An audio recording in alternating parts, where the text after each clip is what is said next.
menspronoknxville.com. Men's Pro Knoxville, for every man in every season of life. You're listening to FM 105.7 and AM 1340, WKGN Knoxville, and W289CU Knoxville, Fan Run Radio. If I asked you right now to open your wallet, how many credit cards would be in there? 3, 4, 5, or more? Here's a better question. How many of them are maxed to the limit? What's the interest rate on those? 16%, 18%, some as high as 22%? Hey, it's Russell. I know there's someone listening right now who feels like they're trapped. Their credit cards are maxed. They can't even make the minimum payments. They've piled up, and you need help. Maybe you've lost your job. You're behind on the payments, and now the debt collectors are calling every day. Want some help? Jerry Givens can help. Jerry's been helping East Tennesseans for years get back on track, get their debt under control, or even eliminated. Jerry Givens knows what laws are out there to help protect you. These problems don't go away because you ignore the calls or letters. Trust me, they actually get worse, much worse. Jerry Givens has helped thousands of people by stopping those calls and letters. Get their peace of mind. Stop living in fear. It's no fun. Call today to set up your free consultation. 865-801-9250. That's 865-801-9250. Stop the calls by making a call. 865-801-9250.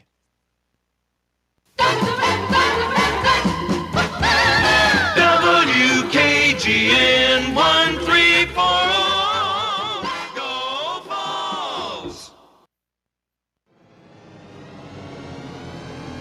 You're tuned in to East Tennessee's premier sports radio call-in show.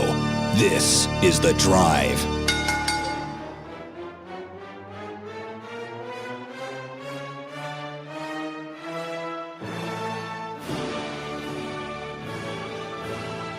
And hello, good afternoon, and welcome to another stellar edition of The Drive here on Fan Run Radio. Russell Smith punching the time clock at 3:02 on a Thursday afternoon edition of the show. We are live in the White Claw Hard Seltzer Studios as we continue our Knoxville World Tour here this week.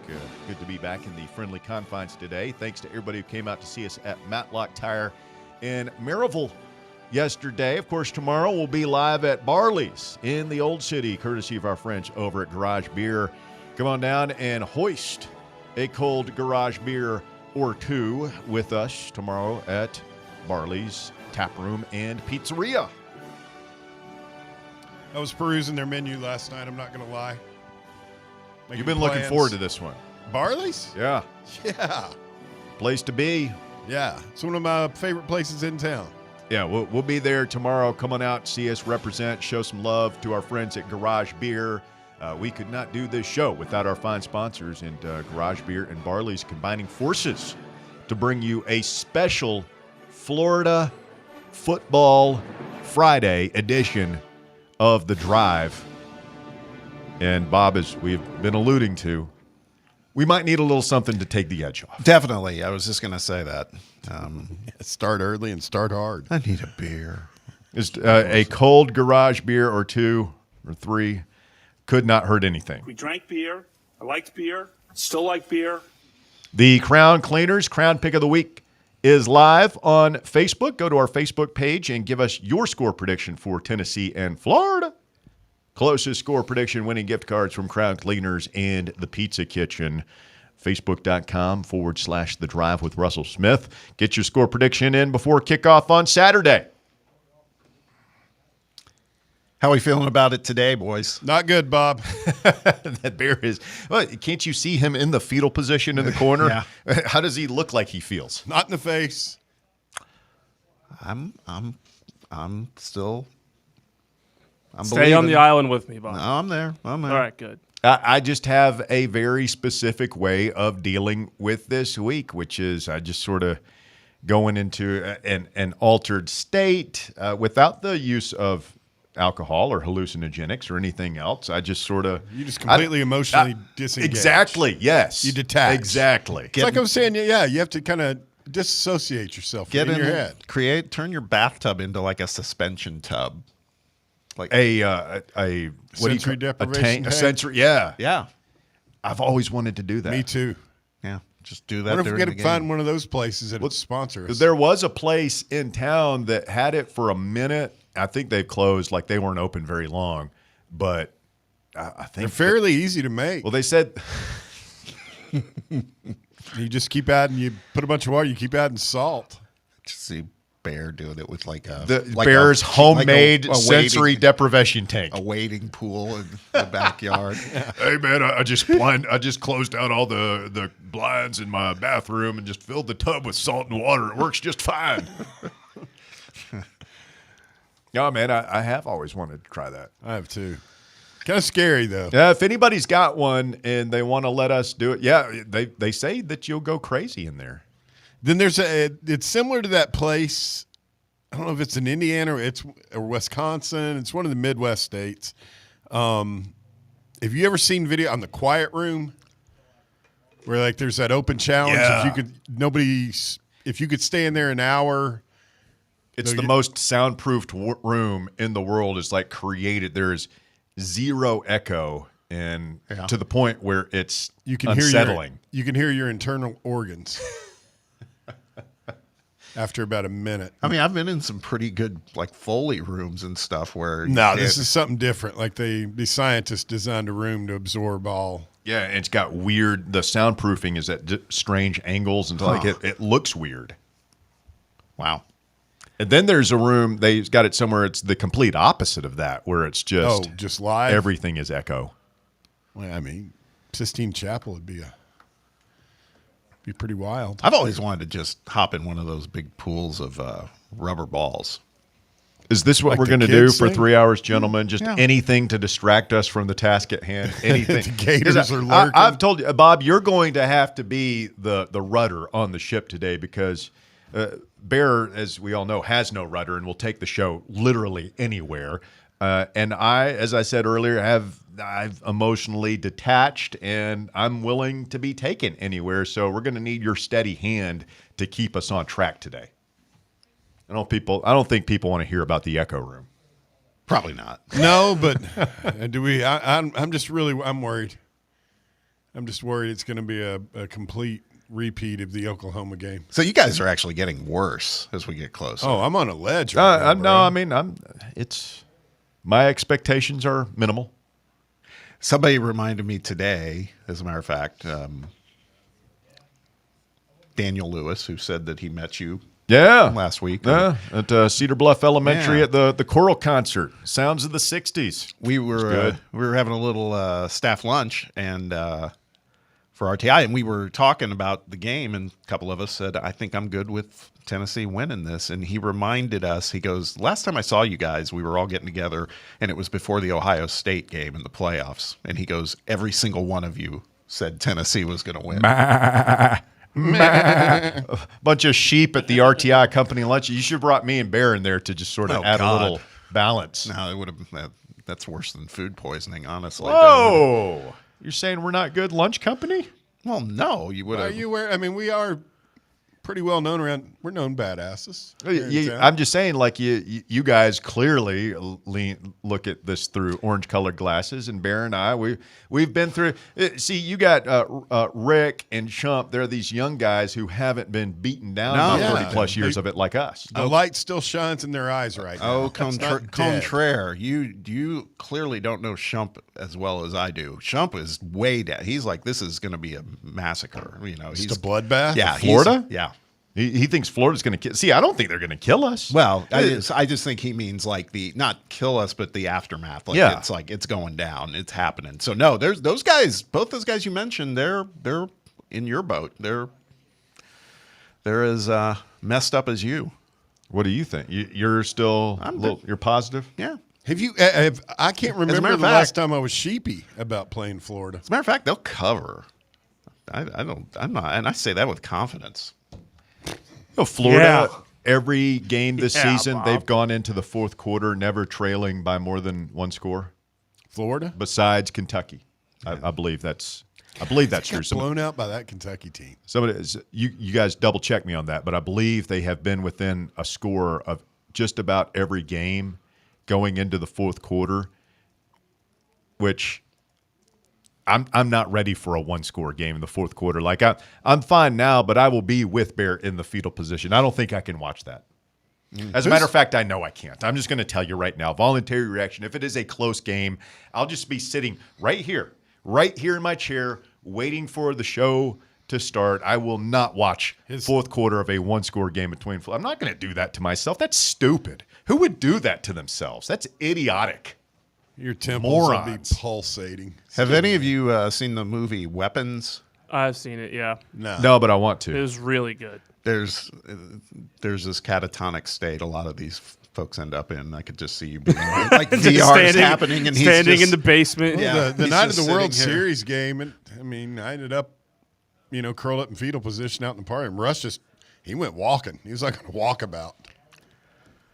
He's halfway to Cedar Bluff. Yeah, it's this series does strange things to the mind and soul and spirit of a Tennessee fan.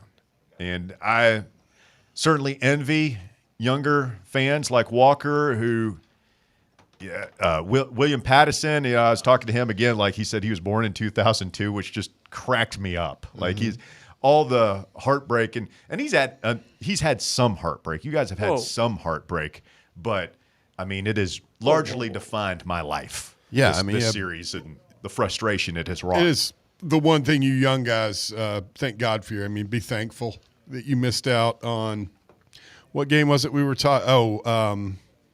Was it 94 or 96 Florida? 96 Florida. We were talking about the other day. You talk about scars, deep emotional trauma. Mm-hmm. I think that's a bunch of crap. I didn't beat Florida. I could not remember beating Florida until I was 16 or 15 years old. I have never beaten them. I've never seen them win. That was my experience with Alabama. I've never in the seen 90s. them win on the road, ever. They did it when I was 3, and I have no memory of when I was 3. Yeah, but it was different because we had hope, and we also had like multiple first-round draft picks on both sides of the ball. Some of the all-time great. We had future Hall of Famers playing for us. 35-0 in the rain. Well, somebody posted the Jabbar Gaffney game Oh God! today. Sure, you don't want to talk watched about that. the quiet room now? It's so stupid. What year was the Callaway game? I blacked out those. What was the years. Callaway? That was The Florida receiver that had the kind of the short crossing pattern caught it. that the one I didn't watch? I think so, but that was probably right. I mean, they were. Was that during the time where they had our signals? Who was the head coach at Florida? Was that McElwain? I can't remember. That was not the same game as the Felipe Franks We lost game, to though. Jim flipping McElwain, boys. Well, this is real pleasant. I mean, you've got me over here looking for a dull blade, fashioning a noose out of my shoelaces. I mean, this is great conversation, guys. Really glad I came in for this. Yeah, and Shumpert reminded me because I still stand by this might be the worst Florida team in recent memory that we've played against. And Shump then said, no, 2013 was what his vote was for. And that was, I think that was the Nathan Peterman game, right? The Peterman game was Butch's first year, 2013. Yeah. Where he threw him in there. He said that Florida was, he thought, worse than this version of Florida. But we were very bad that year, too. Yeah. That was Butch rebuilding. We just were not good. Yeah. Told by AA, Andy McAnderton, that we will have a Jason Kelsey stand-up that we're giving away, like one of those full life-size things of Kelsey from Garage Beer. We're giving it away? Yeah. Well, you want it for the Bears Den? Hello, Over Mr. here. Kelsey. Ready to watch the game? Have conversations with him. Yeah. Oh, Bear would definitely be talking to No, I him. was talking about in here behind us. Oh, okay. Jason's part of our show. That's that'd be good. $4 drafts. Come out and see us tomorrow. The Drive live at Barley's Tap Room and Pizzeria in the Old City, presented by Garage Beer, 100% beer-flavored beer. We've got the radio hosts coming on, the professionals. No more of these writers. Shumpert and Adam Sparks. real trained broadcast professionals on the show this afternoon. Christopher Gabriel coming up here in just a few minutes. And in hour number 2, Tony Basilio, the dean from the midday here on Fan Run, will join us because we haven't gotten enough Tony B on Fan Run this week. We're going to get a little more. DR Vol, you're on the drive, Fan Run Radio. What's up, man? I'm not DR. I'm Reek. Guys, I can't handle it. Yeah, you're talking about going to the fourth quarter with a one-score game. I will be turning the TV off and watching reruns of Seinfeld. That's healthy. Yeah, it is. We know what's going to happen, guys. Late. You're talking about get a little Andy Griffith. It's going to be late, so you can't really go out and walk then. Like you get a little Andy Griffith going on, a little Seinfeld, The Simpsons, something to kind of lighten the mood and just take your mind off it. Yeah, and then if we do the deed, whoever was complaining about VR not being as entertaining, you're going to get a hell of a show if we lose on Saturday. Voluntary reaction Saturday night is going to be unbelievable, no matter what happens. Incendiary. And, if it's a one-score game and DR and I are watching Seinfeld reruns, then, if we win, it'll be great because we'll be happy and I'll be able to go back and watch it later. That'll be really fun. But if we lose, we'll be mad, we'll burn it down, and I will never watch it, ever. No, it never happened. It's funny. I remember that 15 game where we blew it at the end. I was stone cold sober, and I got blackout angry at that game. And I couldn't watch ESPN for a week, and I hadn't found y'all yet, so I couldn't really, have therapy like that. And then here comes 2016 where we're down at halftime. So I'm at my buddy's house. I get blackout drunk, pass out. Understandable. And wake up. Yeah, and wake up, and we freaking won. I didn't even get to enjoy that game. Smashed! Oh, I did. Enjoyed every minute of it. Yeah, the 2014 was my breaking point. That was when Russell broke with reality. 15 snapped me. That was a chart game. Put me in the rubber room with the straight jacket. Frank's game. What game was the worst? What game was Treon Harris? The 10-9? That was 2014. Yeah, that was pretty bad. That was horrible. Muschamp. Here's a blast from the past. Bob said the Callaway. Do you remember that receiver we had? I think it was Heupel's first year against Florida. He had 2 drops. Oh, Jimmy Callaway. That's it. And it was That's after when he that. made my list. Who did he replace him with? Was it Javante? But no, that it was after that game is when Heupel stopped rotating receivers, and we had an off week, I think, after that to kind of and we moved Velus Jones into the slot and Tillman and Javante, right? Yeah, what was his last name? Peyton on the outsides. And that's when it kind of started to take off. But you knew it wasn't going to happen against Florida, DR. No, we always learn our lesson after the fact. Yes. And, of course, we all remember Nathan Peterman just looking like me out there. That was during what I affectionately call the crash test dummy era for quarterbacks at Tennessee. I mean, how many of these guys, you can name a name, and I can, recall an image of them getting folded over by, Georgia, Florida, or Alabama, just getting crushed. So Shumpert, Bob, you're talking about Shumpert. Is he talking about a fallout with the entire program if we lose on Saturday? Oh, no. He was just saying he thinks it's a loss. That's all. It'll be dark days. Yeah. Oh, it's going to be bad. I figure Geraldo will be waiting in the shower for Heupel when he returns home. That's a terrifying thought to put in our heads. Fully clothed. Yeah. All black Fully clothed. In the shower. A hoodie. With a knife, butcher knife. Nice. Guys, y'all going to have to help us get through it. It's Florida week, man. It does something to you. I hate it. Basilio was talking about, are we sad or happy to see this rivalry go? I'm kind of torn. I'm not going to miss the stress that this puts on me. There's something about Florida just does something to me, and I'm not going to miss that, y'all. It's weird because nothing stings worse, but nothing feels better. It brings out the worst in us as a fan base. It truly does. It really does. That was the last game me and my brother went to, and it's just always meant a little bit more to me. And, I got kicked out of a church over it, and it's, one extreme to the other. Hey, guys, I know y'all got to hit a break. I'm just going to say this. Chaos doesn't have a pit. What does it have, Russ? A ladder. Yeah. I'm afraid we're about to fall down that damn ladder like Clark Griswold. See y'all. Chaos is a ladder. Stay with us. The Drive continues. Christopher Gabriel, KMJ Fresno, coming up next. The Drive. Can't get enough Fan Run Radio? Download the free Fan Run app and take the best Tennessee sports conversations with you wherever you go.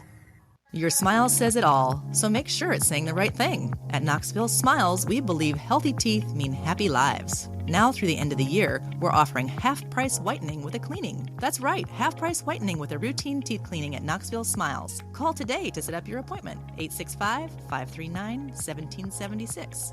That's 865-539-1776. Or book online at knoxvillesmiles.com. Don't wait another day to love your smile. Smile brighter with Knoxville Smiles. Are you a federal employee facing workplace challenges like suspension or removal? Are you concerned about your security clearance with any federal agency? You know the Griffin Law Firm is your trusted ally in military legal matters. But did you know they also specialize in civilian federal employment law? If you're a federal employee facing workplace challenges like suspension or removal, if you're concerned about your security clearance with any federal agency, the DOE, FBI, FCC, or DOD, you might not know it, but you do have legal recourse. The Griffin Law Firm specializes in federal employment law, military law, and security defense law. VFL Marshall Griffin and his experienced team are ready to make your problem their problem, no matter which federal agency you work for. Don't face federal employment issues alone. Remember, remain silent, request counsel, call Griffin Law, 888-707-4282, online at griffinlawdefense.com. Today, we raise a glass of Jameson Irish whiskey to the sport of football. Hear, hear! To Gaelic football, born in Ireland in 1885 in its thrilling blend of soccer, rugby and basketball. On a massive field, 15 players kick or hand pass a round ball that scored points over a bar or into a net. No pads, no helmet, no sense. Hear, hear! To college football, which kicked off in 1869 when Rutgers beat Princeton 6-4 in the Battle of New Jersey. With 11 players and helmets and pads, teams battle on a 100-yard gridiron with explosive pass plays and hard-hitting tackles, unless you're called for targeting. Hear, hear! Since 1780, Jameson Irish whiskey has been enjoyed by sports fans all around the globe. Whether your football is Gaelic, American, or even soccer, we can all agree on super smooth Jameson Irish whiskey. Hear, hear! Have you ever found yourself wishing your clothes looked brand new again?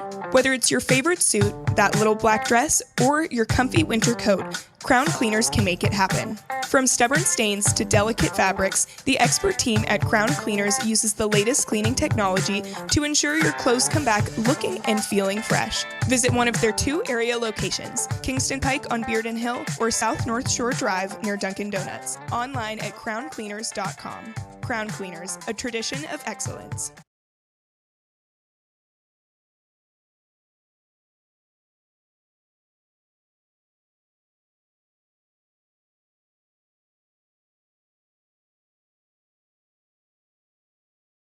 Free Fan Run app worldwide, wherever you are. Take the drive with you. We are also on YouTube on the Fan Run TV channel.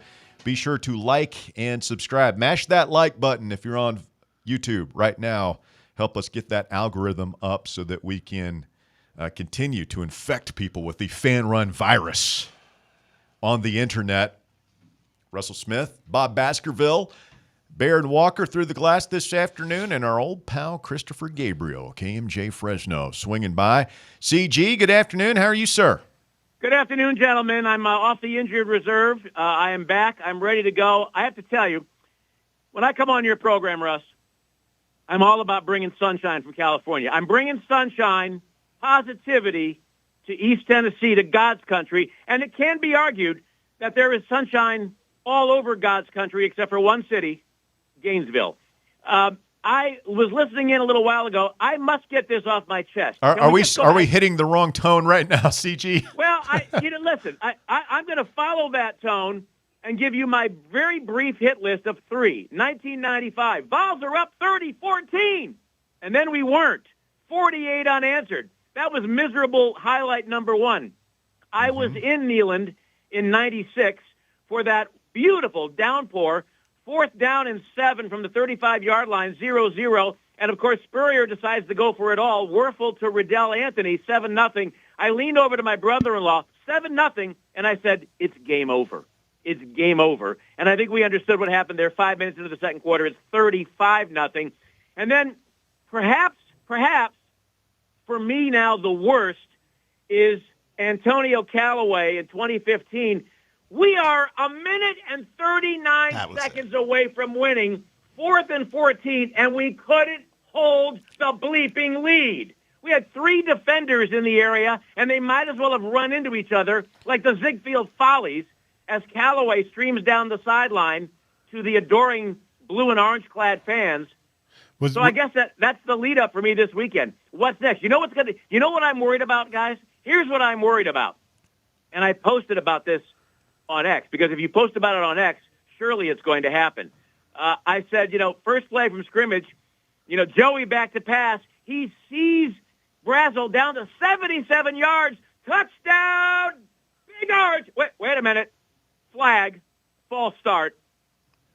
And then we go 3 and out. We punt. Florida gets the punt at their own 23, 77-yard return. Touchdown is 7-0 Gators. Right? That's kind of what goes on down in that miserable place. Yeah, and it actually is raining now here in East Tennessee. Like I don't know what that is about, that it starts raining right as CG comes on. It's very dark outside, and I'm serious. So hopefully everybody out there on I-40 stuck in I-40 hell right now is behaving safely. But CG, by the way, great Ziegfeld Follies reference. I enjoyed that. Congratulations. He is off the disabled list after your meniscus injury there, as I give you the Mama Boo HIPAA violation right there. And that's quite all right. We're an open book here. That's quite all right. Yeah, so everybody's BVS is acting up this week. But what do you think about this week, like in a bubble, as we just analyze this season, this game, Tennessee and Florida, 70% chance to win on the ESPN matchup predictor, 3.5-point favorites in Vegas. What do you think about it? I'm thinking about a comment that Coach Cignetti said about his Indiana Hoosiers when they went to Penn State. And he was told, Indiana has never won here at Beaver Stadium, never won here in State College. And Cignetti, without missing a beat, said, this team has not lost in that stadium. Not this team. And they end up going in there and winning. I look at this team, and listen, you and I, Bear, we've known each other for years, and there have been times, certainly, that I have said, whether it was Knoxville or Gainesville, that, Vols are going to win. But, and I've been right a couple of times. I've been wrong most times. But Joey, Brazel, Staley, Matthews, key players on offense, the entire backfield, I don't believe any of them have played in the swamp. Am I correct? Correct. Yes. So the swamp is not going to be any more intimidating for these guys than Bryant Denny was. It's just not. Or last year for the guys who played, went into Georgia. It's just not. I mean, you want to talk intimidating going up a level, and I've been to the swamp multiple times. For me, it's more intimidating going to LSU. And the more intimidating of all those is Tennessee. But this Tennessee team has more talent across the board. That is not to say that Florida is lacking talent. Their talent showed up at Ole Miss. They didn't win. Their talent did not show up in Lexington, Kentucky. At their core, I'm not sure if Florida is either of those teams. I think they're probably somewhere in the middle. And I'm not fence-sitting here. It almost felt like they were auditioning for their next coach at Vaught Hemingway Stadium. I just got a sense about that, or hoping for that. I think if this team goes in, I think Josh Heupel, and I've been a fan since coming on your show the day after Josh was hired. I've been a fan, a supporter of his, and I still am. However, there comes a point where he's got to get a signature road win. And I don't mean going into Vandy. I don't, not Mississippi State. He's got to come out of, one of these games with a win. And if he goes in there, and I know this sounds a little pedestrian, fellas, but if he goes in there with the idea of let's get a small lead and then back our way in, let's back the truck up with the beeps, and they're going to lose. They're going to lose. You have to go in there, as the audio that I put on my X page, like Aaron Hayden said, you got to go in there with the idea of kicking their door in. They've got to go in there and doing what this team does best, establish the run and extend the field, push the ball downfield. I do not believe Florida's DBs can handle Matthews, Staley, and Brazel. I just don't. And I will stick to that. And if they do, then we did something wrong in terms of the overall scheme. But Heupel cannot be conservative. There is no reason at 7-3 not going to the college football playoff. And I know people have come up with scenarios, and they're not going. They're not going. They've had 3 legitimately tough games, and they've lost them all to Bama, Georgia, and OU. So they got to go in there, and they got to extend the field. They've got to be physical, and they have got to Russ. They've got to separate themselves from the noise, because any player who has, and I have not heard this or read this, but any player who has said that, I haven't heard it. No, I'm not hearing anything about Florida. Yeah, they have. They're hearing about it from everybody. They're hearing about it from students in class, from other athletes on campus. They're reading about it in the Knoxville News-Sentinel. They're hearing about it on Fox Sports Knoxville. They're hearing about it. They know. It's easier said than done. We've all played sports. You have to separate out the noise from the reality of going in there to kick their behinds. And this team, this football program, I believe, has had a problem going back too many coaches, going back to Coach Fulmer, of, in one way or another, putting Florida up on some sort of pedestal. Like, oh, we got our work cut out for us going down there. When plenty of times the Tennessee Volunteers have gone into Gainesville with as good or slightly better talent, slightly better team, and come out with a loss. They need to go out there, and I've said it before. God, how many times have I said it? With the expectation for greatness, with the expectation of winning, with the expectation that we are the better team, we are going to play the better game, and we are going to send people home by the middle of the third quarter. Russ, that's what they have to do. CG, it's good talking to you, man. You too, Bob. Check me on this one, because I've brought this up. You know the history of this series as good, if not better, than I do. And the one thing I feel going into this is, if you look at Florida's current situation, 3-7, as I said yesterday on the show, they really should be 2-8. They were gifted a win by Mississippi State. Absolutely. Disarray in the locker room, because the guy who's coaching them right now is not going to be their head coach. Players aren't sure where they're going to be next season. All of those factors.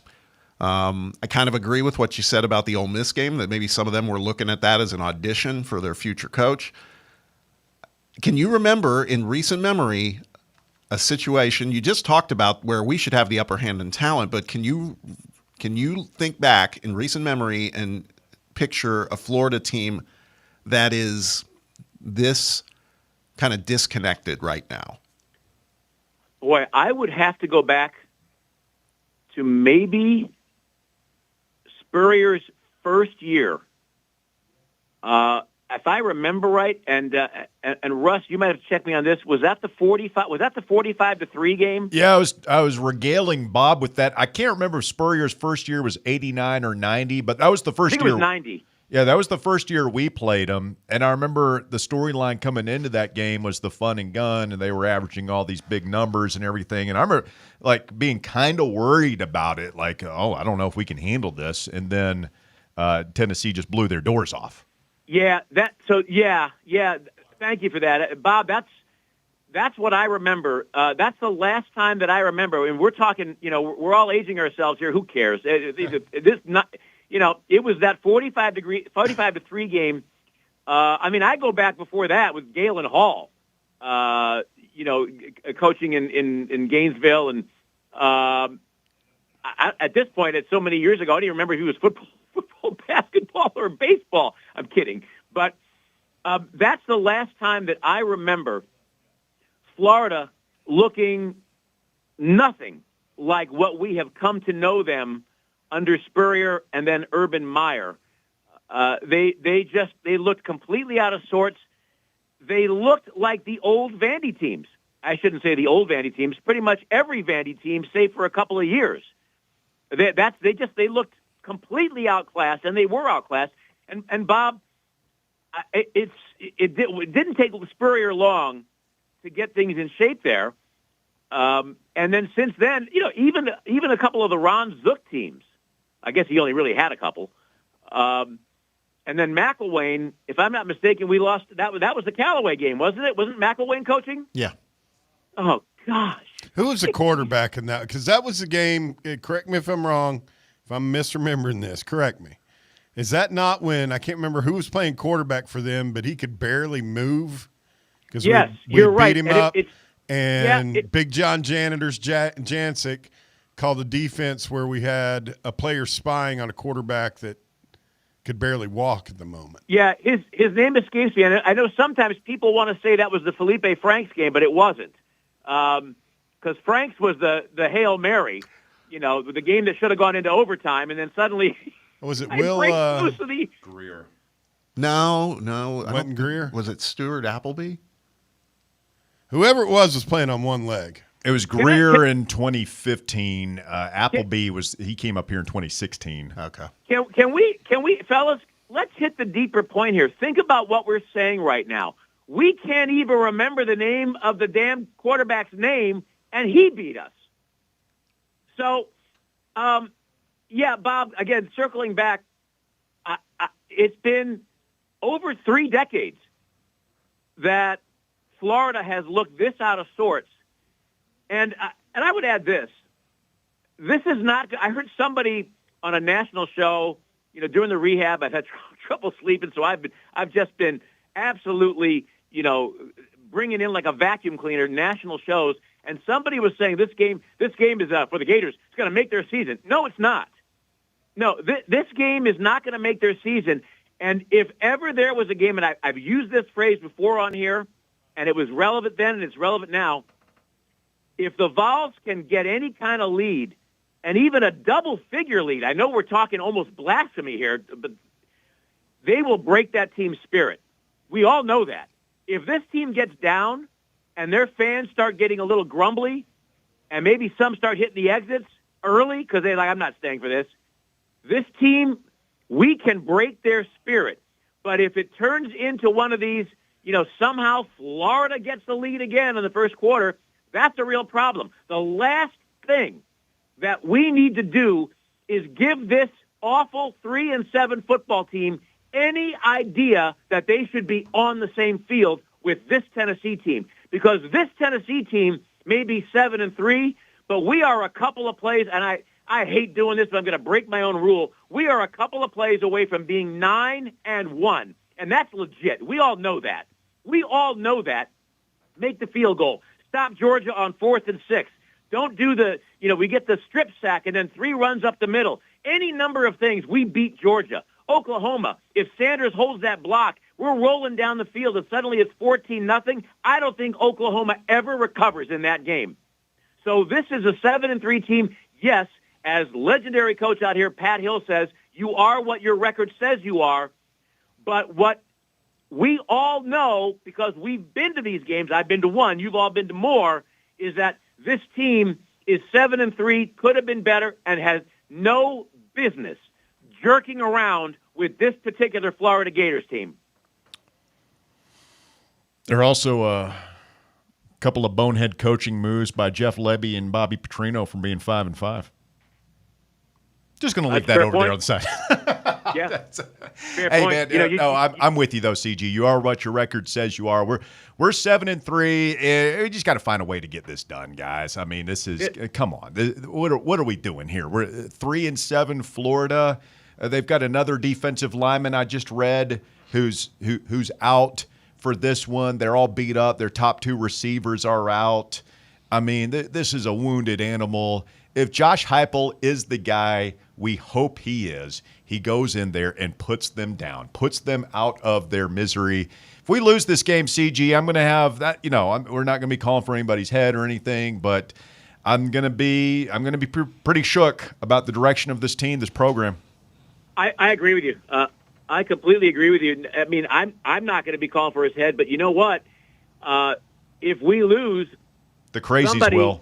Yeah. Yeah, and somebody will be bringing the blowtorch into the room just to warm that seat up just a little bit, and rightfully so. I mean, listen, I would like nothing more than I mean, we'll take a 1-point win, but I would like nothing more for all the ignominious chapters of this rivalry that have unfolded in front of us in Gainesville in that dump of a stadium. And if you've never been there, folks, it's a dump. There are a lot of stadiums in the SEC that are beautiful, but that ain't one of them. And if you're a Gators fan, listen to me, come at me. I couldn't care less.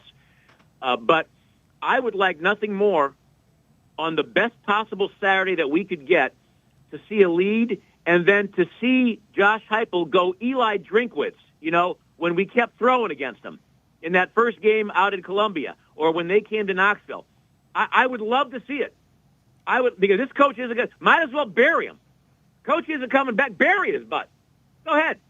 Because they've certainly done it to us. So anyway, I'm so tired.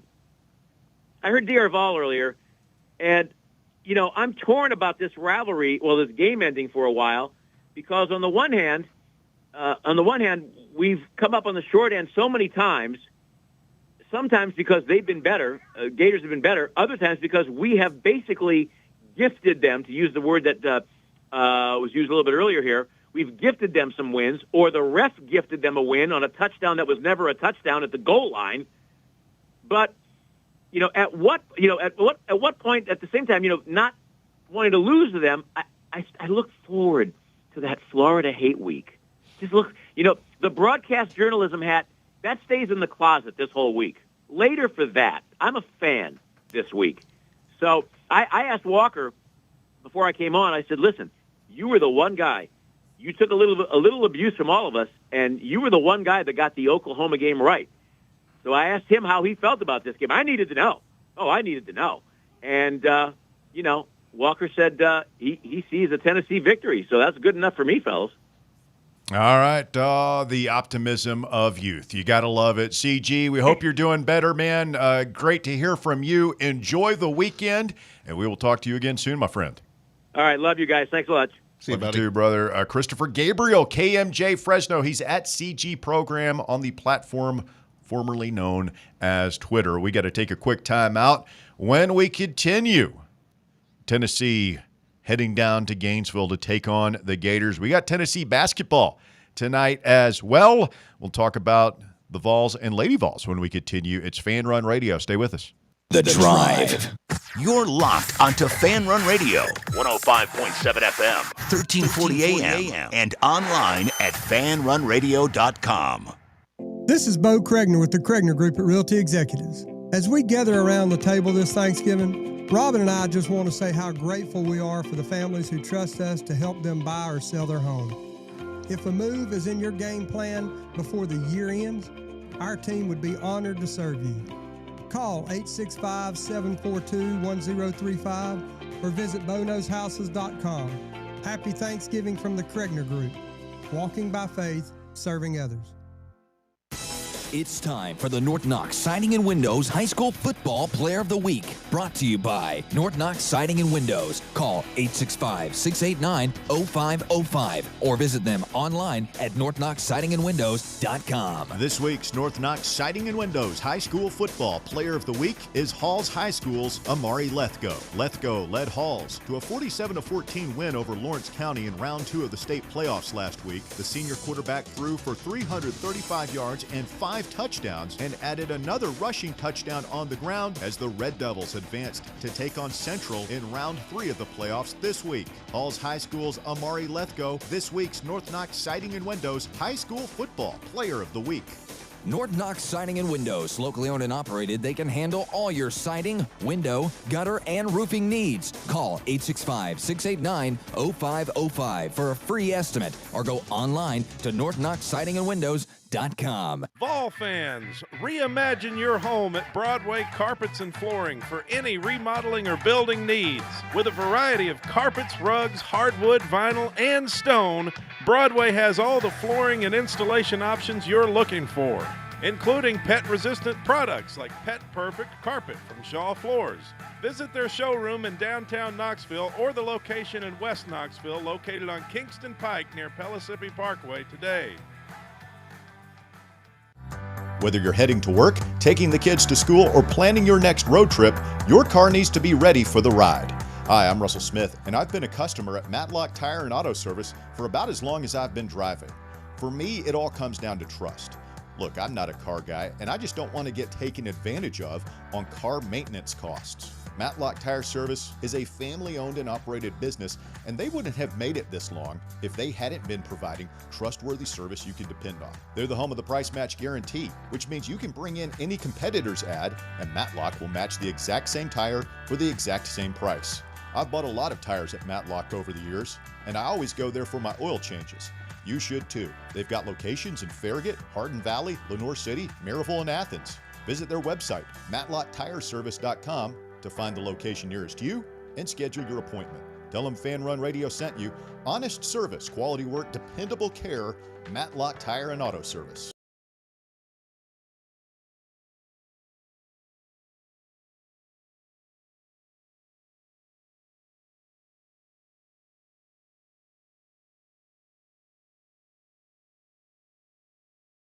Been officially out for this game. No surprise there. Anybody? No surprise. Big opportunity for Ethan Davis. He's making the most of it. He's looked good. He's definitely flashed this year. It'd be good to see him get all the starting reps for a game. I've been more than a flash. I've been so bullish on Ethan Davis for the last couple of seasons. I would love to see him have like a legacy game this weekend. That'd be awesome. I'll never not understand or understand why he was standing next to Heupel on that play against Oklahoma. I don't know. It would have made a huge difference. Davis doesn't drop the ball that often. I know that. I feel a lot better about having him in there. I mean, he's caught touchdowns in big games so far this year. Oh, we'll have an opportunity for Van Dorselaar to. I'm sure he'll play. I mean, he's been playing a lot. I'm sure he'll play more now, and maybe even a little bit of Deshaun Brame. Wendell Moy ruled as questionable. Peyton Lewis as well. So when did Lewis get hurt? I don't know. It's a good question. He played in the New Mexico game, right? Who's that? Peyton Lewis? Yeah, he played. I mean, I think that's fine. And I'm not giving up on Peyton Lewis's prospect. I still think he's be a pretty good running back here. But, I've been saying this week, I want to see Deshaun Bishop featured in this game. I would like to see him get over 20 touches and lean on him. And it just feels like if Lewis is a little gimpy, it's probably, if Russell Smith is making up the game plan, I'm building a lot of it offensively around Deshaun Bishop. We're going to be very balanced 50-50 between the run pass, and Bishop is going to be getting most of those carries. Maybe you spell him for one series as with just a change of pace, get him a little breather. Star Thomas get in there for a series in both halves. But other than that, I'm riding with the Beaver this week. I agree 100%. But the ironic thing here, guys, is we talk about Kitzelman and Peyton Lewis. Wendell Moy is by far the biggest injury on that list. Yeah. And also they put to bed any thought that Dramad might play this week because they already listed him as out on the report too. Yeah, I'm not even – I mean, I stopped thinking he was going to play at all this year about a month ago. Didn't you guys? I mean, that's not going to happen. No, I kept believing. But yeah, they suckered me back in this week. There was a report that he was doing some team stuff on the field, and I'm mad at myself for believing. Yeah, should have known better. Probably. So who's going to play in place of Wendell Moy? What will our lineup look like across? I mean, you'll have Sham at left guard and Perry at right guard. Yeah. And God forbid one of those guys should get hurt. Yeah, No, I mean, Florida's getting you say, back, oof, I think that's fine. Like those guys have all played. David Sanders should be good now. Hurd has been fine. Pendleton has been I saw where Florida's solid. getting I think that your offense – I'm not terribly worried about the offensive line with those guys. It's just I don't know that there's – I don't even know who would – I guess Satterwhite would be the next guy off the bench on the inside, and then maybe Bennett Warren at tackle. Got to stay healthy up front. Is it Caleb? I saw Florida's getting back one of their better defensive linemen. Yeah, Caleb Banks is back. He's projected to start. It's his second game. He's missed like 10 games in a row. Of course, he comes back for our game. He's feeling good, apparently. That's great. Good for him. I'm Aren't you glad he's happy feeling for good. him? Yeah, I'm glad he's feeling good. Don't want anybody to feel bad. Go Gator. Real glad he's feeling good. Do we think maybe that game in Starkville might help prepare these guys for what the swamp will be like? Oh, yeah, I've always said Starkville and Gainesville, very similar environments, Bob. Didn't say they're very similar, but the game itself was intense, went to overtime, loud. I don't know, man. There's a different level of. That's why I said what I said yesterday. I know it came up sounding kind of deranged, but this is a different level of intensity and. It was pretty riled up in Starkville. I see what you're saying, and that was we definitely not played our best football type experience. It went to overtime. It was powered through. Yeah, we just found a way. I'm just saying that it kind of goes back to what we've been saying. CG said it too. We've said it. You want to deflate that crowd, punch them in the mouth a few times early, get out in front. I just don't think they got enough in them then to keep fighting the fight. No, that's what I've been saying. I don't think they've got a lot of heart, but the best way to do that is just to go out and just bludgeon them right off the bat. Tennessee basketball tonight at the arena. Tennessee State is in town. Should be a easy win. Bob, we were talking during one of the breaks. I do like the way Barnes and his staff laid out this schedule. I think it was pretty wise. The stretch of cupcakes has not been entertaining for us as fans at all. You are vacillating on whether or not you're even going to go over there. I'm vacillating on whether or not I'm even going to watch, but on TV.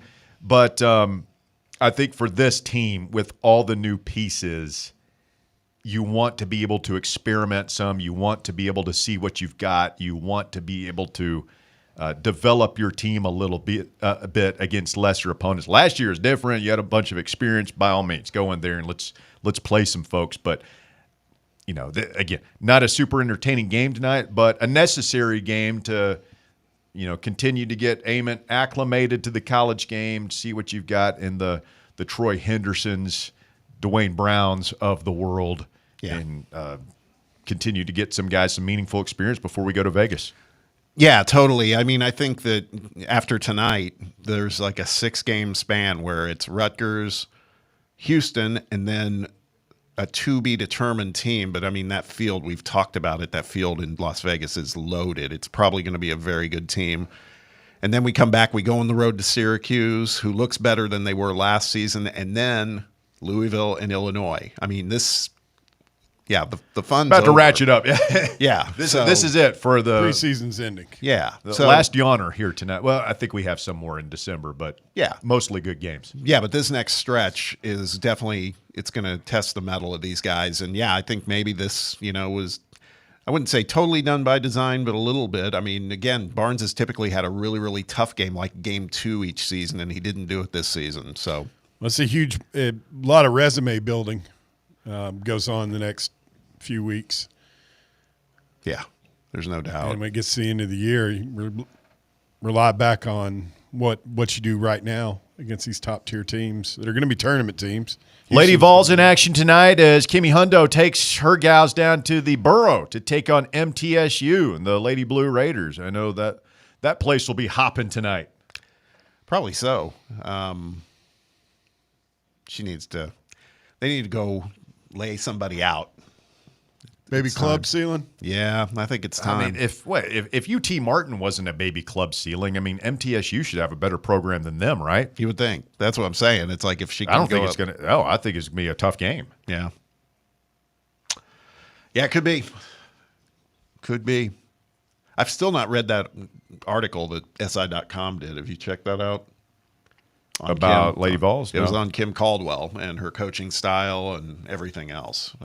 It just dropped yesterday. I saw it on their homepage, but just haven't had a chance to check it out. Be interested to see what they write up. They talk about in the headline about her unorthodox style. Yeah, it certainly is that. Coming up, hour number 2 of The Drive, major shakeup on the Tennessee baseball staff again. The road to success for Josh Elander not nearly as well laid out as we thought it was going to be when he was announced as the permanent hire a couple of weeks ago. I got a question for you guys about it. Okay, we'll get into some baseball talk as well. The top 4 at 4 with Walker when we continue. It's Fan Run Radio, hour number 2 coming up. Stay with us.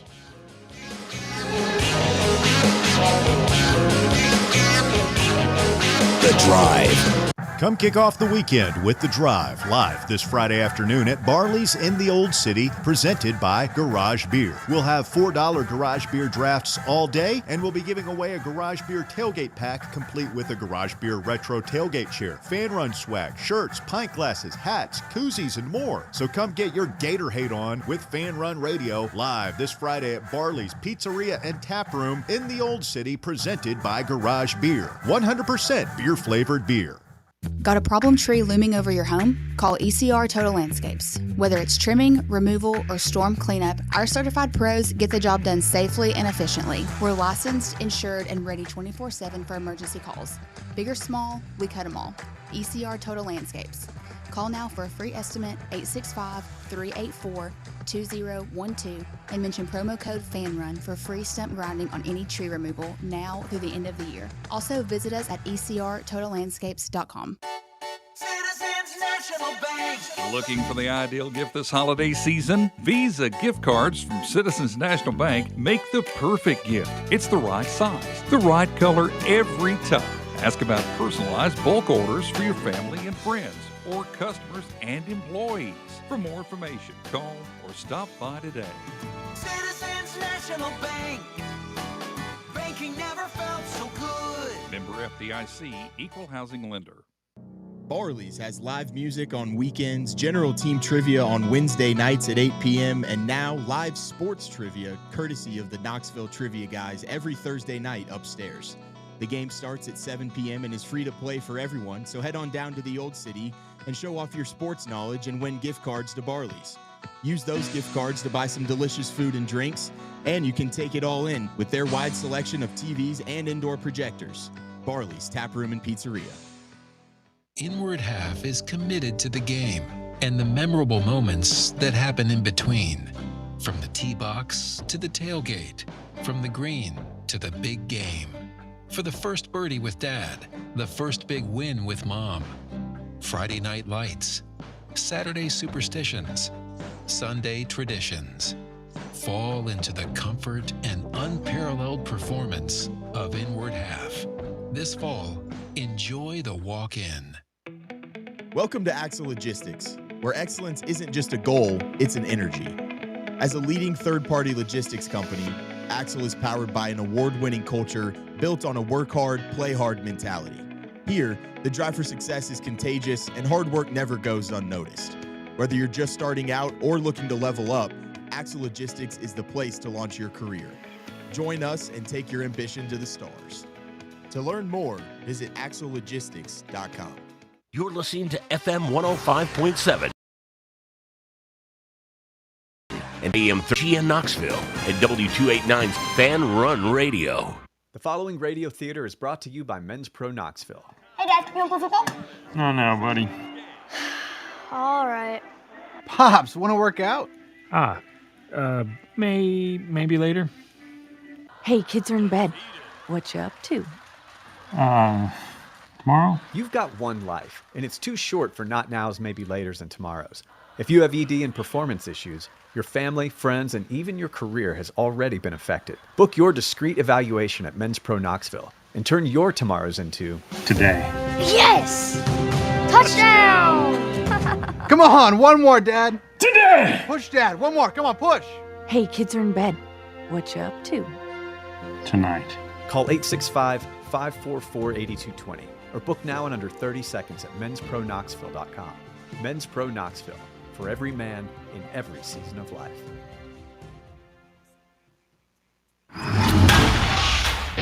It's time for the Drive's Top 4 at 4.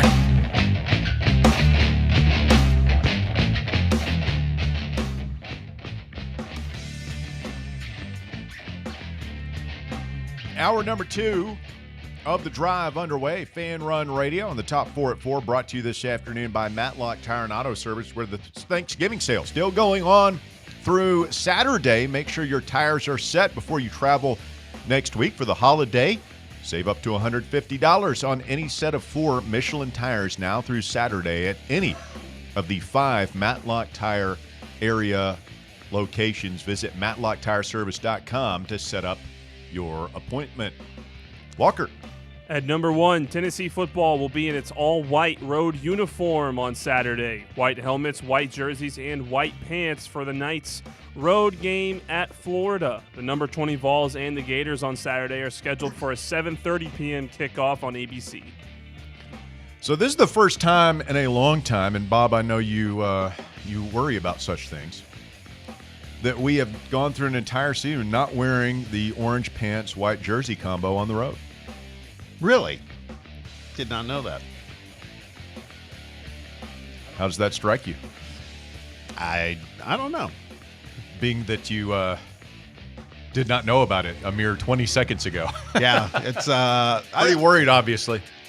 I'm still of the belief we should, and one of the listeners put something on the text box. It's like just get crazy. Go out with the orange helmets, orange pants, white jersey. How do you break up the mojo? Yeah.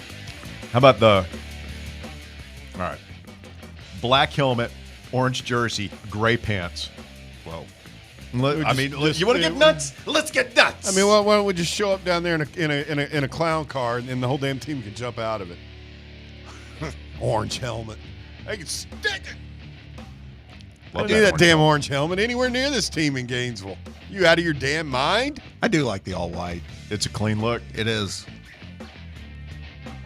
At number 2, Tennessee pitching coach Frank Anderson is expected to leave Tennessee to join Tony Vitello in San Francisco. Coach Josh Elander will keep his replacement in-house, promoting Josh Reynolds to be the new pitching coach. Reynolds joined the Tennessee support staff ahead of the 2025 season as the director of pitching performance. Previously, he was the pitching coach for Cincinnati.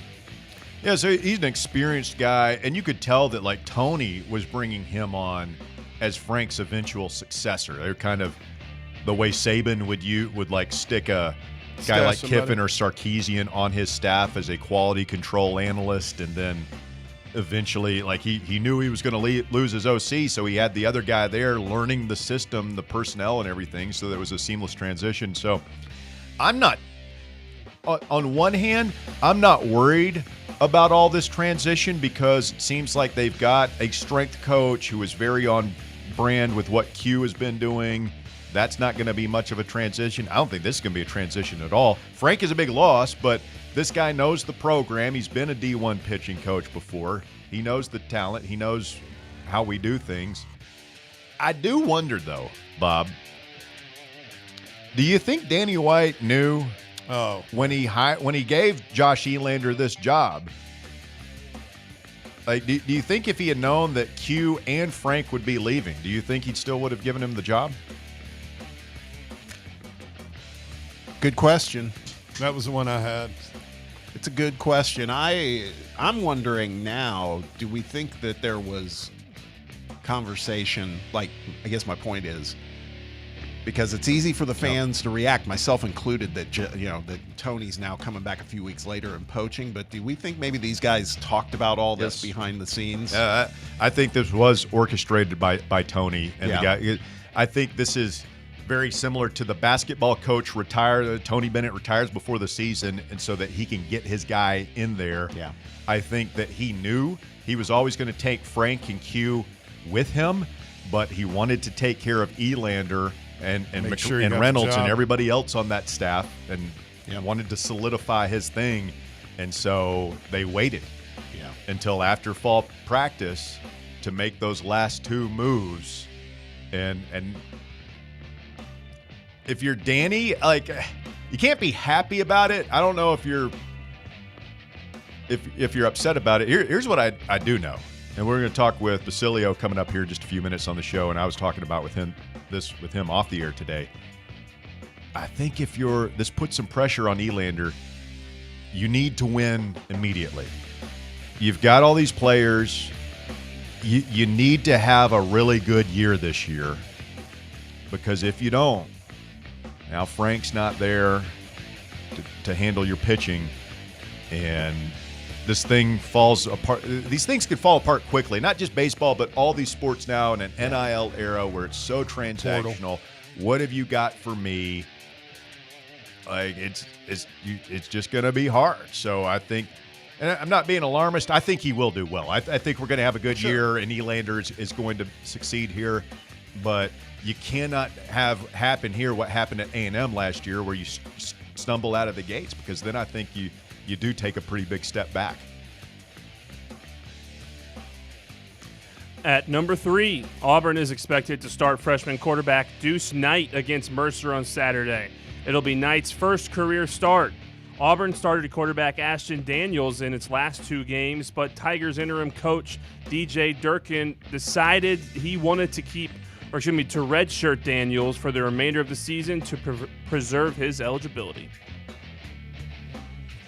Remember, Deuce Knight was the other 5-star with McIntyre a year ago, and we were recruiting him heavily.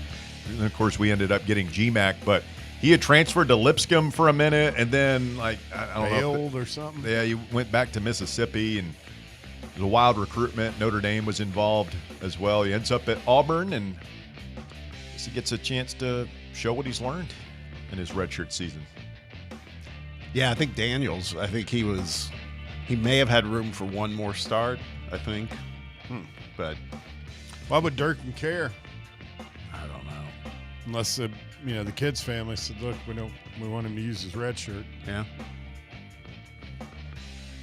At number 4, Thursday night football gets Week 12 in the NFL started. The Buffalo Bills are going on the road to take on the Houston Texans. Kickoff is at 8:15 on Amazon Prime. Yay. You like the Bills tonight, Bob? I think so.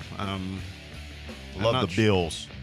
Not sure how much of it I want to watch. This is anytime Houston's involved. Plus, C.J. Stroud's out again, so it's going to be get to watch Davis Mills at quarterback. That's Mills Mafia versus Bills Mafia. Yeah. So he got 3. Is this three games now? He's been out. I believe so. Yes. Yeah, I think you're right. Was it a big hit that knocked him out? Yeah, it was one where he got hit while he was sliding down and his head slammed into the ground. Was not pretty. Thank you, Walker. That is the top 4 at 4, brought to you, as I said, by Matlock Tire, where the Thanksgiving sale continues now through Saturday. And take advantage of these huge savings on all tires, but you can save the most on 4 Michelins. Buy any set of 4. Save up to $150. Again, that's now through Saturday, their annual Thanksgiving sale. While you're at it, get an oil change. Make sure your heat and AC are working properly, your wipers, your brakes, all that stuff. Matlock has you covered. MatlockTireService.com. Speaking of the Bills, y'all see this Bill Belichick guy earlier this week? Yeah. What his ladies got him doing now? God. I watched some of that video last night. My God. Just a supportive boyfriend. I could not even put Walker down for supporting him. I couldn't even bring myself to watch the video. It's so cringy. It's That like is the dumbest thing ever. It's like one of those kind of Christopher Guest mockumentary vibes. Yeah. You know what I mean? Like Best in Show or Waiting for Guffman or whatever. Spinal Tap. Yeah, I mean, it's so bad, and she's like right in the middle of it, and he's there supporting it. It's like a good boyfriend would, I guess. I mean, if you're Belichick's family, yeah, like you got to be some concerns about this relationship. Am I wrong? Yeah. Now, like this is the breaking point. I mean, yes, we've had this conversation before. Yes, you have concerns, Dad. What are you doing?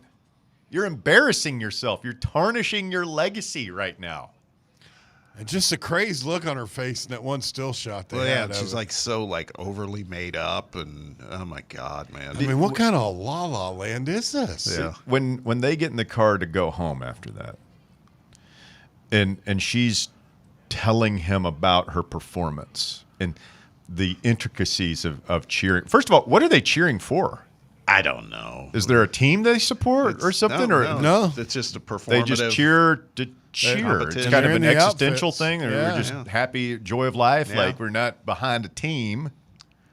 We're just cheering. Calisthenics and. Do you think that she is, when she's explaining, well, when we did the tumble routine and then we had to do the pyramid and all that, you think he's like, is he listening? No, I could see Bill just while she's talking, him just what's going on in his head, turning up the Pablo Cruz playing on his that he's streaming or something. He's just thinking of exotic blitzes in his head and nodding, doing that thing all husbands do. Yeah, I mean, he looked completely checked out in the shot I saw. There's not enough Valium in the world to get me through something like that. Like that's stuff you barely tolerate when it's your children. I mean, that would just be mind-numbing to sit through. They had that. There was that semi-close shot of her with the makeup on, and it looked like the things we've seen sometimes comedically, or like Mommy Dearest, where they put the makeup on, they just like carve it into their face, and she was borderline Joker territory right there. Yes, it was the hair that got me. Yeah, I was like, ooh. And then you got the dudes. They're out there, and I'm wondering, like, I'm just trying to imagine Belichick backstage meeting her teammates and like, hello, son. Yes, nice to meet you. And got your hand all over my girlfriend's ass there. I see. Okay. Yeah. Not that I think he's worried about any competition from those guys, if you know what I mean. No, probably not. Probably not. This is one good thing about the adult competition. You don't have to worry about those dudes stealing your girl. Well, you never know, though. Based off the pictures I saw, I think we know. She just the women look deranged. Yeah, like too crazy for me. That's kind of crazy. I'd stay away. They're all deranged. The fact that you're doing this at all, it's like I said, some sort of performative competition. That's like I get there's like adult kickball leagues and stuff. I get that. That's kind of nostalgic, fun. You get out, get some exercise. Yeah, some fellowship, but co-ed adult cheerleading. And Russ raises the best point. What the hell are they cheering for? Yeah, to me, makes it even creepier. Speaking of creepy, Geraldo is next. Go ahead, Geraldo. Hey, sir. Good morning. Good afternoon. Good evening. How are you? Doing well. How you doing, bud? I'm not well. We are on Thursday of Florida week, and I am spiraling. It's not going to be good, sir. Geraldo, Bear said earlier that if Tennessee loses, that you would, quote, be in the shower waiting for Heupel with a knife. I think it was Bob. That was a demented cackle. I cannot confirm or deny. So you're not doing good, huh, bud? I hate that for you. No. What's wrong? I don't know. How do you guys feel? You think we're going to win this? No. Geraldo, I do. Walker and I do. We believe it. Ain't happening. I just don't have any expectations. No expectation. But that's like no fun. To be at that point in the season. Fun? Where it's just like fun? What's fun? Fun? We're talking about the Florida game, and you're talking about fun? Have you seen this series? Are you aware of history? Do you go back even 4 or 5 years? Right now, Geraldo, fun? The hell are you talking about? Fun. What's fun about this series? Even when we win, it's like a 4-hour root canal with no anesthesia. Fun. Speaking of, That's I classic. wrote a small poem that I would like to share about Tennessee Florida week, if that's okay. It's not my show, but I am so excited. I mean, we've often said you are the Walt Whitman of Fan Run Radio. Leaves of Many grass. people have said that. Here we go. In this sacred abandonment, we become our own gods, casting spells of touchdowns, believing in the ritual of preseason hope. But the swamp births no miracles, only memories of what have been, and the echo of something greater that didn't come. We hear in our bones the absence of prayers' answers, the silence of a divine voice drowned in the cheer. Gainesville night, dripping with humidity and regret. We wander the field of our own making, bruised and unblessed. So let the firefly lights of the scoreboard flicker out. Let the chants fade out into the moss-hung trees. God has abandoned us here in this clay-soaked cathedral. And Tennessee has lost again in the swamp. And we bow to nothing but the weight of our own breath.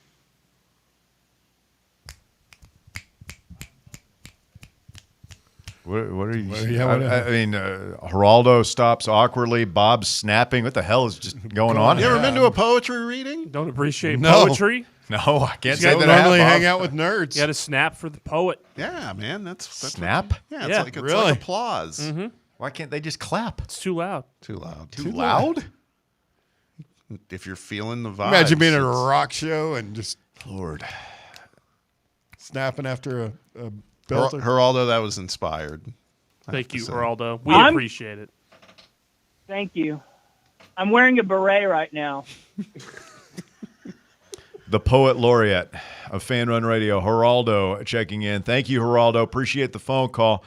Coming up, we've got the maestro of the midday, Tony Basilio, set to join the festivities. He's been through all the ups and downs, and downs, and more downs of the Florida series through the years. We will get his thoughts. Is this the year Tennessee reverses the trend in Gainesville? Stay with us. You're listening to Fan Run Radio. Back with more right after this. The Drive. Catch up with all things Fan Run by subscribing to our podcast feed. Like, rate, and download the show from the Fan Run app or wherever you get your podcasts. Hey Knoxville! Surfside iced tea and vodka, made with real brewed tea, is only 100 calories, 2 grams of sugar, with no bubbles and no troubles. That's right, zero carbonation, so it's easy to sip and enjoy. Headed to a game day or party at a friend's house? Bring an iced tea or lemonade variety pack from Surfside, or try their green tea and new raspberry tea vodka. Find the can with the sunset stripes this season. Surfside iced tea and vodka, sold at bars, restaurants, and stores near you. Surfside iced tea and vodka, sunshine in a can. Must be 21 or older. Enjoy responsibly. Dick's House of Sport at West Town Mall is a destination devoted to sport, and it's your destination for exclusive events and experiences. Come visit a store like no other. Check out our 40-foot rock wall, golf performance center, hit tracks batting cage, and outdoor turf field. You can now rent our space for private events and birthday parties. Learn more about our events and exclusive product launches on Facebook and Instagram at Dick's House of Sport KNX. Dick's House of Sport, proud partner of Tennessee Athletics. For over 3 years, Crumble Cookies has served the Knoxville area, from Clinton Highway to Parkside Drive. Even our friends out in Maryville have reached you, our fans, with the best cookies in the game. This fall, Crumble is gearing up for yet another fantastic season. Whether you're tailgating or looking for a pick-me-up after getting the kids from school, Crumble has you covered. Download the Crumble app to check out this week's rewards and features. And stop on by. Tell them Fan Run sent you, but don't miss the cookies. Blackford Veterinary Surgery Referral specializes in surgeries not regularly performed by your pet's general veterinarian. They're currently accepting referrals from vets all across the country. With their newly renovated state-of-the-art surgery center and highly trained staff, clients can rely on professional and thorough care.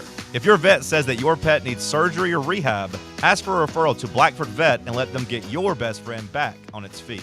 Located conveniently in West Knoxville. For more information, visit blackfordvetsurgery.com. Hi, I'm Jessica Lodgen, one of the hygienists here at Knoxville Smiles. If your children are having sleep or behavioral issues, we have things we can do in modern dentistry that can help not just with their dental health, but also their overall health. Early intervention is the key for younger patients and can avoid costly procedures later in life. If you'd like to learn more, give us a call here at the office and schedule an appointment. 865-539-1776. Or just book online at knoxvillesmiles.com. Smile brighter with Knoxville Smiles. At Knoxville Insurance Group, they understand the challenges many consumers face when searching for insurance coverage. That's why whether it's for you, your family, or your business, they create a coverage plan specifically for your unique needs. Knoxville Insurance Group is an independent firm, which means they aren't beholden to just one insurance company.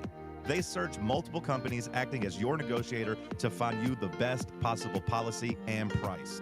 Start a quote in minutes at knoxvilleinsuranceGroup.com or call them today at 865-694-9788.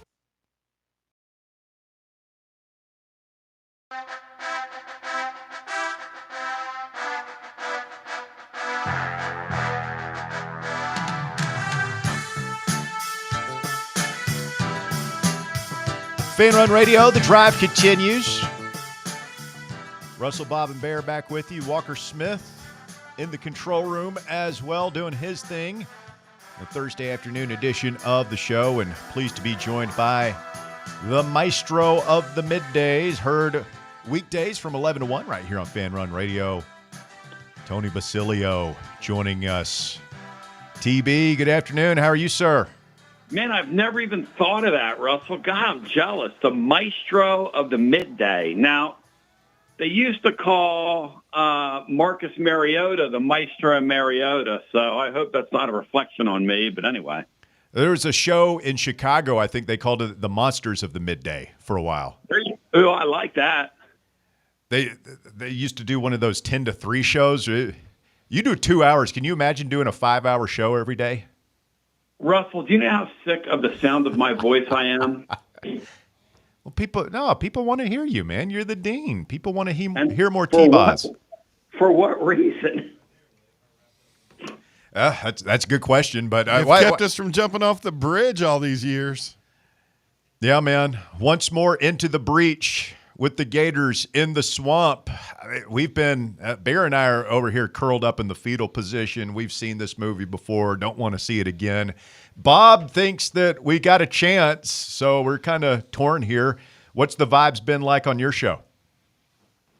I mean, my thing is fans are really freaked out, and I don't understand it because they're 3-7. Yeah, exactly. And the Balls are 7-3, and Bob's, you and Russell, you don't play past teams. You play what's in front of you. It reminds me of what the guy at Indiana, Signetti, said when they said, well, you guys have never won at Penn State. And he said, my team never played at Penn State. He said, I'm not bringing past teams. He said, my team never played at Penn State. They've never played Penn State. This team is better than that Gators team. They should beat that team. I think this is kind of one of those no excuses football games. One team has something to play for. One team has nothing to play for.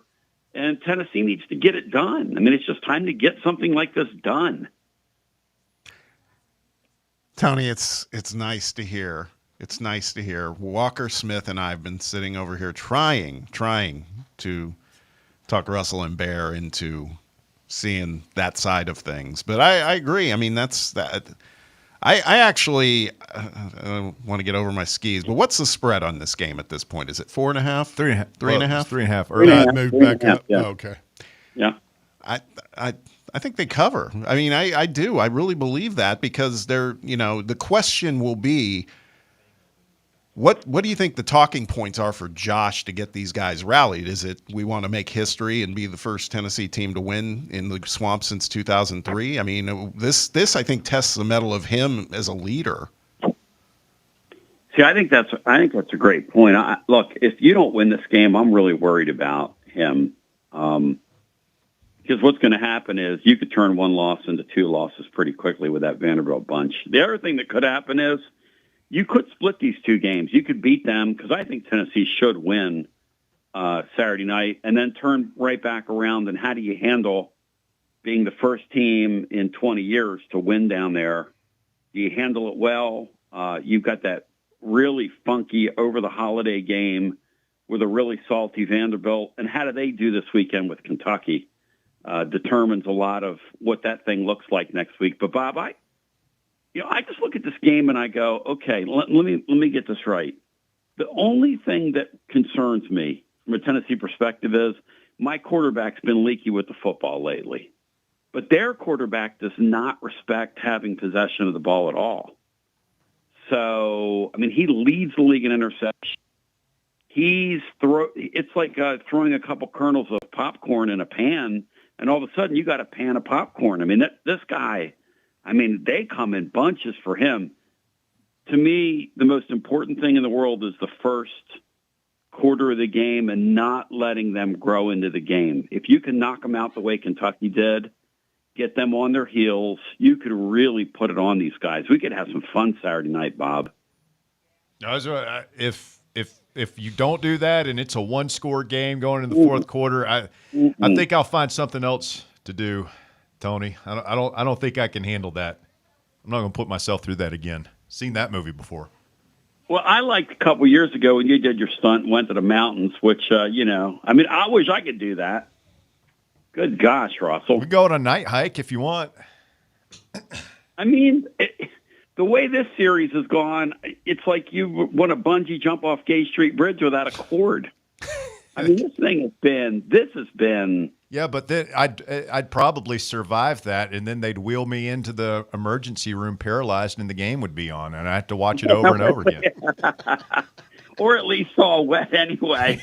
And the thing about the game too is we're just not. And I get why people like you and Bear and some of the callers. Like I had a guy today, kid from Texas, who's just been so high on the balls all year, and then he tells me today, he goes, "Oh yeah, we're not winning and we're not playing well and blah blah blah blah." And I'm going, "What happened to you?"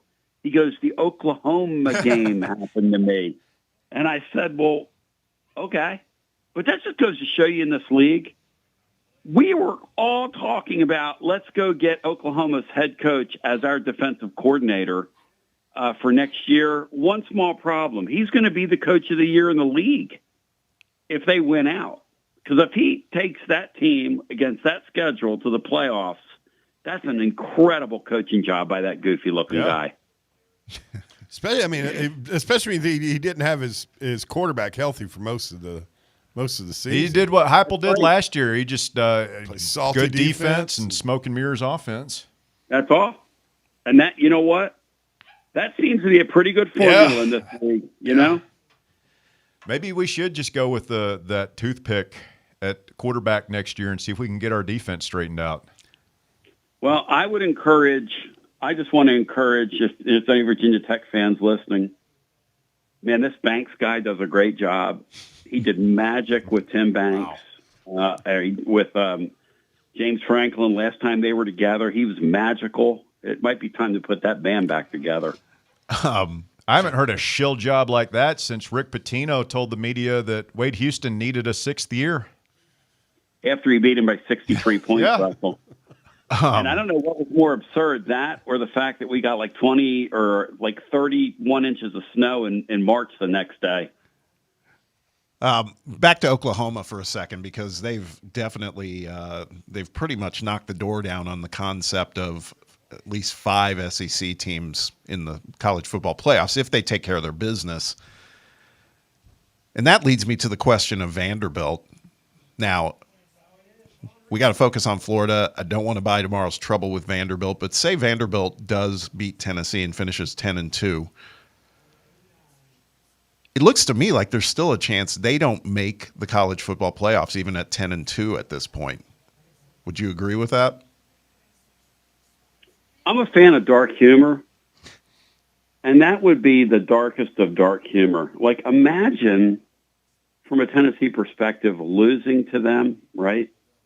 And then seeing them get left out of the playoffs. And I don't know whether that would make me feel good, feel bad, feel all the above, feel pleasure in my pain or pain in my pleasure. But yeah, I do agree, Bob. This whole thing all year, this whole narrative of a 10-2 SEC team can't get left behind, was never true. It has never been true because I like a 12-team playoff for that reason. It creates tension. I hope they don't go to 16. I like the sport of 12 because 12 feels like it's in reach for everybody, but it's not as in reach as it feels. It's a very good accomplishment to make it into the 12-team field. It's a shame the Vols last year. The narrative is, well, they went to Ohio State and got pounded. In what world should that Tennessee team have played the best seed in the field? You know, and that's the thing that really, and it's a sport of narrative still. And the narrative now is, well, you didn't get it done then, and because it's always been a sport of narratives, college football. Even in the playoff era, it's a sport of narratives. But can you guys imagine if Pavia and those guys were to go 10-2, if they got left at home after winning in Knoxville, how bad that would be? I mean, that would be so bad. It could be hilarious, but I mean, it would be hilarious. bad. Yeah, I would hate it for him. Yeah, exactly. It would be hilarious. Hey, but Tony, you had Eli Drinkwitz last week saying, hey, look, this whole playoff or bust mentality is not good for our sport if there's only going to be 12 teams going. Like, it's not very healthy to have 124 other teams or whatever it is feeling their season is a failure. And I think he's kind of right. I mean, Tennessee could very well go 10-3 if we finish strong here. You know, your third 10-win season in 4 years. I mean, that's almost hearkening back to the glory days. And yet most of us would still probably feel at least some measure of dissatisfaction because you didn't go to the only thing that matters. And I guess it's all in the eye of the beholder. Now, in Eli's case, I don't get why he's getting all these buzz for all these jobs. I mean, is the coaching pool as deep as the Rio Grande River in certain spots? I mean, what are we doing? Where are this guy's big wins? They were talking about him at Penn State. A guy like Eli Drinkwitz, how large does that field need to get, guys, for Missouri under him to be in playoff position? What do you guys think? This year? Just any year. Probably like 24. Thank you. I think that's right. Because no matter what it is, he's going to figure out a way, Bob, to fall a game short. That's what would happen to a guy like that. We've seen those guys, but I do get what he's saying. I'll tell you what scares me, Russell, is how unplugged our fan base feels right now.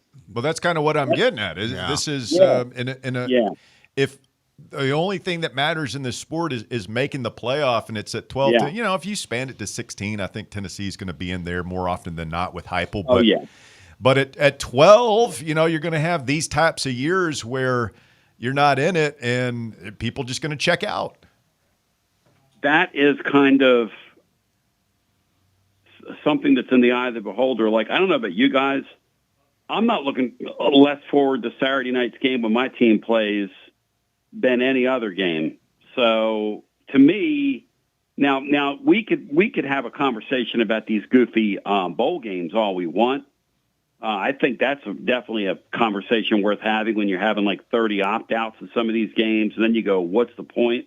But these regular season games are still highly significant. And if this Tennessee team got home at 9-3 at the end of the year, I think it's an A-level coaching job. For everything that's happened here, for all the injuries, we kind of thought, and that's why they went and got the kid from Colorado. We kind of all knew McCoy was going to be a long shot to get back. But then you lose your other corner last year, who was really a nice player, Gibson. Obviously, you've had other injuries on your defensive line. You've been shuffling guys on your offensive line around. For everything that's going on here, you plugged in a brand-new quarterback.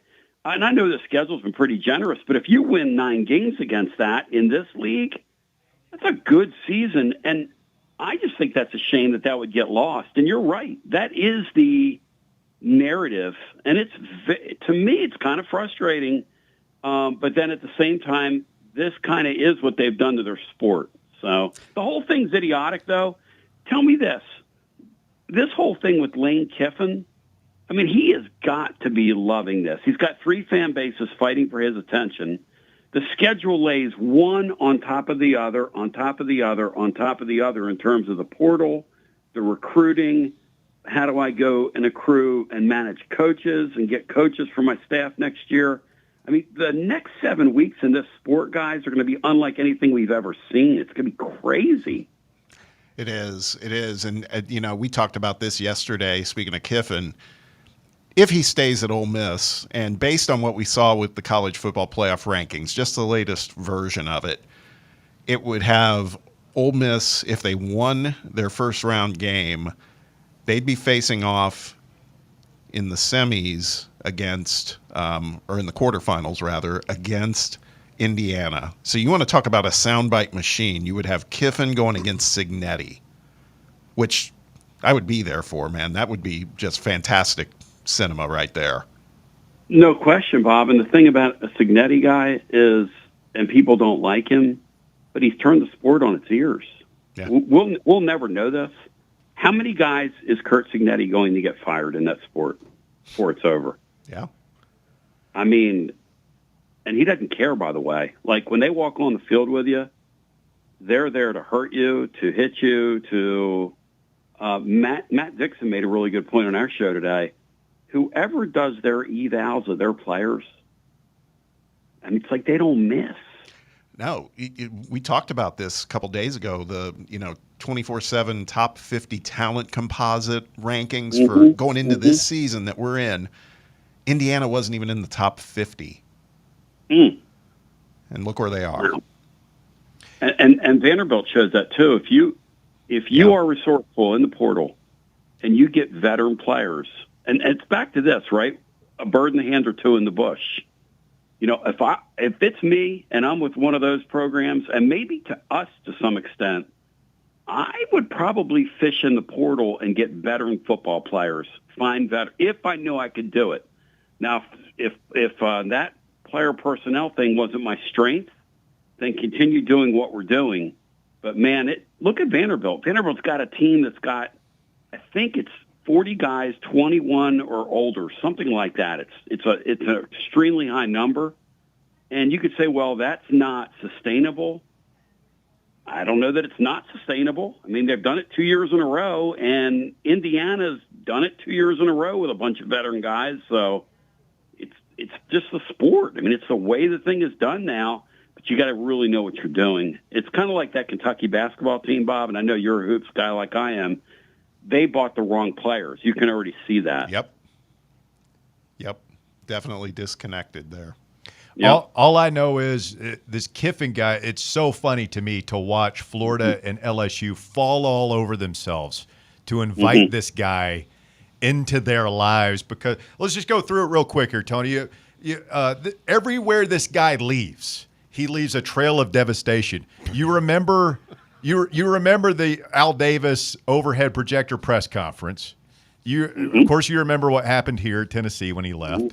USC, we actually invented a new word, and a new verb came into the lexicon to describe how he left there. He got tarmacked. Florida Atlantic, like those people were pissed when he left, and now he's literally tearing apart the entire city of Oxford, Mississippi. Like, this guy, it always ends badly, and LSU and Florida can't wait to be a part of it. What am I missing here? The guy's won 2 Conference USA championships. That's all. And that's the point. He's yet to make a playoff. This year will be his first. You talk about buying high on somebody. Like, if he were a stock, I would bet so far on his downfall. I will tell you this, though. In the modern era, in this era we're in now, this portal era, with his personality and his skill set, he's a guy that would scare me at Florida. Thank God they're not on our schedule every year. Just. Now, I do agree with you. It's funny because in the last hiring cycle, he was seen as a pariah. That's how he was seen. Oh, he's unhireable. He's Lane Kiffin. He's undesirable. He's an unhireable. If it's biblical times, he's like, over there with the lepers. And now everybody wants this guy. Everybody is after him. And he's still the same guy, Russell, to your point. But I'm back to this again. How shallow is that hiring pool out there? Think about what Penn State did. Think about the fact that Virginia Tech, they've got to be just thrilled out loud that they've got a solid, proven coach. Because really, if you look at this hiring cycle, and I'm no James Franklin fan by any stretch of the imagination. I grew up in a Penn State family. I don't really follow them now. I don't really pay attention. Like the Indiana game, I kind of fell asleep during it because we were playing at night. At any rate, the fact remains the guy is highly accomplished, and he did not wait for any of these other jobs, which leads me to believe that something's already cooking with a lot of these other openings. Either that or he just said, I just want to get this over with and, get back in the sport. But it's going to be, I think, a nutty, crazy 5 or 6 weeks coming up here. And here's the other thing. What happens if somebody gets 4th or 5th down on their list and they call our guy? What does he do? You have to ask those questions now. You have to ask those questions with all these guys now. I mean, you hate to think about it, and some people that are listening to me would like to think about it. And listen, I'll tell people right now, you better be careful what you wish for. Yeah. Those of you that want Josh Heupel off our campus, and look, I don't think he's had the best year managing football games this year, and he does squirrely, goofy things, but, man, you could do a whole hell of a lot worse than him, and we have. That's what I've been saying, Tony. I mean, it's a crapshoot on all these guys, and I don't know if I'm ready to roll the dice again. I like winning 9 or 10 of these games a year and not being the laughing stock of college football like we were under. And honestly, it started Kiffin, Doolander, Botch, and Cornbread Pruitt. I mean, those 4 guys. Yeah, I mean, look, we got Thursday night Butch tonight, guys. Is he playing tonight? You better darn tootin', brother. They're playing Louisiana tonight. That is like my Super Bowl. The Raging Cajuns. He's like a 2-point favorite. Yeah, he's playing to get to be bowl eligible with a game left. And if he wins, that squirrely dude's going to turn to his players and say, carry me off the field, guys. Because last year he had shirts printed up that said bowl eligible for his players after the game. Oh my God. A bowl championship he's nuts. You gotta celebrate those times. Tony, you gotta celebrate. Yeah. Great stuff, my man. Tomorrow, Tony B live at Calhoun's on the River, the iconic Calhoun's on the River. Dubsy, I love you. We're celebrating Titans Bill's birthday. Laura's out in the West Knoxville traffic, grabbing him a Nothing Bundt cake, carrot cake from Nothing Bundt Cakes. So we love our Titans Bill. You ever hear Titans Bill do his Woody Woodpecker impression? That'd be negative. No.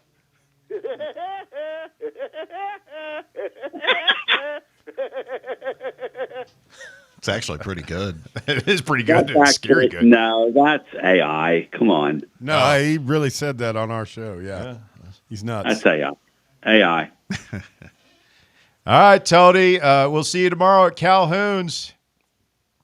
Dubsy, you're incomparable. The Bears next level. And as usual, Bob is the voice of reason. The adult in the room. It's good to have him. Yep. Thank you, fellas. All right. Thanks, Love you, man. Tom. See you. Bye-bye. Happy birthday, Titans Bill. I forgot about that. Yeah, Bill likes carrot cake. Gross. Somebody brought it. Carrot cake? You put that on the list of awesome things Russell hates. I don't think it's awesome. Somebody brought our dear departed buddy Raj a carrot cake. Roger wouldn't have any.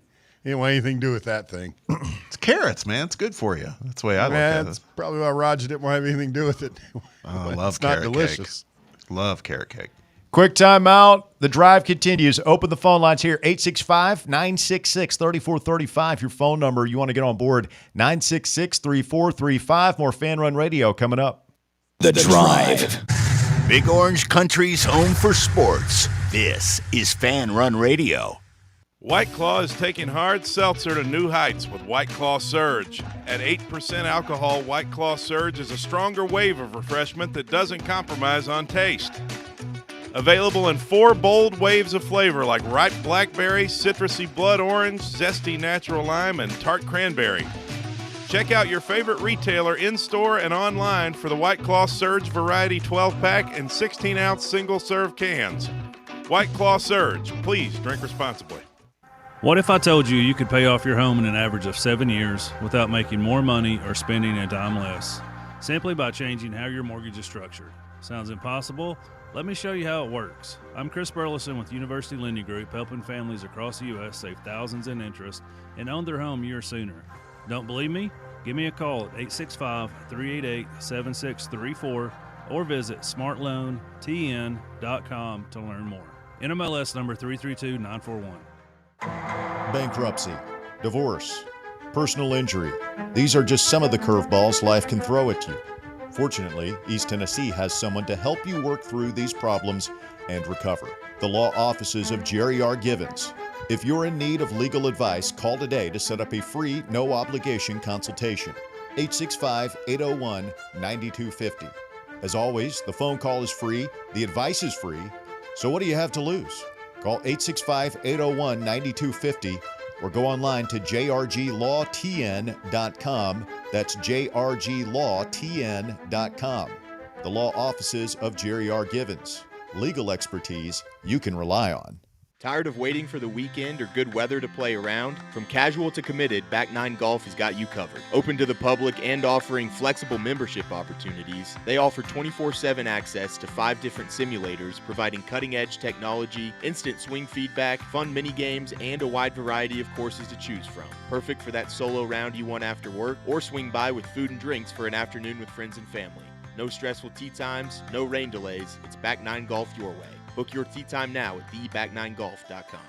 Yee-haw! I've been hooting and hollering ever since I started betting with the VIP Play app. VIP Play has more than 200 leagues, every bet type you can imagine, live betting and live hosts, all with 24/7 support from real live people when you need them.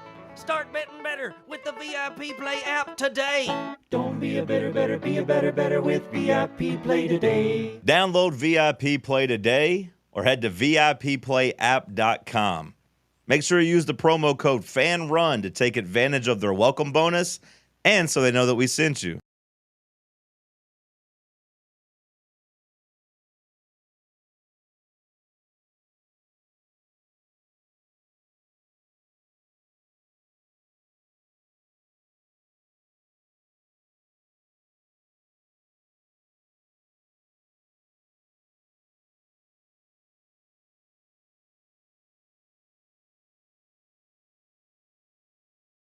Presented by Garage Beer. We got a huge Garage Beer tailgate prize pack to give away again at the end of the show. It has another one of those really cool Garage Beer retro tailgate chairs.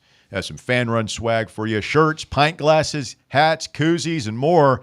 So come get your Gator hate on with us tomorrow. Barley's Pizzeria and Tap Room in the Old City, presented by Garage Beer, 100% beer-flavored beer. Have some. It's correction time on the drive. This is becoming unfortunately, a daily occurrence that we're just going to have to do. We should probably put this at the end of the show because we're going to have more mistakes. And then, we just have corrections and retractions that we issue at the end of the show. Stuart Appleby is a former pro golfer. Austin Appleby is the kid from Florida. That's okay. That's fair. Stuart Appleby. Somebody says there was a tweet by Kendall Rogers saying that Frank Anderson in Tennessee did not leave on great terms. Yeah, and then it was... I could see Frank being a bad breaker-upper. Oh, for sure. I mean, he's a known hothead. Same text says Ben McKee, friend of the show, also reinforced that a little bit. Said on Jason Swain's morning show today that Frank ghosted Elander. Wouldn't respond to calls or texts. That's weird. That is weird. I could see him being a bad breaker-upper. With Elander? These guys have been through the war together. With anybody. Bad breaker-uppers are sometimes save their worst breakups for those that you think they're closest to. It's the deepest loves that can... I still am of the mind that maybe this is something like Tony and Josh talked through, and then maybe Frank, who might be a bad breaker-upper, then said, Tony's covered it. It's good. I'm just moving on. We have a DR Vol says, I love how defeated Russell sounds after most of Geraldo's calls. You sound defeated, more weirded out. Yeah, maybe? Perplexed. Yeah. Baffled. A little unsettling. Befuddled. Unsettled, yeah. Oof.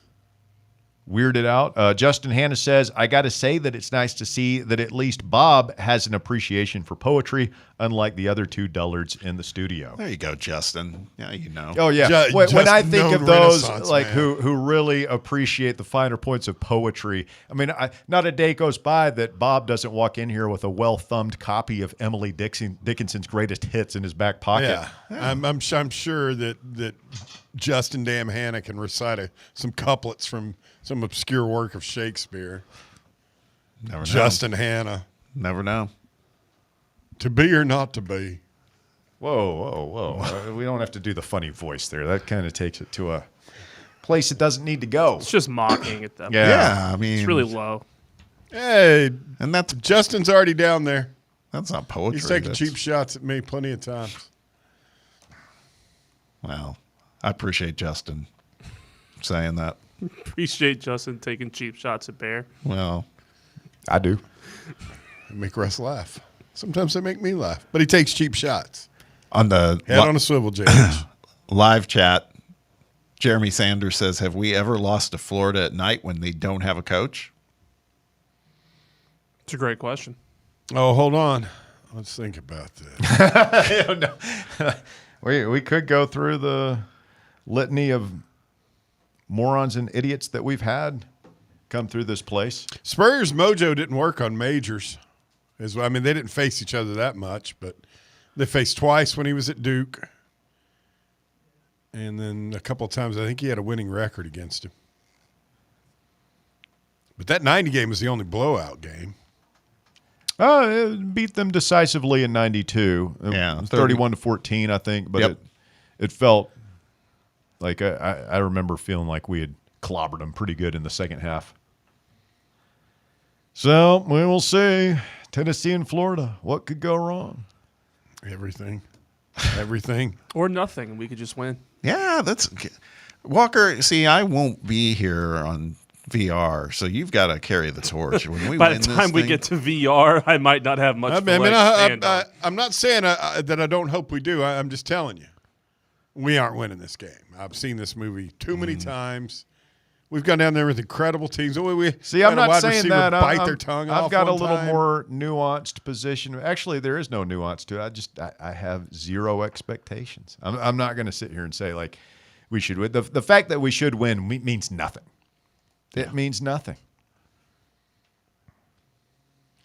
You know, I can't remember if it was you or Tony was saying that you would hope that the players would have that they would be motivated to break the streak and all that stuff.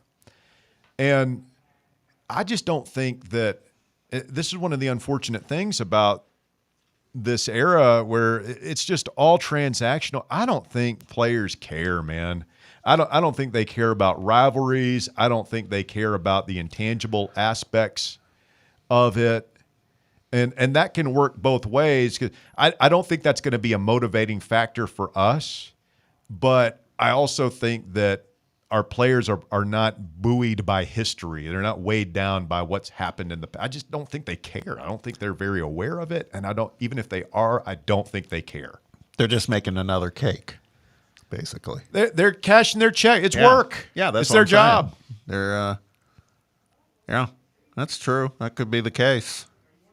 I mean, to me, again, that's sad because I think it did me. And listen, I'm not naive. I know we were paying players in the 90s and all that stuff, but I still think they cared. I think that they put on for Tennessee and it meant something to them and they still love their school. And I think we're losing that, man. That's a great segue here because I want to make a point and it's tied into what's going on with Kentucky basketball because Mark Pope, if you've seen his reaction to how they got their ass kicked by Michigan State on Tuesday night, he is beyond despondent. And you know why? They were talking about this. He's a guy that played for Kentucky. Yeah, it matters to him. It matters to him. And to these guys, he was talking in the post-game press conference about, just saying all the right things, like we're going to do better. We're going to, this isn't about one guy in the room. This is all of us. And Otega always sitting there, and his response was not an eye roll, but it was kind of snickered, and it's like, for him, man, it's just a job now. That's all it is. He's worried about getting to the league. He doesn't necessarily care about the glory of Kentucky basketball like Mark Pope does.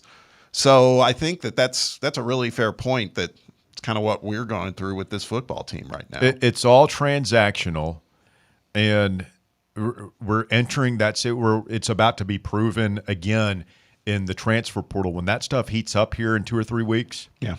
Because we're going to lose some football players we don't necessarily expect to lose. And you can't take it personal because it's not personal to them. It's all business in this. And that really stinks because we're going to lose somebody. Who's to say that somebody doesn't come in and offer? I think we would all agree that Braylon Staley is the more important of the two receivers to keep. Mm-hmm. If somebody comes in and says, hey, Mike Matthews, we'll pay you $2 million to come here. And Heupel's sitting there, well, we only had a budgeted for $1 million, which is good. He's gone. Well, you're thinking, hey, man, we've got Travis Smith. Yeah. We've got Radarius Jackson. We've got Tristan Keys coming in here next year. We're not going to break the bank for a guy that we think we can replace. And by the way, what did we learn this year is that sophomore receivers can be very successful in this offense. Yeah, it's been one of the really bright spots this season, right? Yeah. So, these guys, they tell you they love you when they commit to you and on signing day and all this stuff. But the guys that actually really, truly do care about their team, They're just sitting there watching the clock, waiting, just watching it tick, tick, tick until they can get out of there. Like we have to get out of here now. It is hour number 3 of The Drive coming up. It's Fan Run Radio. The Drive. Come kick off the weekend with The Drive, live this Friday afternoon at Barley's in the Old City, presented by Garage Beer. We'll have $4 Garage Beer drafts all day, and we'll be giving away a Garage Beer tailgate pack complete with a Garage Beer retro tailgate chair, fan run swag, shirts, pint glasses, hats, koozies, and more. So come get your Gator hate on with Fan Run Radio, live this Friday at Barley's Pizzeria and Tap Room in the Old City, presented by Garage Beer. 100% beer-flavored beer. Don't let the chaos of the holiday season slow you down. Adding your CNB bank cards to your digital wallet makes checking out fast and easy. Forget digging through your wallet or entering payment information. Just tap, pay, and you're on your way. Add your bank cards to your digital wallet for a smoother shopping experience. Citizens National Bank.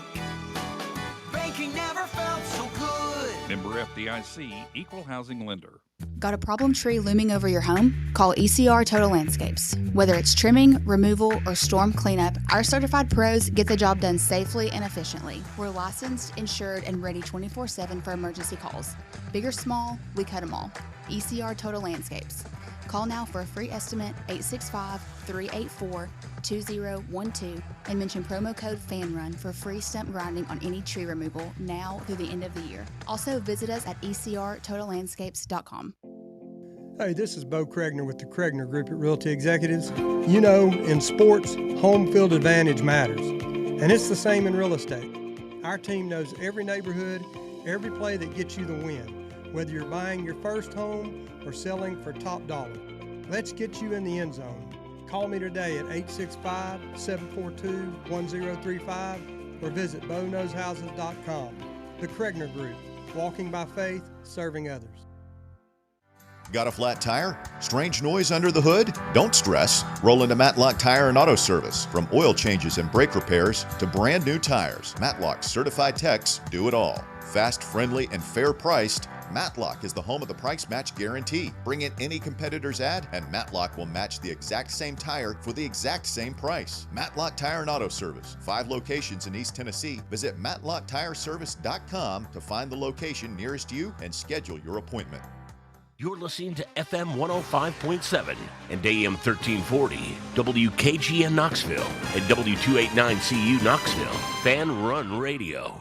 The following radio theater is brought to you by Men's Pro Knoxville. Hey, Dad, can we play football? No, buddy. All right. Pops, want to work out? Maybe later. Hey, kids are in bed. What you up to? Tomorrow? You've got one life, and it's too short for not nows, maybe laters, and tomorrows. If you have ED and performance issues, your family, friends, and even your career has already been affected. Book your discreet evaluation at Men's Pro Knoxville and turn your tomorrows into today. Yes! Touchdown! Come on, one more, Dad. Today! Push, Dad. One more. Come on, push. Hey, kids are in bed. What you up to? Tonight. Call 865-544-8220 or book now in under 30 seconds at menspronknoxville.com. Men's Pro Knoxville, for every man in every season of life.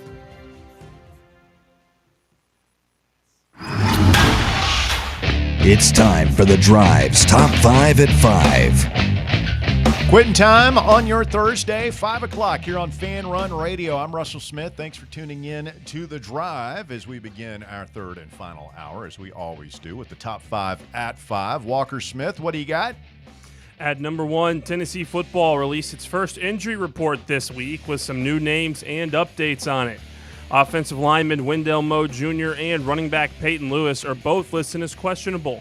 Tight end Miles Kitselman and DB Jermod McCoy are both listed as out.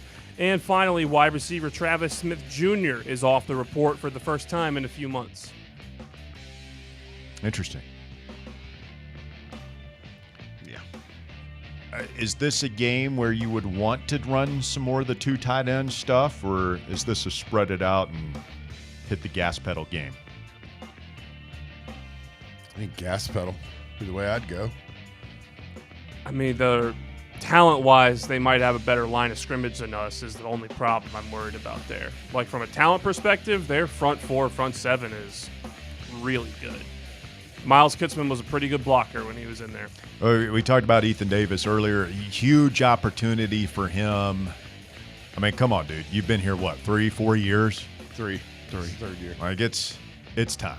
Yeah, I agree. It's time to see it. You're healthy as far as I know.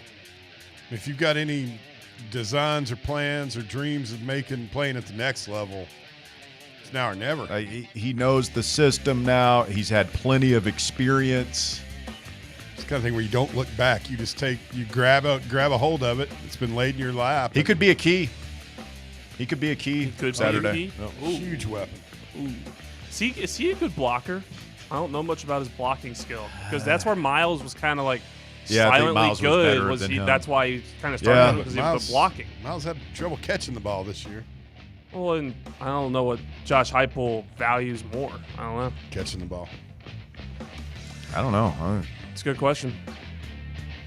Heupel likes to run the football, man, and we're going to need the missed assignments to be kept to a dull roar Saturday. Got to run the ball. Got to. At number 2, Tennessee basketball has its final tune-up tonight before they make the trip to Las Vegas next week. The Vols are hosting the Tennessee State Tigers with tip-off scheduled at 7 p.m. The game is streaming on SEC Network Plus. You officially tapping out on this one, Bob? Not yet. Oh, some life. 31.5-point favorite, by the way. Yeah. I mean, you go to this one, Bob. I'll never question your bona fides when it comes to being just completely silly about the sport of basketball. If I do go? Yeah, I mean, I'll never doubt you ever again. You're doubting me? Yeah, a little bit. I think you ought to take Bear. Yeah, Bob, we're not. I'm hope one day Bob would invite me. I'm not. All of a sudden, Bob's not. Or Bear sees where this is going. It's like, oh my God, I might have to go out in this mess and watch Tennessee State play. No. No, I'm just saying that I'm not going to the Tennessee State game. Then when it's your turn to get invited by our buddy Bob to go to a game, it'll be like Kentucky or Alabama or somebody really good. Don't be jelly.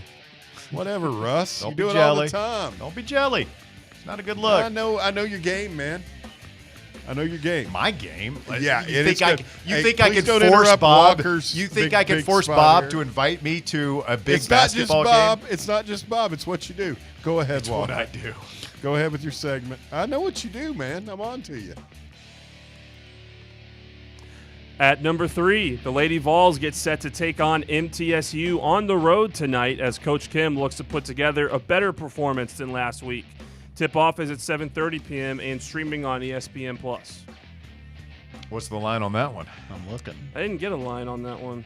Yeah, they don't. I don't care Big about orange parlay tonight? It's off the board. I'd like a 130-point explosion. Would that be too much to ask? Yes. Probably. MTSU is 2-2 with wins over Tennessee State and St. Louis. Billikens. Mm-hmm. Losses to Tennessee Tech and Rice. So lost to Tech. At number 4, Baylor is expected to announce the departure of athletic director Mack Rhodes in the near future. Rhodes, who has been the athletic director at Baylor since 2016, suddenly took a leave of absence from the position for personal reasons last week, and the sides are planning to announce he is stepping away. Baylor didn't identify the reason for Rhodes' leave. I would imagine it was what sparked it might have been that story that our buddy wrote. So, You know, the other thing to watch in Waco this year is Dave Aranda. Yeah. He's 5-5.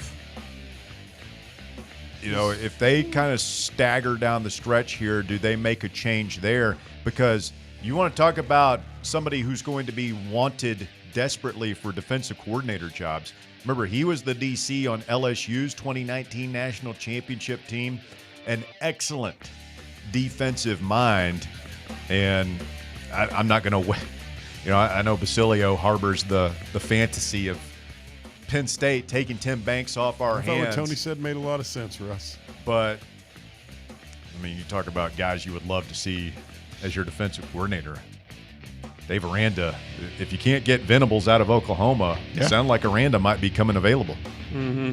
Very interesting. It's a weird, they're in a weird spot as a program. And I still think Aranda's a great head coach still. So, I mean, who knows? Think he's a great head coach? I think he's a lot better than what his record is showing right now. I think Baylor's situation is kind of just all over the place. They need offense. I would hire Kendall Briles if I were them. Yeah. Well, they were never any good up until, the Browns showed up? I mean, what's their biggest claim to fame? Is Mike Singletary. It was his alma mater. Yeah, who was their coach back in the day? Grant Taft. Yeah, Grant Taft. Tell you, one of the worst places. I can't imagine summer workouts, fall Waco? camp in Waco, Texas. That is just, besides Houston, like that's about as miserable a place I can think of to do that. Whew. Yeah, those are some hot summers. And at number 5, a restaurant in South Korea has sparked controversy after openly turning away solo patrons with a banner that claimed it, quote, didn't sell loneliness. Most brick-and-mortar eateries try to offset the rising cost of food and energy by using their seating capacity as efficiently as possible. For the rising cost of food, energy, and labor, South Korean law states that selecting customers falls under the business owner's discretion and is not a violation of fair trade principles. I mean, what if somebody came in there and they just needed to have a nice meal to keep them, maybe they're teetering on the edge and they are lonely. Maybe a guy just needs a meal. You ever go eat by yourself in a restaurant? I have occasionally. When I traveled for work, I would, and I loved it. I used to do it a lot. Yeah. Back when I was younger and it was affordable. Now I generally try to stay out of restaurants except for once a month or so. But I used, and this is before the day and age of phones. Yeah. I would go and Take a just sit newspaper, book, or and order. No, just sit there. I'd take a Like newspaper. Forrest Gump just staring off alone into with my thoughts. Mm-hmm. You know who had a great quote on this not too long ago? Joe Flacco. When he first got to Cincinnati, had a quote saying that I used to look down on people that just went to diners and ate by themselves. Oh, it's the best. And now he's like, those were actually the happiest people in the diner. just a meal, no rush, nowhere to be, just you. I mean, with phones now, you can sit there and you can watch a damn movie on your phone. That's not the same. No. That's the problem. We're never alone. No, that's amusing ourselves to death. I would, back in my California days, I'd go have lunch. I'd go to the gym on a Saturday and then go have lunch. I'd be by myself a lot with the You have paper. a go-to spot out there? Beechwood Cafe, Beechwood Canyon, Del You Taco. don't have a Waffle House? No Waffle House. So Del fortunate. Taco, which was delicious. It's kind of like a Del Taco is really good. It is good. It's fantastic. I like Del Taco. Thank you, Walker. That is the top 5 at 5. It's brought to you by Garage Beer, 100% beer-flavored beer brewed right here in the Volunteer State. Come on out and support the brand with us as we broadcast live tomorrow at Barley's in the Old City. They do have free parking there. They'll reimburse you as soon as you come in there. You just scan the QR code. It's very simple.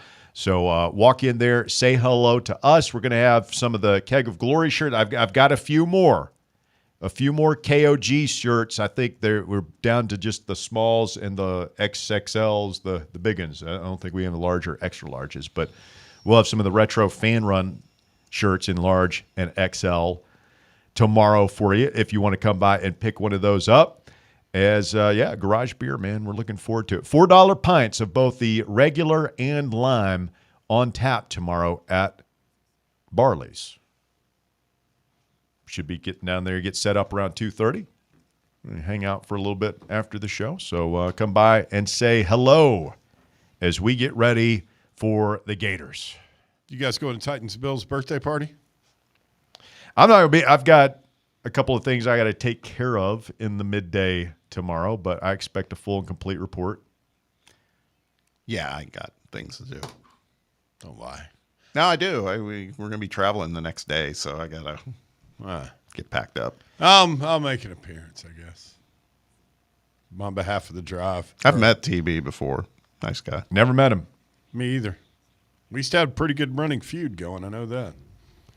The Crown Cleaners Crown Pick of the Week contest is live on Facebook. Get on there. Give us your score prediction for the Vols and Gators. Closest prediction wins gift cards from Crown Cleaners in the Pizza Kitchen, some fan run swag. Go to facebook.com/The Drive with Russell Smith. Like our page while you're there. Give us the old like button click and put your score in the score prediction thread. Do not send it to me on any other medium, and you'll be good to go. You might win fabulous gifts and prizes. You guys see this back and forth about Lane Kiffin reportedly speaking with the governor, that crazy governor down there in Louisiana? No. Didn't hear this. There was a report. Is one of the Ole Miss 247 guys is reporting it, and somebody's denying it down there, but they're standing by their report. They're saying they know this happened. I've looked enough at what all was going on in the Kiffining, between LSU, Florida, and Ole Miss that, they've gone completely bonkers, man. Just stark raving loons. It's very, very familiar. Yeah. Well, it's even worse. At least here he just left in the middle of the night. Yeah. It was drawn abrupt and it was bad. Like there was fallout, but at least he just ripped the Band-Aid off. This thing's going to drag out for several more weeks because I'm telling you, he's not going to walk out on that program. If their position is, which I find hard to believe, if their position is you take another job, we're not going to allow you to coach in the playoff. Well, he wants to coach in the playoff. It's the best team he's ever had. So even if he knows what job he's going to take, he's not going to let him know. No. He's just going to play mum, coach his team, and then announce his decision afterward. And they can talk all they want about ultimatums and all this stuff. If he just tells them, sorry, guys, I haven't decided. What are they what, you going to fire him? No. You're going to push him out the door? No, because, the playoff committee, that's the other part of it. That would be a factor in how Ole Miss is judged. Unless I got hoodwinked by, a fake account. Always possible. Now, I will tell you this. This also is from Rebels 247, the Ole Miss website.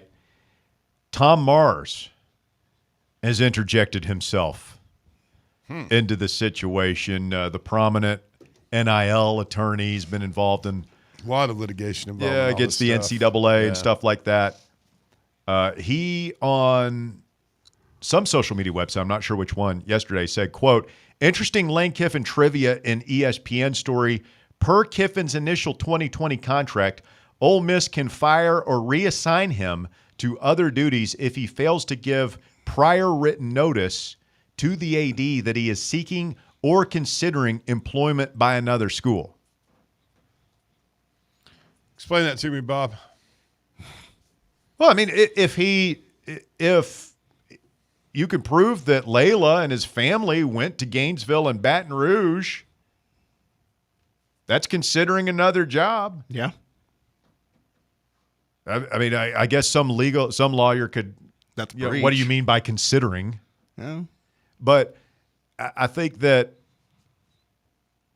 again, they're not going to fire him unless he takes it. Okay, if he takes the LSU job, he tells that AD down there, I've taken the LSU job or I've taken the Florida job.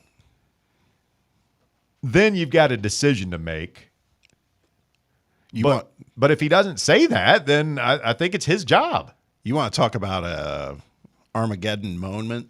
I'm just reading this article, and I know we don't love this guy, but Dan Wolken at Yahoo. Well, he's on the list. But let me just read this to you. In the game of leverage being played between Lane Kiffin and Ole Miss over his future, Kiffin owns a trump card that hasn't widely been discussed.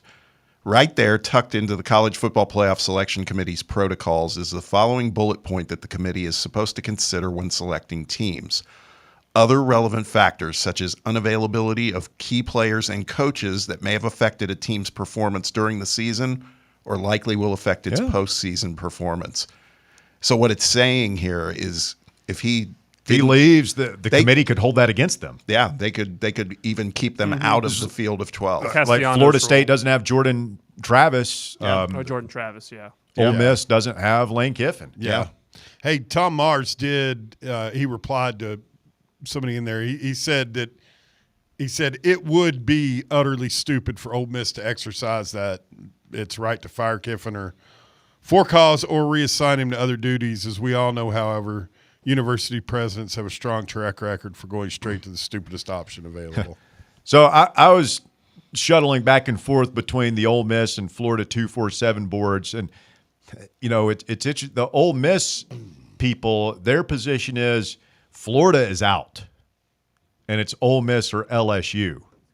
But the Florida boards are still, and Graham Hall, who we had on the show earlier this week, covers Florida for the Swamp 247 board, says that it's not over, and he thinks Lane Kiffin is going to be the next Florida coach. There's other people that are convinced that he's never leaving Ole Miss. Meanwhile, he's just soaking up all the attention from 3 different fan bases. It is interesting, because if you get back to the crux of things, Ole Miss is the one that took the chance on him and gave him a big-time job, right? Because he was at FAU. They went through this with Chris Beard just last year because when the Indiana University job became open, Chris Beard's name was popping up everywhere. And Ole Miss worked it out with Chris Beard. And to Chris Beard's credit, he was kind of like, I coached under Coach Knight. Indiana would be great, but you're the school that gave me my chance to get back into the game. Yeah, I'd say feels about it in a couple of years when Rick Barnes finally retires. Yeah. We decided to money whip him away.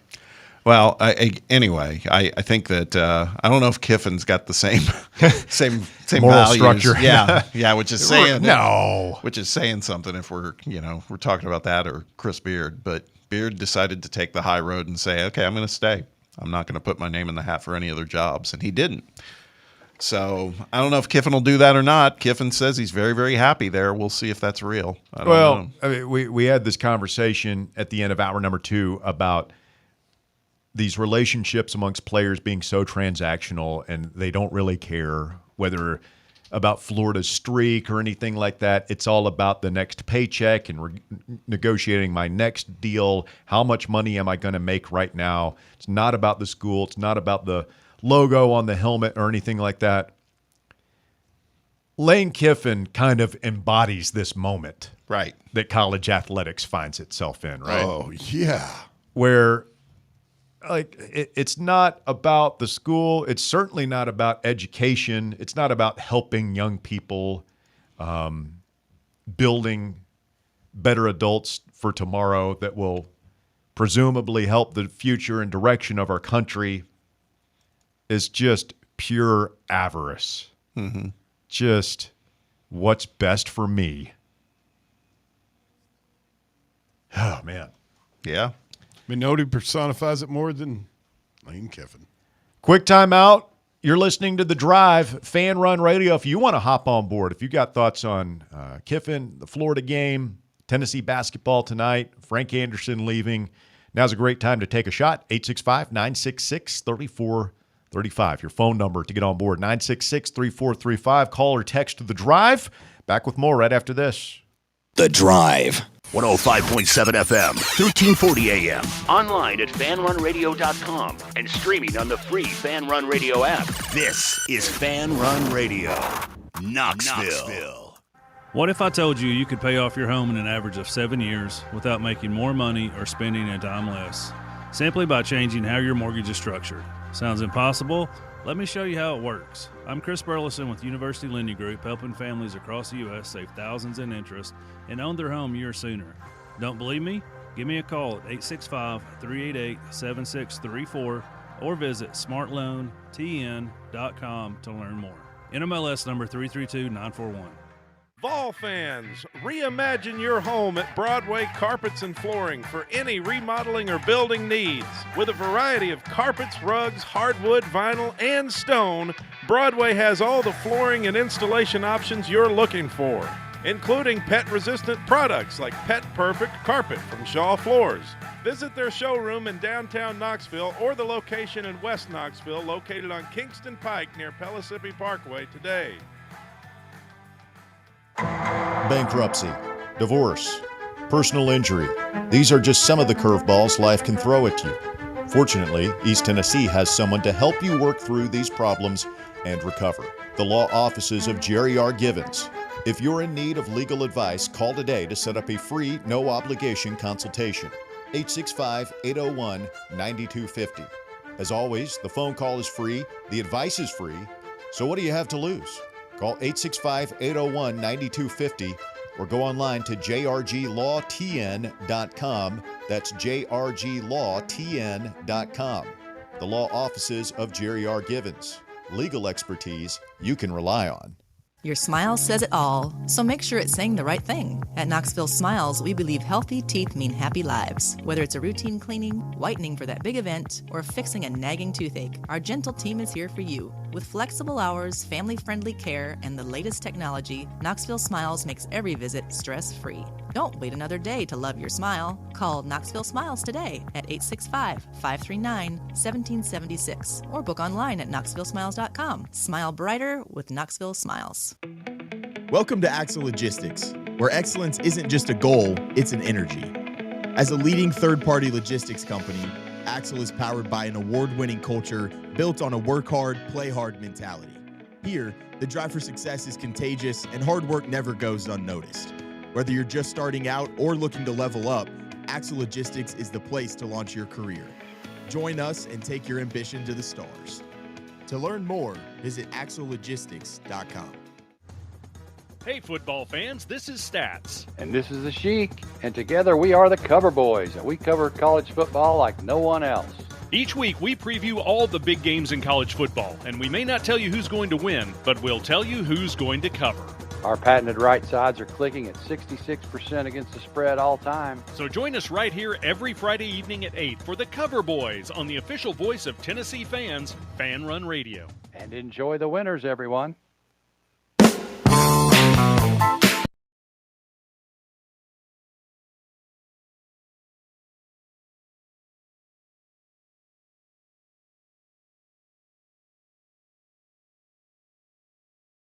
Yes, that was Elander's statement that they put out. Quote, I want to congratulate Frank Anderson on joining Coach Vitello's staff in San Francisco. They are a perfect match, and we wish them nothing but the best at the big league level. Just saying you can read that one of two ways. I don't know, man. I think Elander – I think that's Tony's guy. I think they're – I agree with you, but I want to know more about this supposed falling out with crazy-ass Frank ghosting Elander. And that if you hadn't said that, I would have never read anything into that statement. That just came from that's just somebody in the text box, right? About Frank? Yeah. Well, no. What's his Ben McKee? He was on. He does. But he was just. I mean, have you heard that? No, because it was just from a texter in the text box. It Yeah. said that they heard. I mean, that McKee was you on. You got to be careful with these texters. Yeah, they just make stuff up, Bob. I'm going to coach you up on how not to give it. You're the one that read it first, dog. So, but I read it off the air. I asked you about it off the air. Yeah. Still read it. So, like, I'm just saying. Well, yeah, I read everything, but you've got to learn. If you're going to do this, Bob, you got to learn to expect the worst from people. So maybe don't take as many shots at me about the old mustard tosser thing. Like I knew any. I mean, we're all vulnerable to this, Bob. Well. You're Bear. Wait a second. How in the hell did I get pulled into this like I just fed false information? This was not. Talk to the captain, man. Yeah, I don't know, Bob. This is. I try and be on your side, Gentlemen, and you please. turn on me like a rabid dog. This is like elite level spin going on right here. I'm always in your corner, Bob. Yeah. Always. Okay. Always. Well, I just here's why. Is because what we're talking about is a fairly incendiary thing, right? Frank Anderson falling out with and all that. So I just I'd like to hear it with my own ears before I just take the word of Joey Textbox guy. Mm-hmm. So I guess we'll be listening to the later when I get off. We're going to sign you that. You go find us that audio. Matty Ice is next. What's up, Matt? What does Mustard Thrower say about Jermod's status this weekend, Bear? He's not going to play. It's an exclusive. Breaking news here on the drive. You guys act like I'm the only one. Matty Ice, I was driving in L.A. and turned it on as Bob and Walker got no threed live on air. No threed. Well, I was literally 3,000 miles away, and they were messing up just like I do. And come on, Russ. I have to bring up Christopher Volken. That was 8 years ago. You got though. I did. 8 years ago. Hasn't happened since. I learned my lesson. Y'all just keep making the same mistakes over and over again. Again, if we're talking about whatever this is today, you read it to me and I said, wow. And I guess that means I validated it. I read it off. There's a reason I didn't read it on the air. I feel like you owe Bob an apology, Russ, for being honest. I'm sorry. I don't apologize. I'm sorry. Would you rather be mistaken or just have a terrible take? Who the hell is Tony Vitello? That's pretty good. I'd rather have the terrible take because I'm getting a lot of mileage off of that one. I've already put it out there, too. Who the hell is Josh Elander? Hopefully it works out the same way. Russell, I've said it for months on end, and even when we hired him, I think we need to make a shirt. That has to be on a shirt, and we need to send Tony one. Yes. We've talked about it for a long time. It's not happened. Hey, guys, I had a question in regards to a lot of the BVS that we're having this week with this game. And, for Walker and I, we haven't seen a handful of these. And so I know it'd be nice to see it as a big win for us. And it got me honestly thinking, when we look at the great, Heupel wins over the years, obviously the 2 Bama wins come to mind, the LSU win comes to mind. Other than that, I hate to say it, would breaking the streak since 2003, would that kind of crack the top 5 in y'all's eyes in terms of Heupel's big wins? I know they're, less than stellar this year. They fired Napier, but I do think if you can break a streak, it kind of goes into the importance of signature wins, and I'll hang up with that thought. Have a great day, boys. Thanks, Matt. Appreciate the phone call. I mean, I don't know exactly where it would rank. I feel like it's tempting the wrath of the whatever high atop the thing to even have that conversation. I'll say this, though. Beating Florida in the Swamp this year would be a huge moment. Like, I don't care about their record. If he wins Saturday, I will give him his flowers because, first of all, it's breaking a streak. It's a huge rivalry game. We don't like them. There's a lot of emotions at play here. And it also would do a lot to counteract the narrative that this guy can't take his team on the road at night and win in this league if it's not Kentucky or Vanderbilt. So I realize that they would be 3-8 at that point. It's just not a very good team. It's not a quality win, but it is a big win to this fan base. Yeah, I mean, it would bolster because it's been one of my big arguments in favor of. I think he's doing a fantastic job. He would have a winning record against Florida since he's been here, and he's held his own. What's he now? 2-3 against Bama. It was 2-2, but he's holding serve with two of our biggest historical rivals. Be huge in that point. Or in that respect, rather. Yeah, no, I think it would be big. I'm trying to remember it. Like the win last year, that game was such a root canal game. It was horrible. It was, yeah. At the end of it, I don't even remember really. It was just such a feeling of relief. It's like, oh, at least we didn't lose. Yeah, I was at that game. It was a miserable 4-hour experience watching two teams that did not know how to move the football. It sucked. And winning that game, it was more like we all got to go home relieved. I mean, it wasn't as bad as the Milton, Texas A&M game where we had to rely on D. Williams to win it. But I was at that one, too. Root canal game was a phrase we coined to describe basketball games, but, I mean, it could be applied to football this year. Oh, for sure. Oklahoma, Mississippi State, and Mississippi State. Yeah, Arkansas. The game we won. Was that wrong of me to CG was trying to bring up the vibes in hour number one, and he did we're a couple of plays from being 9-1 thing, and I said we're also a couple of plays from being 5-5. Yeah, say that about a lot of football teams out there right now.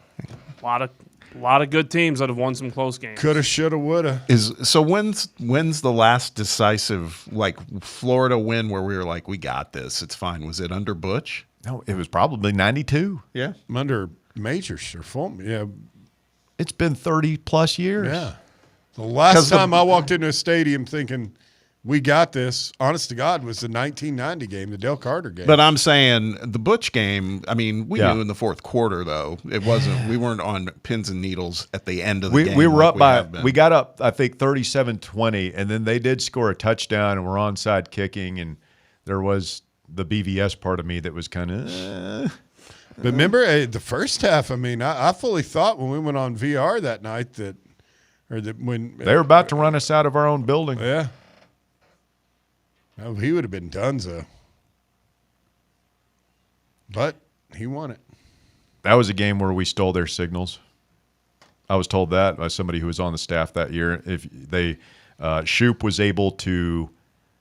Shoop was Bob Shoop. Yeah, defensive coordinator, was a great signal, is known in college football as a great signal stealer. And you go back and watch, they are running the fan on us in the first day. It was 24-3, I think. Yeah. And at some point in the second half, we were able to decipher their signals. And you can go back and watch on that. There's especially one possession where all our guys are they're calling an audible, and all our guys are pointing right to where the ball is going to go, and it goes right there, and we stop them for a 3-yard loss. Stuff, it's so we as fans want to. It's the strategy back and forth and all this stuff, and stupid stuff like that happens all the time. Wasn't Shoop the one that then he called the defense at one point? It was the magic show or the fireworks show or something. Do I know? Seriously, that's what I remember hearing from some. I heard it on one of the sports talk radio shows. He referred to his defense as like instead of the steel curtain where they're the magic show. Yeah. Oh, it was magic. Yeah, no, it was magical. This is when he was coming in. Team went right. They went right through us like we weren't even there. It's magic. Yeah. This was not. He wasn't doing it in the heat of the season. This was more like when he came in on the job and everything. My biggest, the one thing I remember, he was in the picture with. Kongbo. They were eating ice cream in the yeah. Kongbo Saddest man picture. ever to lick an ice cream cone. That's the recruitment that gave us the Right Reverend. And his African prayer beats. His djembe drum. So that's where it came from. Oh yeah. Yeah, I didn't know 100%. that. He showed up. Jonathan Kongbo. Nice. Showed up at his father's house in what? It was like Calgary or somewhere up in Canada? Yeah. With the African prayer candles and the djembe drums. The dashiki. Well, we added that part, but. And the fez. Was Twitter wants a 4-digit PIN now for my DMs? What? You haven't seen this? No. Am I the only one? I'd be real careful. Yeah, I haven't seen that. Really? No. Oh, yeah, it does. Welcome to the new X chat. Yeah, create a passcode. Okay. Worried there for a minute. Somebody draining my bank account here all of a sudden? Well, that way nobody can read your DMs. I ain't got nothing in there. Nothing worth seeing anyway.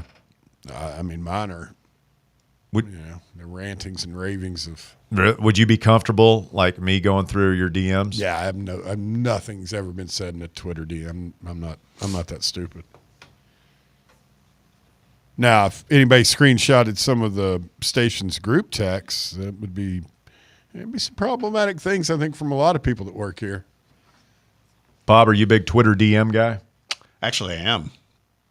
And you haven't had to put in the 4-digit PIN? Just seeing it now. Really? Yeah. Must be a new thing. Just must be a new I got mine like a week ago. Oh, I don't look at my DMs a whole lot. Really? Yeah. Oh, it's every day, constantly for me. Big DM guy. Roberto is next. What's up, Roberto? Just making sure you said you're a big DM guy, not a big BM guy, correct? Well, that too. Coffee as hits well, in the morning and boom. Those grape nuts and coffee. Have you seen this pile of crap? Exactly. Hey, guys, be careful out there. Alkilia Highway is really bad today. Really bad. Be careful out there. Oh, man, I negotiated that twice. Coming back down there last night was it's like, There's yeah, like man, 5 wrecks on it today, this is right? dangerous. Yeah, welcome to Blount County, baby. That Where first kings are part of kings. it, where it's kind of like the interstate now, I felt a little bit safer. Yeah, that's what they're doing is they're turning that whole thing into an interstate, and they're actually going to bypass the current Alco Highway. Nonetheless, can I jump on this Frank thing real quick? By the way, Bob is quoting, just to make sure y'all understand, Bob is quoting Ben McKee, Big J journalist Ben McKee. Well, technically, Bob wasn't quoting anybody. If he was quoting Bob was anybody, quoting a person from the text box who was quoting Ben McKee. Is that correct? Okay. It's still Ben McKee. I think he knows a little bit more about what's going on over there than most of us. And I would say this, as far as Frank's concerned, I mean, fine, go. Next time he calls a waste pitch on 0-1 or 0-2 or a 1-2 count that doesn't get knocked out of the park, it'll be the first. Like, that's always been my biggest thing with him. He's got strike throwers. That's great. Big arms. That's great. And it works for the most part. Got us a national championship. Also, gave up a lot of home runs that had no business giving up the last 2 years as well. You'd agree with that? It's hard for me to be critical of him, but yeah, we did give up. He was all about throwing strikes. Throw it over that white thing is what he used to say. And that's fine, but the game evolves. And I mean, these guys now, I mean, Frank is how old? Like 70-something? Seriously, I'm not making a joke. It's not. Oh, he's in his like mid 60s, I thought. Okay. Well, the game's changed in the last 35 years, and these guys are better than minor leaguers. You can't just pump strikes like you used to in college baseball and hope guys swing and miss. It's not going to happen. So maybe I'm taking a different view on it, and that this is maybe a positive thing. Maybe. I'm not saying it is 100%, but it might be a positive thing.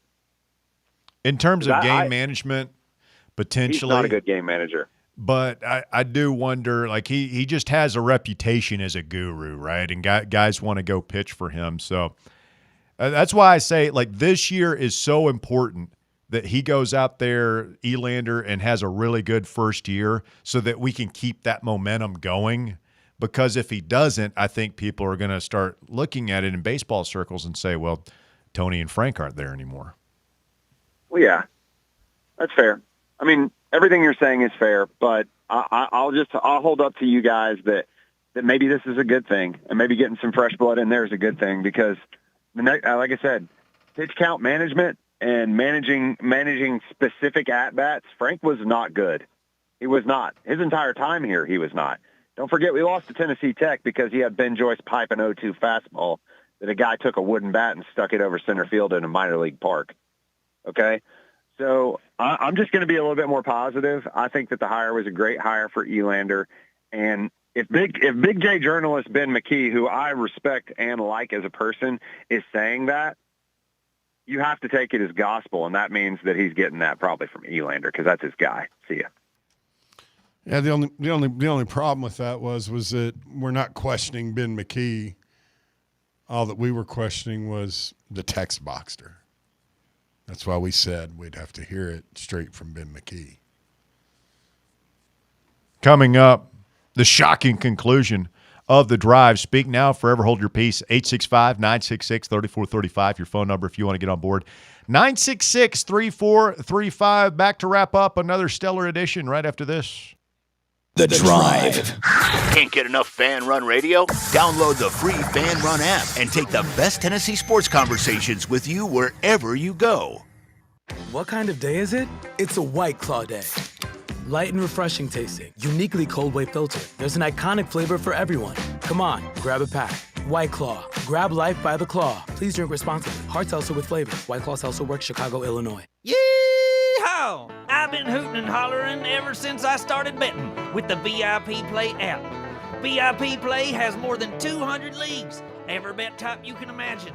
Live betting and live hosts, all with 24/7 support from real live people when you need them. Start betting better with the VIP Play app today. Don't be a better, be a better with VIP Play today. Download VIP Play today or head to VIPPlayApp.com. Make sure you use the promo code FANRUN to take advantage of their welcome bonus and so they know that we sent you. Gambling problem? Call 1-800-8899-789. Must be 21 or older and located in Tennessee to bet. Inward Half is committed to the game and the memorable moments that happen in between. From the tee box to the tailgate, from the green to the big game. For the first birdie with Dad, the first big win with Mom. Friday night lights, Saturday superstitions, Sunday traditions. Fall into the comfort and unparalleled performance of Inward Half. This fall, enjoy the walk-in. It's time for the North Knox Siding and Windows High School Football Player of the Week. Brought to you by North Knox Siding and Windows. Call 865-689-0505 or visit them online at northknoxsidingandwindows.com. This week's North Knox Siding and Windows High School Football Player of the Week is Halls High School's Amari Lethgo. Lethgo led Halls to a 47-14 win over Lawrence County in round 2 of the state playoffs last week. The senior quarterback threw for 335 yards and 5 touchdowns and added another rushing touchdown on the ground as the Red Devils advanced to take on Central in round 3 of the playoffs this week. Halls High School's Amari Lethgo, this week's North Knox Siding and Windows High School Football Player of the Week. North Knox Siding and Windows, locally owned and operated. They can handle all your siding, window, gutter, and roofing needs. Call 865-689-0505 for a free estimate or go online to northknoxsidingandwindows.com. Have you ever found yourself wishing your clothes looked brand new again? Whether it's your favorite suit, that little black dress, or your comfy winter coat, Crown Cleaners can make it happen. From stubborn stains to delicate fabrics, the expert team at Crown Cleaners uses the latest cleaning technology to ensure your clothes come back looking and feeling fresh. Visit one of their 2 area locations, Kingston Pike on Bearden Hill or South North Shore Drive near Dunkin' Donuts. Online at crowncleaners.com. Crown Cleaners, a tradition.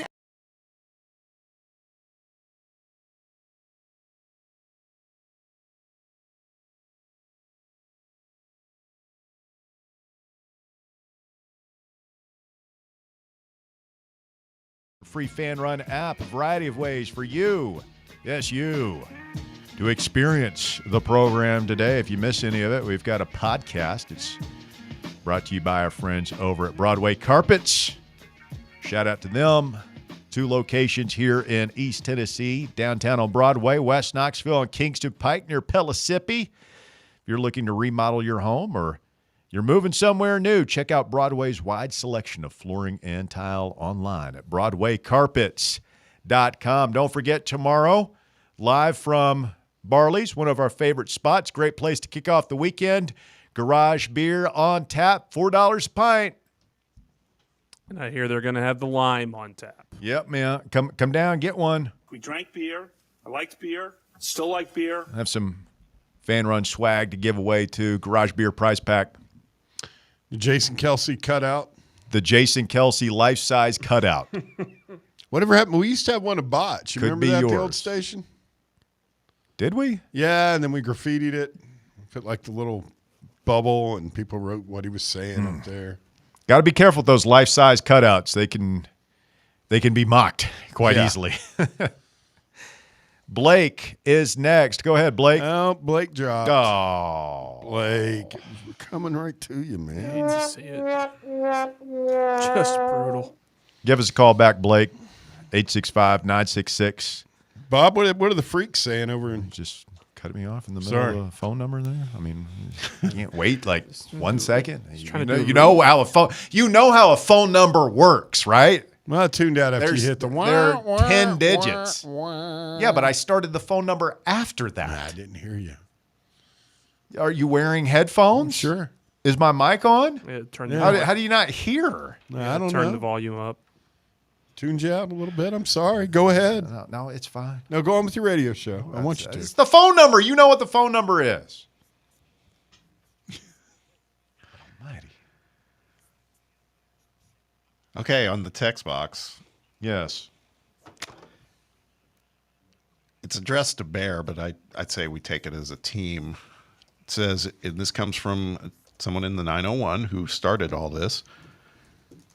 If you question the validity of what I said, of what Ben McKee said, go to Jason Swain's podcast from this morning. It was within the first 15 minutes of the show. That's all. That's what we said we were going to do as soon as we got done. I mean, not as soon as I get in and go home, have some dinner, and Well, get chicken yeah. and rice going. It's pretty good. Gets that cheesy stuff. Very filling on a cool fall evening. Yeah. We got Blake back. Oh, that's good. Hello, Blake. Hey guys, how we doing? Doing well. How are you, sir? Oh, not too bad. Sorry, man. I had to run into the store real quick and had to bail for a second. But don't let it happen this again. question, that's true. That's fair. This question is directed at new guy Walker Smith about the recent talks about Sam Leavitt leaving Arizona State, entering the portal, and that one of the places that they think would be a good fit would be the Vols next year. And by that reaction, was curious, do you think he would be a good fit here in Hype's scheme after what we've seen the first 2 years out west in Phoenix? Oh, I think if Sam Leavitt came to Tennessee, he'd be the best quarterback Josh Heupel had. He has the potential to be that good under Heupel. I'd be really upset that he leaves Arizona State, but he has the potential to be that good. Is Leavitt is he a very accurate passer? Yes. Throws a good deep ball? Yes. Better than Joey? Probably. As good as Hendon? Maybe not as good of a deep ball as Joey, but I think he's not as, what's the right word, erratic in terms of the highs and lows. He's not as volatile. I've noticed, Hennon. It's when where Hennon was better than everybody else was his ability to quickly analyze visually and process all that information and get it to the right guy. Sam's the guy got was that, open. man. Well, here's the thing, Blake, that we're going to have to figure out about our quarterback recruiting is because Sam Levitt, I'm sure, is going to be commanding $2+ million. The $3 guy million. at Duke, Mensa, made $4. Yeah. The guy at Miami from Georgia made $4. I forget So how much money. Levitt's going to be getting at least that. Yeah. I don't think these prices are going down. Yeah. So for Tennessee, like we're paying George 7 figures. We're going to be paying Faison 7 figures. Well, they both can't play. Right. And you got to figure out you can't have 7-figure players sitting on your bench, man. That is not a good use of your budget and your money. And I just think increasingly when you look at the quarterback position, what we saw with Hooker and what we've seen with Joey, what we saw with Nico, I think the logical takeaway here is you go to the portal, man. You go and find yourself somebody who's experienced and you pay them. You put your money in a sure thing. You don't give it to these kids. I'm already getting bad vibes around George McIntyre. They're saying he hasn't put on any weight at all this fall. And, we saw what happened with Nico. If the George thing goes bad, we can't go into next year with Faison Brandon as our quarterback. He might turn out to be great. Yeah, you have to. Not as a true freshman, Blake. No, I agree. I was going to agree with you saying you can't. Bryce Underwood's as good of a talent as everybody. He looks like he can be really good, but coming in as a true freshman as an 18-year-old in SEC ball is going to be a different animal than the whatever class he's playing in high school right now. So you have to have some sort of solution for next year. And yeah, I think the fair point is how much are you willing to have on your bankroll for 2 quarterbacks next year? And are you willing to pay high dollar for maybe a bigger name like Levitt, or do you need to go kind of your route with Joey and maybe find somebody in the mid majors that you feel like can read a defense and handle the schemes that Heupel has? Yes, that's what I don't even know that it has to be Sam Levitt or Rocco Becht or Lagway, one of these big names that's going to command big money. Right. I think if you trust your evaluations, you can go out there and find – Joey Aguilar's not going to the NFL. You can go out there and find a guy who's had 2 years of starting experience at a mid-major type or even a D2 school, something like that has shown that it matters to him. He can read a defense. He can throw the ball with accuracy. And you pay that guy to come in for a year or two and run your show. Yeah, at Indiana, not this year, but last season when they turned everything around, Curtis Rourke was the quarterback. He came from the MAC. He came from Ohio U, and he was outstanding. Great football played at that level in the MAC, in the Sun Belt, in Conference USA. You can find these guys in those types of leagues, guys who've had success there. Yeah. And you don't have to be the guy at Ole Miss. Grand Grand Valley State. Yeah. Grand Valley State. No, yeah, you're right. You can find these guys, man. You don't have to get the Sam Levitts and who's the guy at TCU? Josh Hoover. You don't have to get those guys. I mean, you can. Like if money's no object and they're pretty good, I would do that. But I don't know that you have to. I think we can moneyball this a little bit.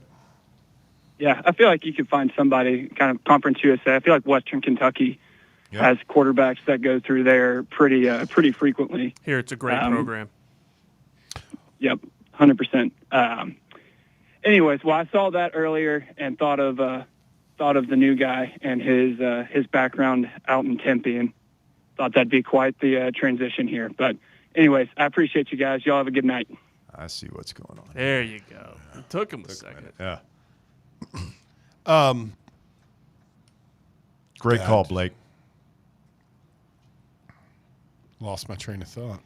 I just think that you have to go portal I know there's some debate, and some people are all about giving George McIntyre. Did we learn nothing from the Nico thing? And I don't think Nico, like the light's turning on. I know he's had some injury problems. He's playing. He doesn't have much help out there, but he's going to be good. If he gets in the right situation, he's going to be good. He just wasn't last year because he hadn't played yet. Experience is so important in this deal. But that's what's going on with Arch Manning too, right? Yeah, I mean, same he's thing. going to be good. Yeah, he's going to be good. He's not going to be elite right now, but he's going to be good. What do you guys make of, like, McIntyre is not gaining any weight? There's rumors on, social media message boards that something's going on with him. He's got some sort of food allergy or something. Yeah. Okay. I don't know. I mean, I don't know. I mean, I know you can't play SEC football at that weight and height. I don't care about that. The kind of hit that's going to hurt a 200-pound quarterback is also going to hurt a 220-pound quarterback. I think that stuff is overblown. I'm more worried about the experience, man. Arch is struggling because he's learning on the job in the SEC. Mm-hmm. Same way with Lagway. I think those guys are going to be fine. It's just, I don't know. I could be wrong. Maybe George McIntyre steps in with, virtually zero experience next year, and we're still humming right along. But all I know is what I see. Offense was really good for 2 years with Hendon. Took a little bit of a step back with Milton. Took a big step back with Nico. And went right back to where it was with Hendon under Joey. Mm-hmm. Give me an experienced quarterback. Put him right under the Christmas tree. Wrap him up in a big bow. Hendon was a lot more careful with the football than Joey's been this year. Yeah, I'm not. Well, I mean, Joey was here for 3 months. Like, I'll bet you. And here would be the best solution. If Joey can win some sort of lawsuit or waiver to get one more year, I'll bet you if he's here all next year going through spring practice and everything, I bet you those interceptions disappear next year. Yeah, I mean, how many games did Hendon start in 21? After Pittsburgh, all of them. It was like 9 or 10. Yeah, and I mean, we were good, but it was like there felt like a precipitous jump to 22. He threw a pick against Pittsburgh too. Like picks happened. Fairly certain, like Joey's thrown more interceptions than Milton and Hooker did combined. I don't know about that. He's thrown a lot. The ones against Oklahoma were bad, but the ones early in the season, you could argue, were not his fault. So, all right, stay with us. Something else coming up next. We'll see you tomorrow at Barley's, presented by Garage Beer, right here on Fan Run Radio. The Drive. Come kick off the weekend with The Drive, live this Friday afternoon at Barley's in the Old City, presented by Garage Beer. We'll have $4 Garage Beer drafts all day, and we'll be giving away a Garage Beer tailgate pack complete with a Garage Beer retro tailgate chair, fan run swag, shirts, pint glasses, hats, koozies, and more. So come get your Gator hate on with Fan Run Radio, live this Friday at Barley's Pizzeria and Tap Room in the Old City, presented by Garage Beer. 100% beer-flavored beer. Located in Knoxville's historic Old City, Barley's offers great food, live music, the best draft beer selection in town, and now your new favorite place to watch sports. Their indoor projector is perfect for any weather, and they've revamped their upstairs area with more TVs to take in all of the action. Their menu features hand-battered chicken tenders, juicy burgers, fresh salads, and the tastiest pizza in Knoxville. You can enjoy their happy hour drink specials daily from open until 6 p.m. Barley's Tap Room and Pizzeria. The following radio theater is brought to you by Men's Pro Knoxville. Hey, Dad, you want to play football? No, buddy. All right. Pops, want to work out? Maybe later. Hey, kids are in bed. What you up to? Tomorrow? You've got one life, and it's too short for not nows, maybe laters, and tomorrows. If you have ED and performance issues, your family, friends, and even your career has already been affected. Book your discreet evaluation at Men's Pro Knoxville and turn your tomorrows into today. Yes! Touchdown! Come on, one more, Dad. Today! Push, Dad. One more. Come on, push. Hey, kids are in bed. What you up to? Tonight. Call 865-544-8220 or book now in under 30 seconds at menspronknoxville.com. Men's Pro Knoxville, for every man in every season of life.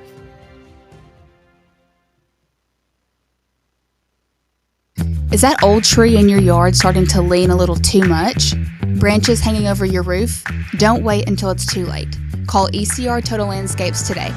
At ECR Total Landscapes, we specialize in safe, professional tree removal, trimming, and storm damage cleanup.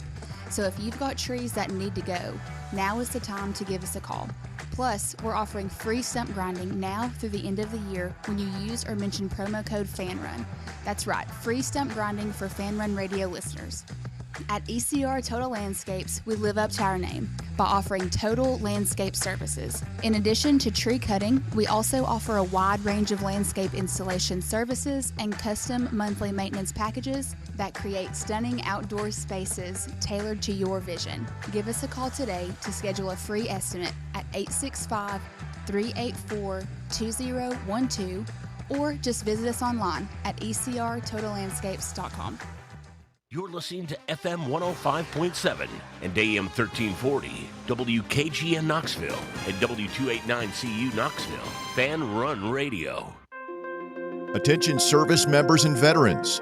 Introducing the Griffin Law Firm, your trusted ally in military legal matters. From court martials to benefit claims, at Griffin Law, your mission is their mission.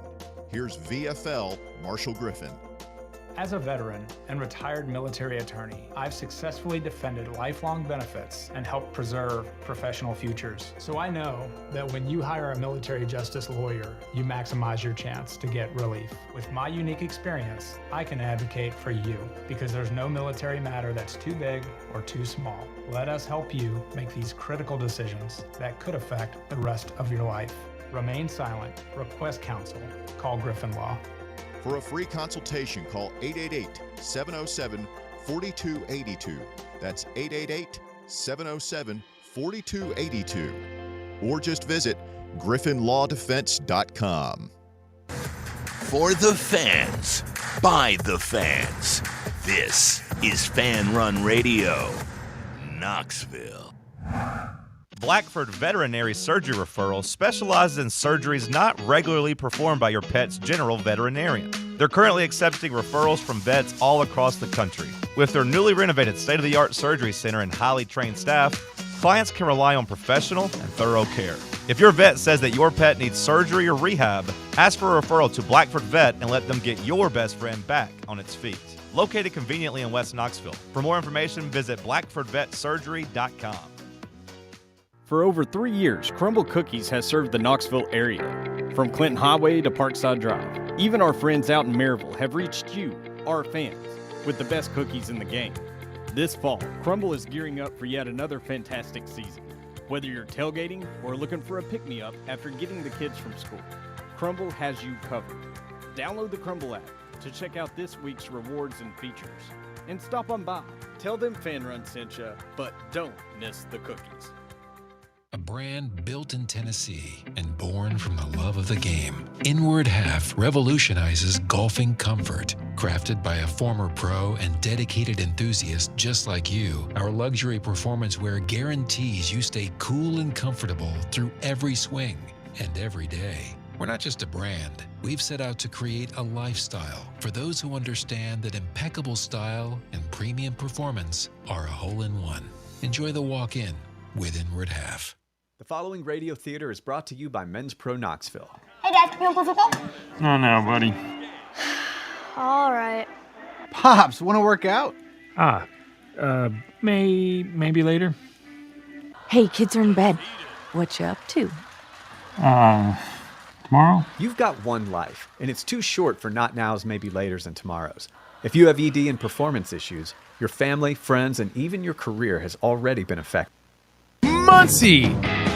Bolaños. Hi, Muncie. Hi, guys. Muncie's hanging today. We're live from the Fox Sports Radio studios. Rich is back in studio, by the way. It's great to see Rich.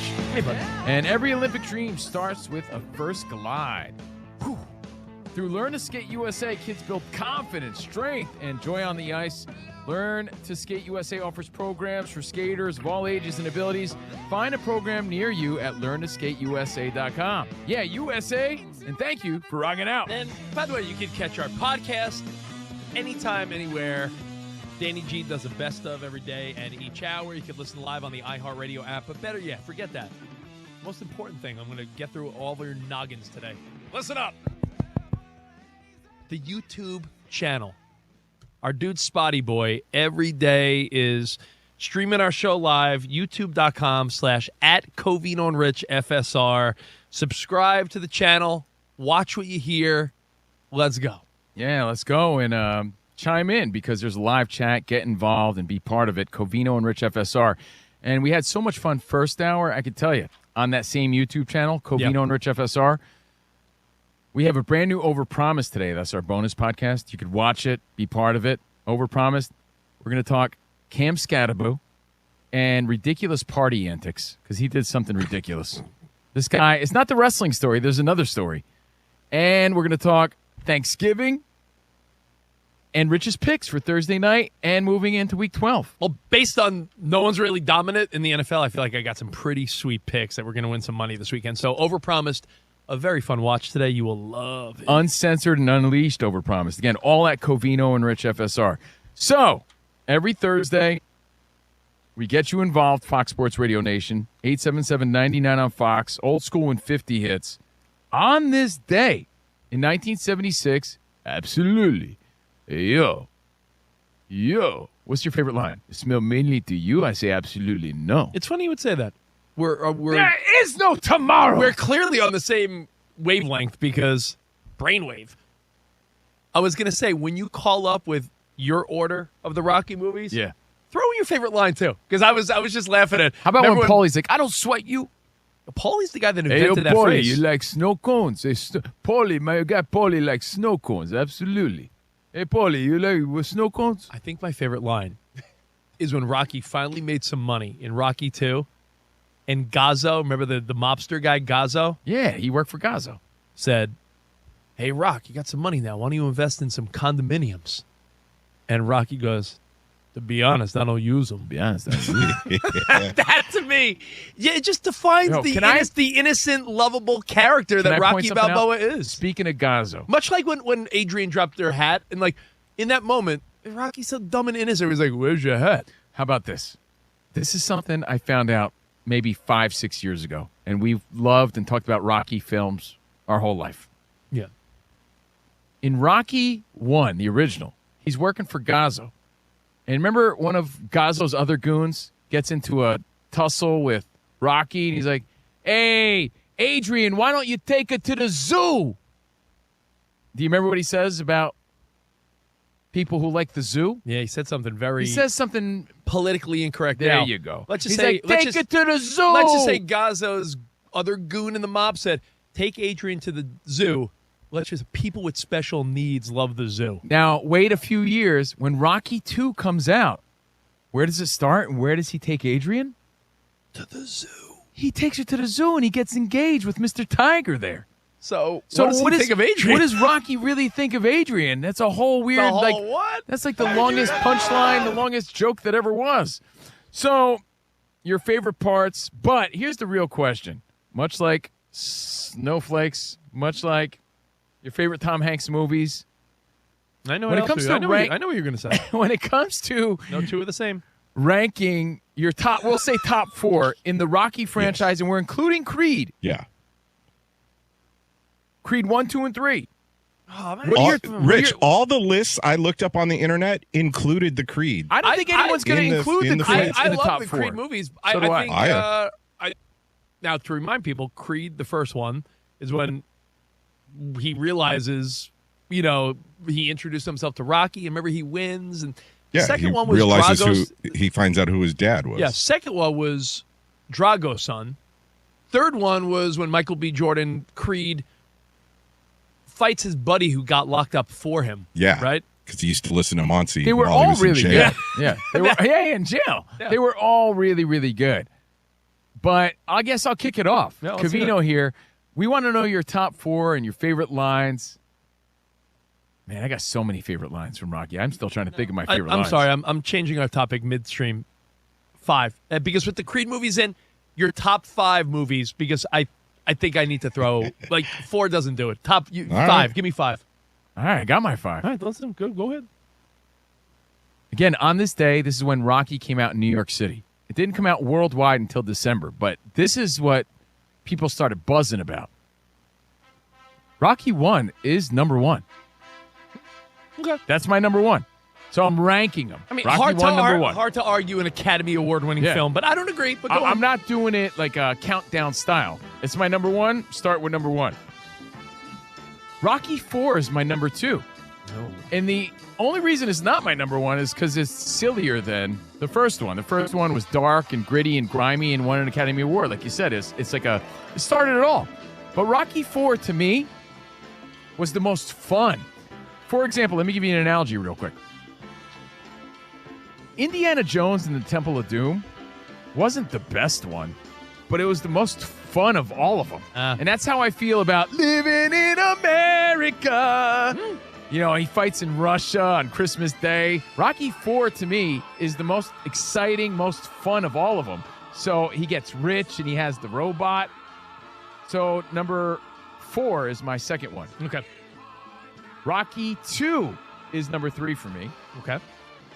Rocky 3 is number 4 for me. So it's 1, 4, 2, 3. You had Thunder Lips and Clubber Lang. Shut up, old man. You let something know where to come from. Prediction, pain. Okay. So I got 1. You got a big mouth. Who wants to come out and close it, bad boy? Come on. 1, 4, 2, 3. 1, 4, 2, 3. And I really have an unpopular opinion here, I think. Really enjoy Rocky Balboa. I did. Because it was like the full arc of the character. Adrian dies. Rocky Balboa, Mason the Line Dixon. It's a good one. I thought it was really good. I mean, it was sad, and that's why people don't like it. It was sad, but it was real. I liked it a lot. Oh, man, So- I love your list. 1, 4, 2, 3, 6 is Covino. 1, 2, 3. 1, 4, 2, 3, 6. Okay. I hate that I'm leaving Balboa off my list. Because I really enjoy Rocky 6, Rocky He sat Balboa. there with at the cemetery with the chair. With the chair, Milo Ventimiglia. It was great, and that's what is it you say to the kid? Life's not all sunshine and rainbows. It had a great Absolute. speech. Yeah. But here's my list. I'll do what you did. I'll start at the top. Unpopular opinion. The best Rocky, Part 2.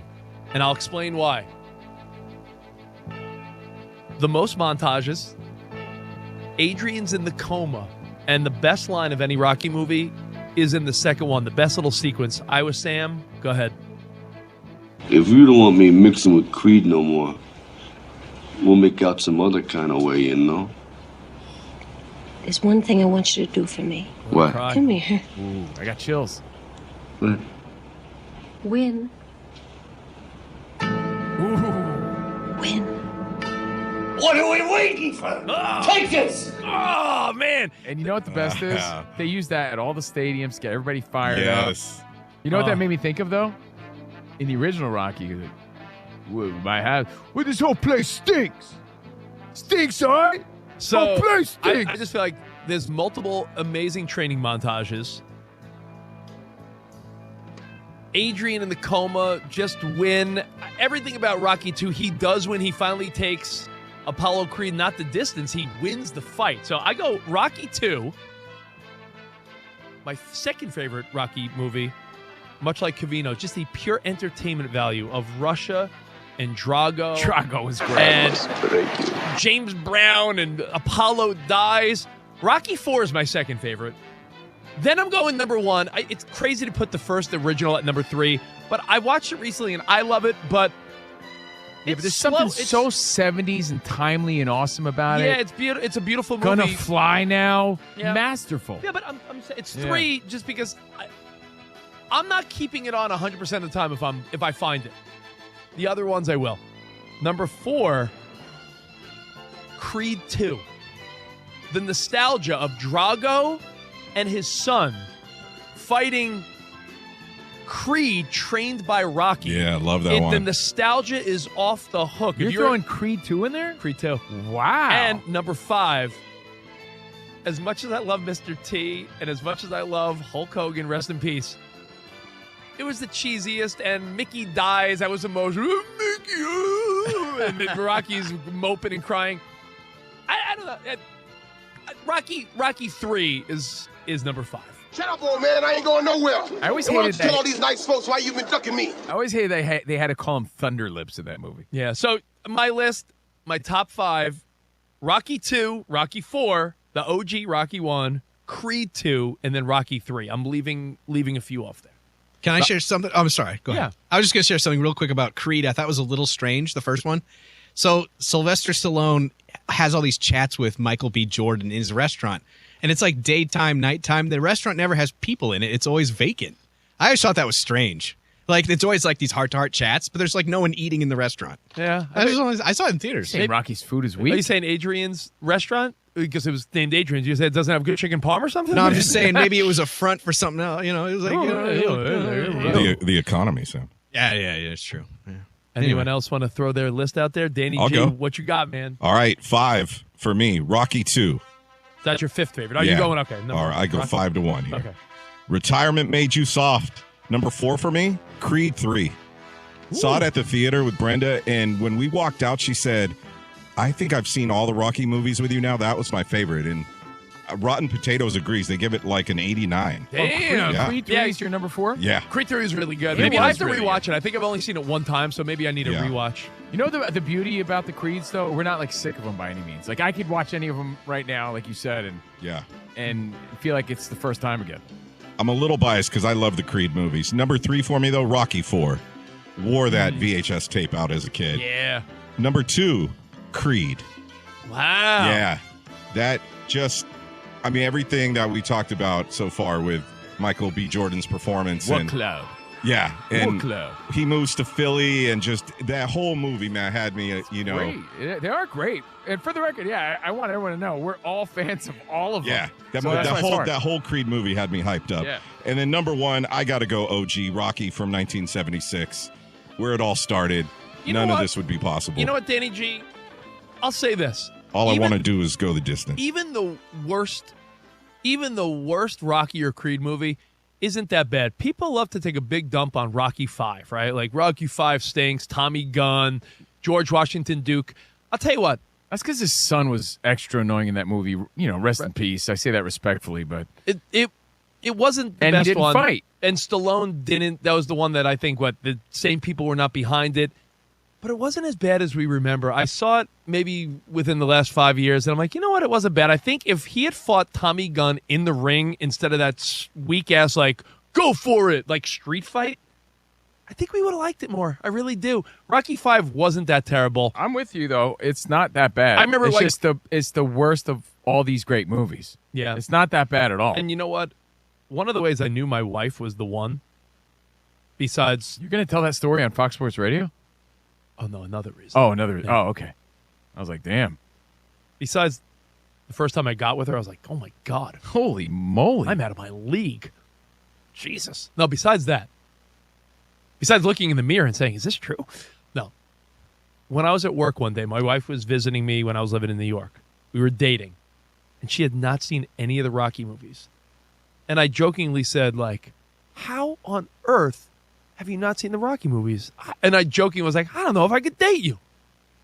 She's like, all right, I'll watch the first one. My wife, when I was at work, popped in, this is DVD times, we're talking late 2000s, 2010s, right? Popped in Rocky 1, and throughout the day, binged them all because she got into it and loved them all. And I'm like, I think I love this woman. Wait, but you didn't watch with her? No, she watched. She wanted I was at to? work all day because Gotcha. she was visiting me in New York. She was and doing homework. But didn't you want to see her face when she watched them? I saw her face with the other thing. Oh, okay. All right. Hey, you know what? Can I give a fun fact? And if you're a fan, this is common knowledge. But in the first one, he meets Adrian at the pet store and everything. It's Paulie's sister. Are you hungry? How about that turkey scene? That was a weird scene, remember? She's busted. Ah! Oh yeah, he calls Adrian Hilla. Paulie has a remember? bat. He's like, yo, Paulie, it's Christmas time. I'll be honest, like, you know, when you really, Yo, I'm wearing my sweater. Absolutely. What's going on? you know, we joke about how like on social media they pointed out like Zach Morris is trash, and certain characters are like, Paulie's the like worst. remember how it was like you know, Ralph Macchio was the bad guy, and it was actually. You know, Paulie was so flawed, man. Like, you know how we always talk about how maybe Johnny Lawrence was right and Daniel LaRusso sucked. Paulie did nothing but get in the way. Rocky did everything to help this guy. But he loved Rocky though. That he did. Remember? He told did him. love Rocky. He loved him, but he wished he could be him. He was drunk. He lost Rocky's millions. He, you know, Paulie. He knew Adrian through Paulie. He'd go see Adrian at the pet store. Remember, he buys Cuff and Link? Yo, these are my turtles, Cuff and Link. He's feeding Cuff and Link. He has those turtles till this day. So the movie came out on this day in 1976. He still has those turtles. True story. Look it up. So he had to sell his dog to finance the film, but then he's got the turtles from the film. He's got the turtles in from honor the of his film. dog. Still, he bought the dog back. Oh, good. Yeah, Okay, that good. was the. It actually really bummed me out when you said that. Doesn't that make you like love him that much more? Like he's got to be one of our favorite actors of all time. Let me give you another awesome fun fact about Stallone. Yeah, absolutely. Came out on this day. Stallone stayed true to his formula. Carl Weathers was a football player. He was a Raider, Danny G. You know that. His formula was there's a lot of charismatic athletes that deserve a shot and deserve a chance. Hey, I deserve a shot, absolutely. And he got his shot. He gave Carl Weathers the shot. He knew that was Apollo Creed the minute he met him. You know the story.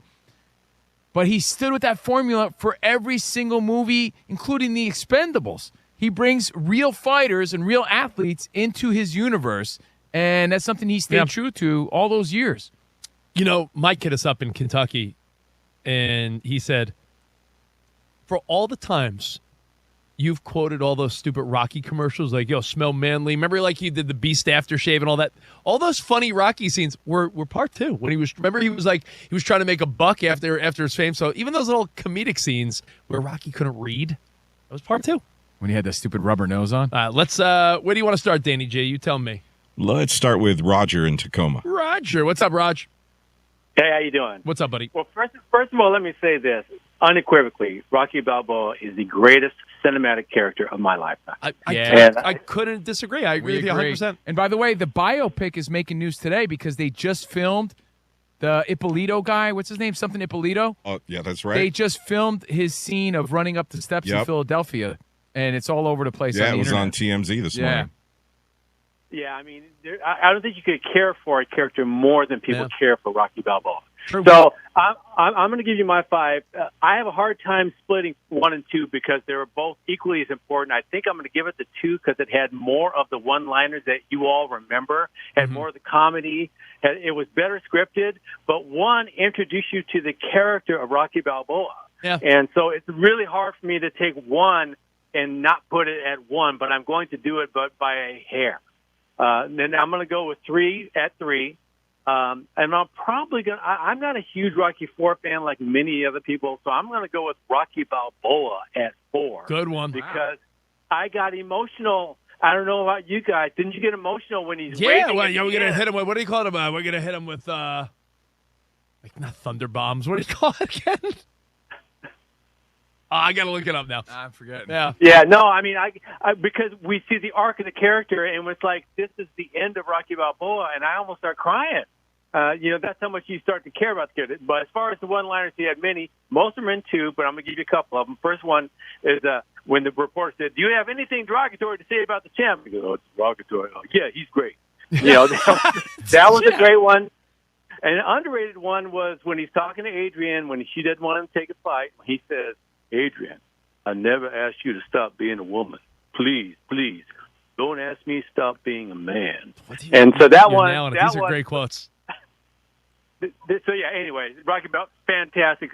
I love him as much as you guys love him. That's great Thanks, to hear, buddy. man. Do we agree that the greatest montage is "There's no easy way out"? That's the best There's montage. no shortcut. When he's in his car and he's looking through the rearview mirror. I think I right? remember what it was. Was it Hurtin' Bombs?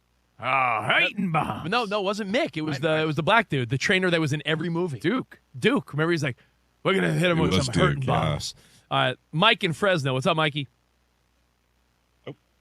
Mike is right there. Hey, buddy. What's up, buddy?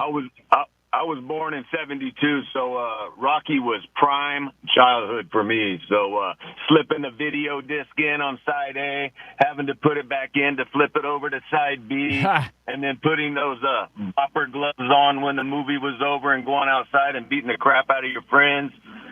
You know, just prime childhood. You know, Did you and have getting one of the real those? boxing gloves. You know those bouncy punching things you had? I had one of Rocky Balboa on And one the other side, Mr. T was on the other and side. it was either Like the blow up, it would come back up. Yeah, remember those? I had a Punching Rocky clown one. kind of. Yeah. What's your favorite one, Mike? All right, so my favorite is going to be number 2. After that is number 3. After that is number. I gotta take it back. To number 1. Yeah. You know what I mean? By the way, then I'll go. 4, and then Rocky.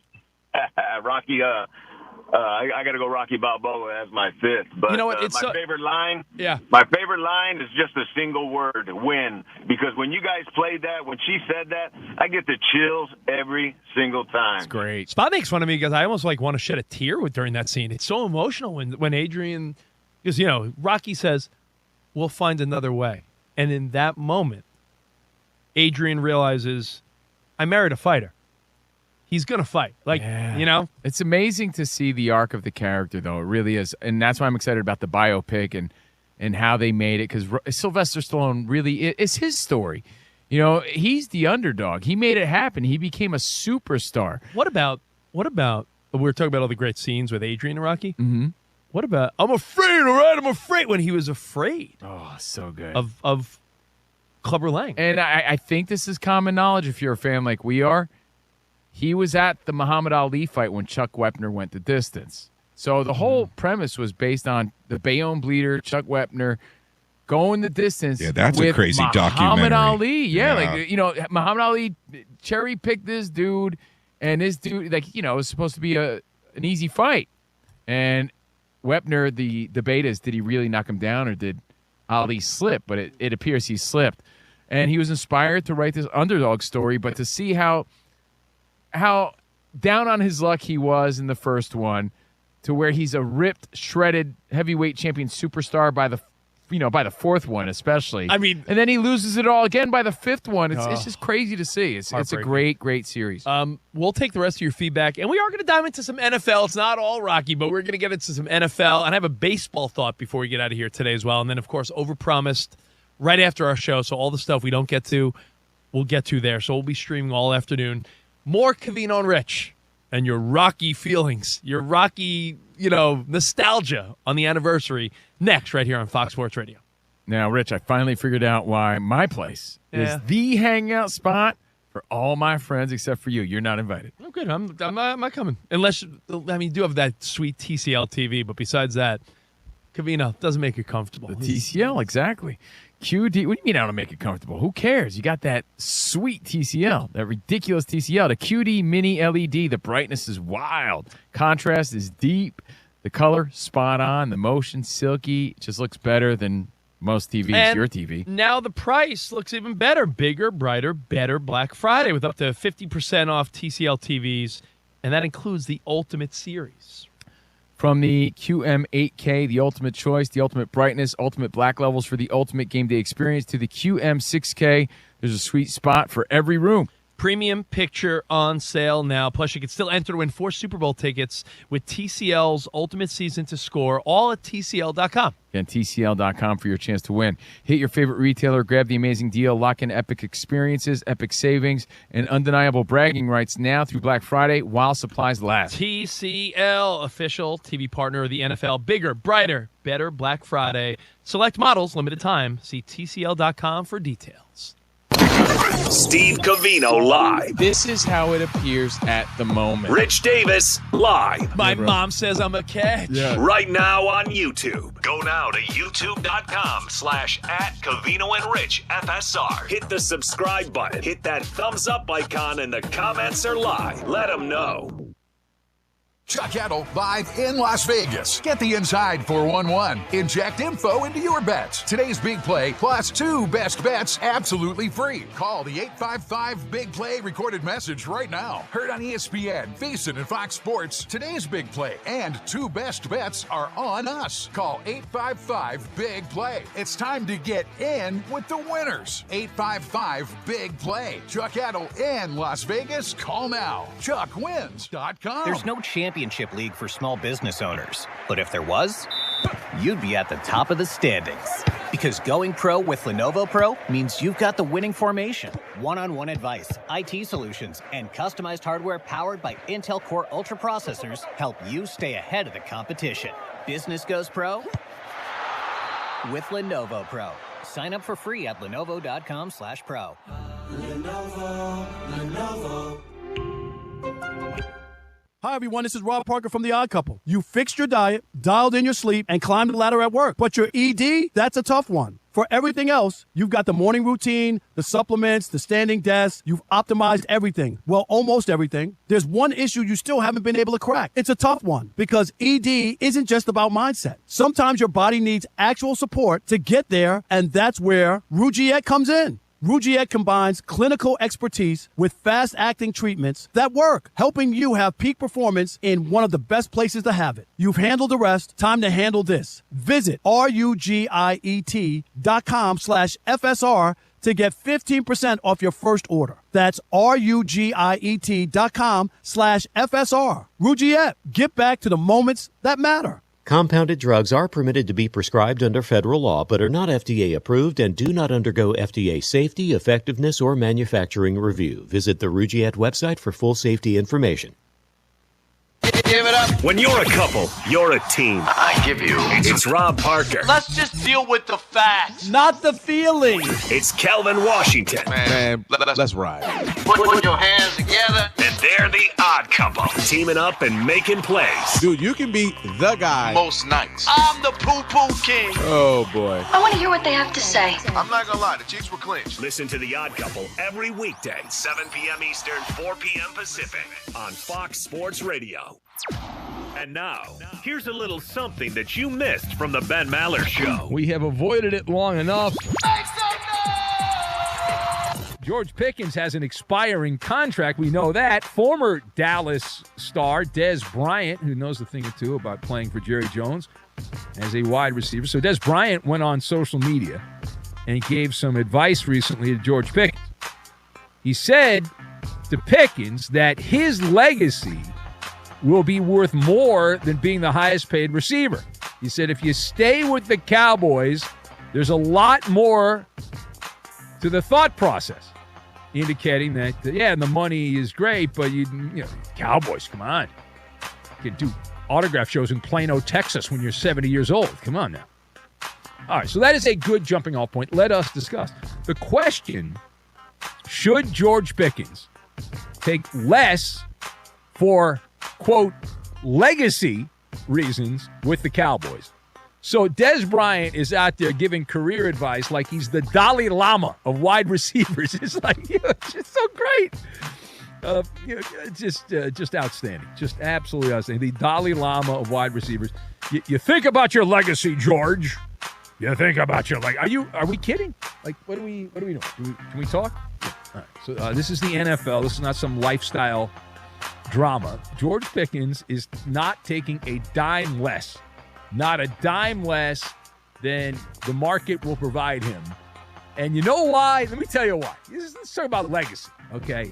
Because his reputation, his legacy from his time in Pittsburgh. To get the rest of what Big Ben said, podcast it by searching The Ben Maller Show. And as always, you can hear The Ben Maller Show weekdays from 2 a.m. Eastern, 11 p.m. Pacific, right here on Fox Sports Radio. The Herd. It's Colin Cowherd. Here we go. Weird sometimes works in sports and in life. The Herd. The Herd. Yeah. It's poetry. Outline your life in pencil, not pen. Yeah. Things change. It's sports. College football fans are freaking out. Oh, my God. Need I say more? Total class, understated, just does his job. Yeah. It's The Herd with Colin Cowherd. The public is always right.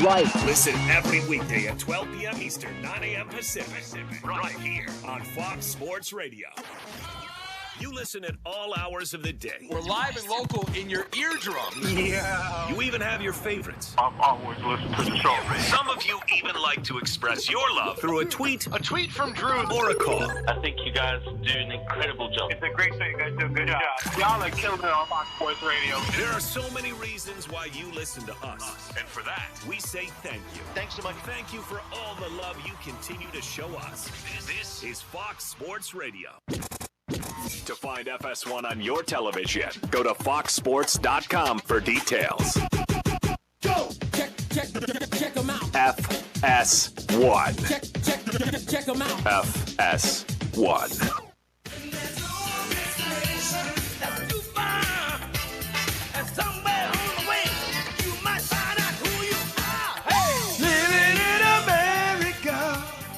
By the way, I was a big fan of Weird Al's version.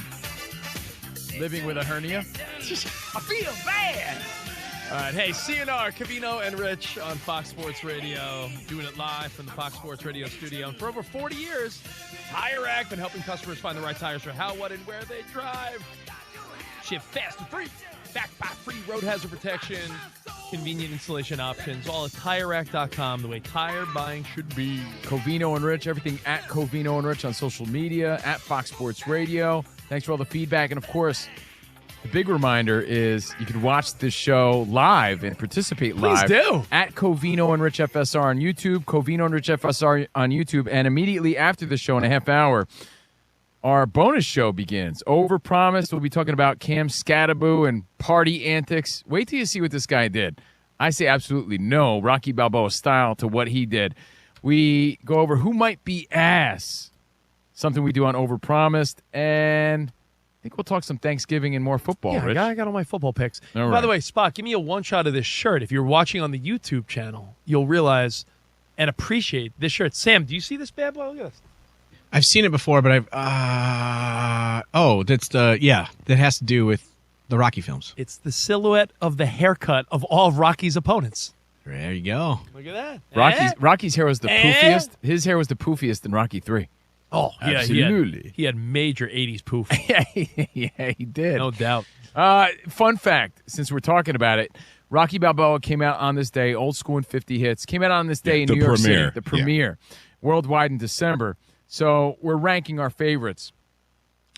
Ken Norton, the actual professional boxer, was supposed to be Apollo Creed, and he dropped out. Carl Weathers came in, and then Carl Weathers said something about he would have done better if there was a real actor playing Sylvester Stallone. He didn't know that Sylvester Stallone was the writer and going to be playing Rocky Balboa. And that's when Stallone goes, oh, he's perfect. Yeah, because he wanted that Muhammad Ali He type was so of arrogant about trash-talking, it, yeah. arrogant guy. And, man, just the chemistry, everything about it, such a great franchise, and I feel blessed to have watched it and lived it with you guys. Yeah. Let's do 3 quickies, then we'll go to Monty for an update. We'll get back into some NFL. Let's start with our buddy Trip in Vegas. Hey, Trip. Hey, gentlemen, I got a great story about Balboa. So it would go 2, Balboa, 1, and then 3. But when Balboa premiered, they had the premiere here in Las Vegas, and my boy's wife ran the events at the Aladdin. So we got all access passes. So we went to the premiere with the movie with the cast. Ooh. Then they did the actual red carpet. Well, at the time, I'm on crutches. I had broke my foot in a basketball game. We're on the red carpet with Tommy Hearns. We're right behind Rocky, and people are like, who is this guy? Who is that guy? And then we get to the after party, and I was like, I got hurt during casting. I'm a small role. It was the craziest night, though, to be on the actual red carpet. You know what I loved about Balboa, Rocky 6? The fact that they very much made it feel like an HBO pay-per-view fight. Like, they updated it where, in the 70s and 80s, they were more like movie fight scenes. They made Rocky Balboa. They broke out all the people from Jim Lampley to Max Kellerman. And, remember they would have, they had, ESPN and Fox on TV. And Hearing Lampley talk about the movies when he was being interviewed by you guys in Vegas, that was awesome. Yeah, I mean, it was a special one. I agree. All right, Ron in Rochester. What's up, Ronnie? Hey, guys. I got 2 stories. I had an apartment in New York City, and I was renting it out. And this guy calls me up and said he wanted apartments for his daughter. And Burt Young showed up my door. He looked really good. I took him out to my balcony overlooking the Hudson River. He's like, this view is spectacular, but he never took it. But then in '96, I was in Atlanta at the Gold's Gym getting a workout in.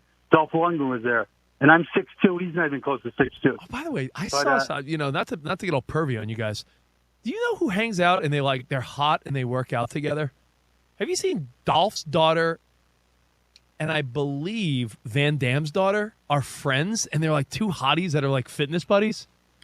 No, you creep. Well, you know what? F you, creepo. Yeah, you creep. We were talking about Burt Young. Well, hold on, Spot. For the I was about to say Burt Young, out of all the people in the film, was an actual boxer. Paulie was a boxer, had a military boxing record. He was born in Queens. Yeah, 32-2, man. He was the real fighter of all of them. For the people that are smart enough to watch here on our YouTube page, Spot, can you put up a picture real quick of Drago's daughter and Van Damme's daughter together? Thank you.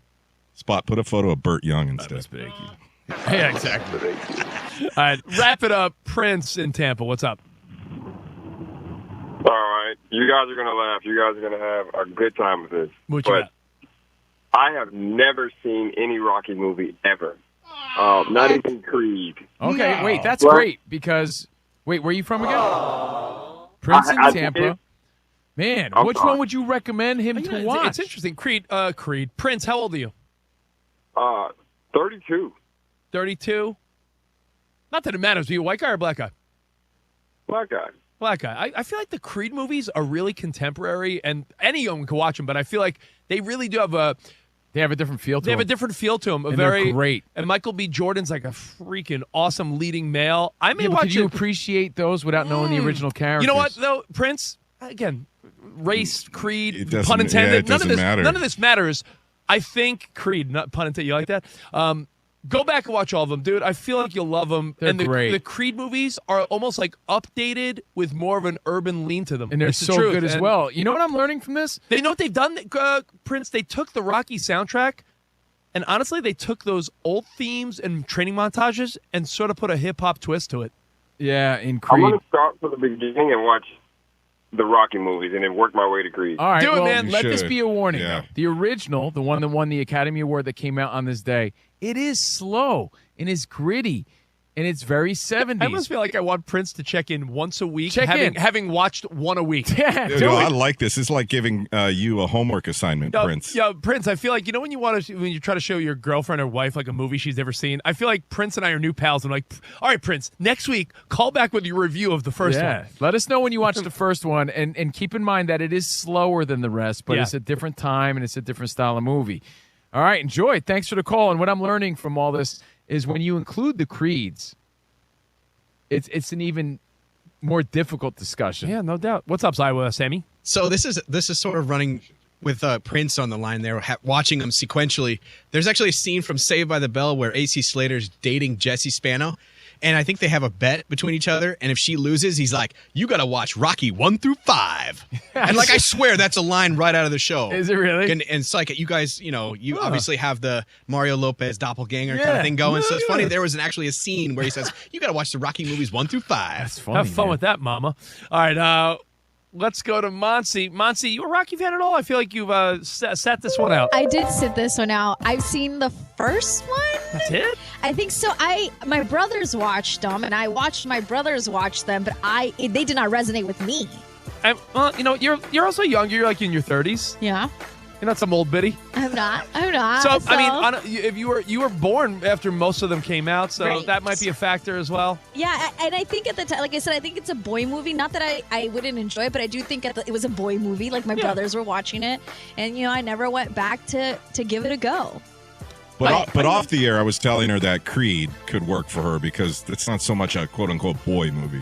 I think at the time it was. You know what I'm saying? When it first came out, I think gotcha. it was pushed for boys. No, I know what you're saying. Yeah. Some idiots would be like, "There's no such thing as a boy or girl movie," but I know what you're saying. Yeah. It's a boxing movie, and Right. It's like I saw $1 Million Baby. It was about, but there was a girl. You know what Yeah, like? I I gotcha. feel like, yeah. So I did not have much to say, but I'm glad for you guys that you enjoy it. So. It's a great sequence. Yeah.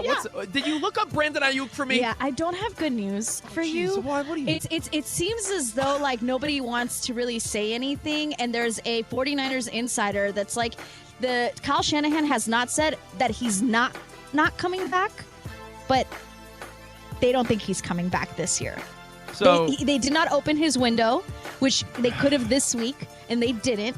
And so there's an insider who's just kind of like, it doesn't seem like it's good news. Man, jeez, So man. I'm sorry. I was, I was thinking for some like late season, like, oh wow, it's almost like picking up a cool player later in the year, but no not- Ayuk, I guess, huh? No Ayuk. Week 12 kicks off soon, guys. It's the Texans and the Bills at 8:15 Eastern time. It seems as though wide receiver Keon Coleman, who was a healthy scratch last week because he missed a meeting, is going to be a healthy scratch again for tonight's game.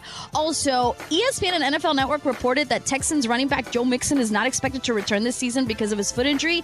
This has prompted Mixon himself to quote tweet and say, "Now I get everyone's looking for splash news and clickbait, but I'm just curious, Ian from NFL Network, how do you know more about me than me?"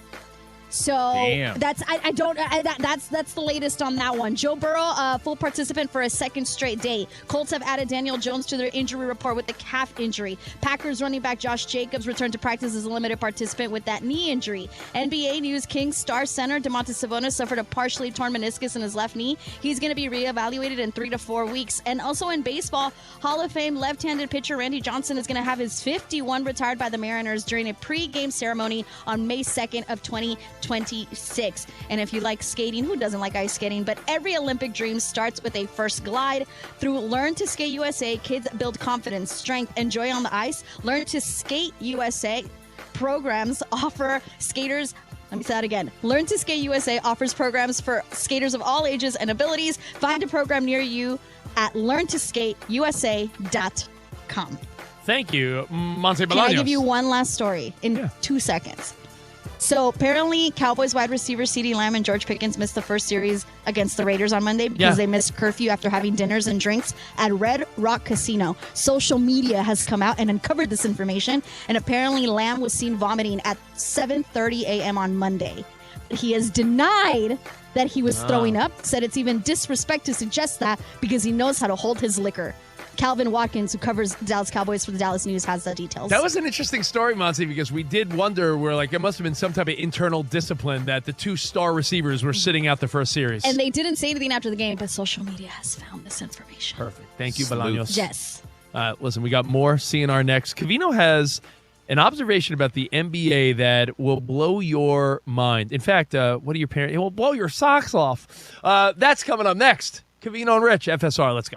Here we go. Have you asked yourself, why do we do what we do? Here's the thing. I think there's something different. Well, we do it all for you. I love it. I love it, love it, love. We give you the sports and entertainment you need to get you through your day. You got to be consistent. We do what we do for you. We are here for you. For you. On Fox Sports Radio.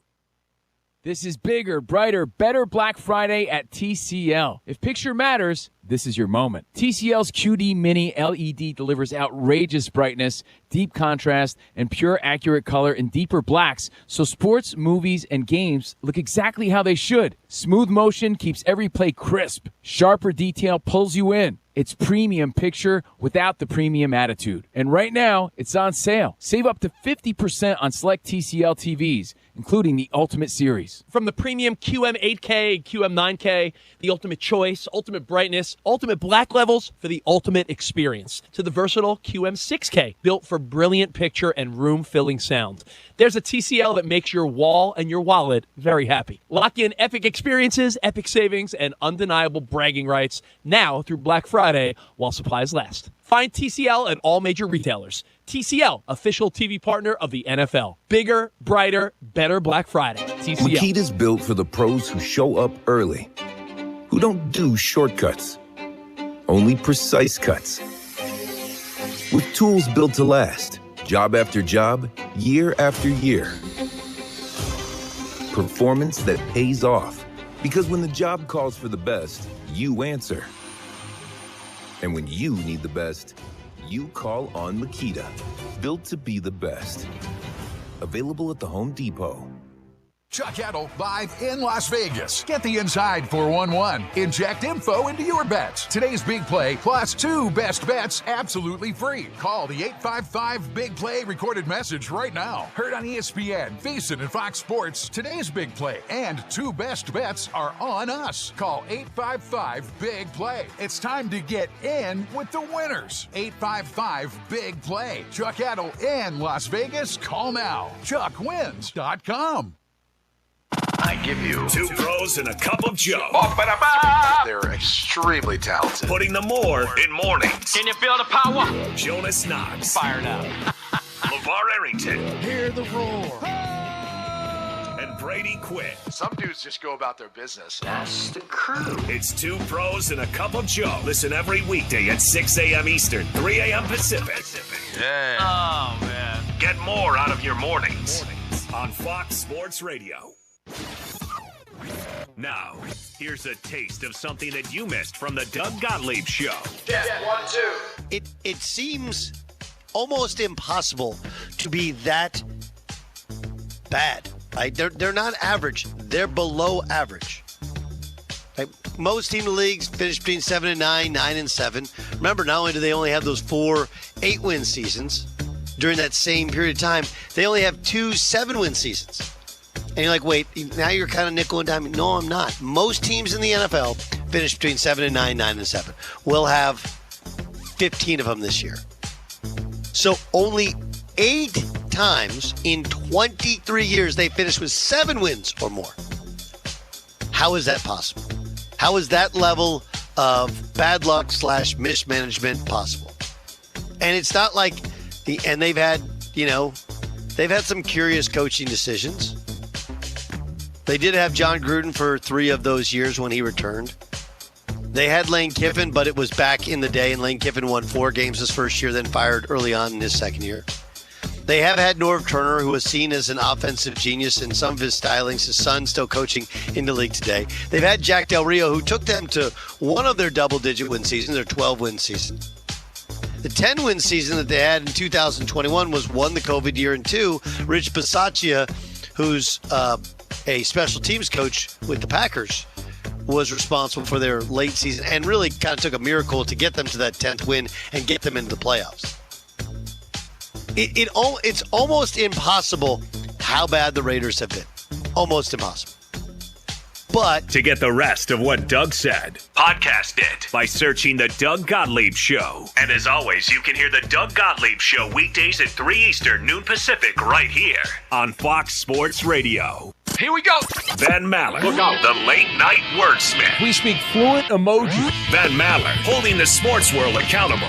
They went out there like a toy poodle with fleas. Is how they played in that game. And when he's right, you'll know about it. And you know what? I was absolutely right. It's the Ben Maller Show. So I've got NASCAR, IHOP, and opera.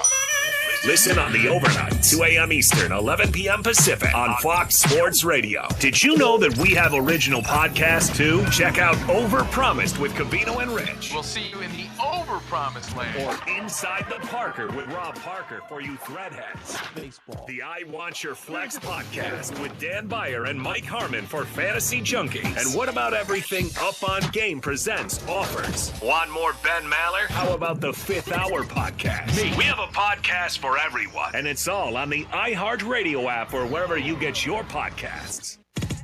1. FS1. To find FS1 on your television, go to foxsports.com for details. FS1. Go to foxsports.com for details. Take it back. Do, take it back. Yeah. Rich is whack. Do, Rich is whack. Rich is whack. Do. All right, Covino and Rich, we're live from the Fox Sports Radio studio. Everybody knows this is Frank Stallone, right? I was just going to ask Monty if you know that because she's not a Rocky. This is Sylvester Stallone's brother, Frank, from the original movie. Who, by the way, still does like little concerts around L.A., like little jazz places and stuff. Yo, like Frank Stallone. Every Olympic dream starts with a first glide. Do Learn to Skate USA kids build confidence, strength, and joy on the ice. Learn to Skate USA offers programs for skaters of all ages and abilities. Find a program near you at learntosskateusa.com. If there's something I learned today, it's our love of Rocky. Yeah. No team in the NFL is dominant. And there's really an initiative to get people to skate, huh? Yeah, Okay. yeah, I like that. Quick reminder. That's Quick what I learned. reminder on tomorrow's show. Ooh, the game that's sweeping the nation. More reason why you got to subscribe to our YouTube channel, Covino and Rich FSR. Brainwave is like an interactive, you got to watch it sort of game. We play Brainwave, and we give away prizes. Plus, we get you ready for the weekend with Weekend Hobnobbing. That's on tomorrow's show right here on Fox Sports Radio. Now, Rich, get this. You keep listening to Monty and Perfett and Dan Byer. You keep hearing about all these injuries. We talked about football, how no team is really dominant. Inconsistencies, injuries, big part of that. Yeah. Well, because there's a lot of teams that we thought would be dominant that are missing pieces. Yeah, But the NBA, we talked a lot about LeBron this week. Austin Reeves. This is staggering. The number of NBA stars that are currently out with injury, staggering and needs to be pointed out. You hear them in the updates, but when you hear them collectively, you're like, no way. Give me a list. Read me a laundry list of NBA All-Stars. When you hear them all together, it's a different story. Kyrie Irving, ACL. Anthony Davis, calf. Giannis, groin. Jalen Brunson, ankle. Wembanyama, calf. Joel Embiid, knee. Jason Tatum, Achilles. Ja Morant, calf. Jalen Williams, wrist. Kawhi Leonard, ankle. Lillard, Achilles. Trae Young, knee. Banchero, groin. Halliburton, Achilles. Adebayo, toe. Drew Holiday, calf. Sabonis, you heard Monty talking about it, knee. Murray, Achilles. Tyler Hero, ankle. Zion Williamson, hamstring. It's like these are big. They're not just random people. These are superstars of the NBA. The biggest names in the NBA all out with injury. It's insane. You forgot Kawhi Leonard, fraud. No, he did. Oh, fraud. Fraud. By the way, Danny, he just named like 20 All-Stars. Yeah. Oh, everyone that Covino named, I think, And by the way, with that the exception changes- of one, might have been an All-Star at some point in their NBA career. There's a new person added like every 2 minutes. So that's just as of right now. It's insane. So you got to point that out. We were talking about all the NFL injuries. What gives? And what gives in the NBA? Well, you know my theory. My theory that you guys all make fun of me for is that we have evolved as humans. We're bigger and stronger and faster than ever before. But you know what hasn't changed? Like what a ligament is capable of. And when you're making these fast twitch movements and you're moving at the size and speed, guys that are 6'6", 200-something pounds of muscle and speed, our human body is just maybe not capable of sustaining how quickly we play sports that now. sort of, or that level of explosiveness. The explosive moves, your body and your tendons can't handle it. You can't strengthen your tendons like that. I bet you if Reebok pumps came back, some of these injuries. That's the solution. good Danny, one. it's really funny. I feel like that's the solution. And by Yes. the way, there's so many other names, too, I didn't even get to, like Nesmith and Braun and Castle. And it's insane. What Well, gives? Hey, overpromise. We'll get to all the stuff we didn't get to, so hang tight. More Covino and Rich. Until then, arrivederci, baby. See you in the overpromised land. Chuck Edel live in Las Vegas. Get the inside for 1-1. Inject info into your bets. Today's big play plus 2 best bets absolutely free. Call the 855 Big Play recorded message right now. Heard on ESPN, VSiN, and Fox Sports. Today's big play and 2 best bets are on us. Call 855 Big Play. It's time to get in with the winners. 855 Big Play. Chuck Edel in Las Vegas. Call now. ChuckWins.com. Makita knows that pros never settle, and neither do we. With Makita, you get tools that perform at the highest level on every job without compromise. Makita is for the most detailed pros, expertly engineered to deliver precision, job after job. When your work calls for the best, call on Makita. Makita, built to be the best. Available at the Home Depot. To find FS1 on your television, go to foxsports.com for details. Check them out. FS1. Check them out. FS1. 1. Check it out. The Herd. When Colin Cowherd drops the info, The Herd, you need to listen. Right here. Kansas City's now lost to the Jags, the Eagles, the Bills, Denver, the Chargers. All playoff teams today. 0-5 against playoff teams, and their wins. Raiders, Commanders, Giants, and whatever the Lions are these days. Listen, some of this is you pay a quarterback big money, you have a limited roster. I mean, Sam Darnold, team-friendly deal. Seattle's young. Look at that roster. Hikes, the trap team. 7 of the top 8 cap hits in the NFL right now at quarterback, 500 or worse. And the Chiefs have done a really good job to kind of manipulate it so Mahomes isn't a huge cap hit.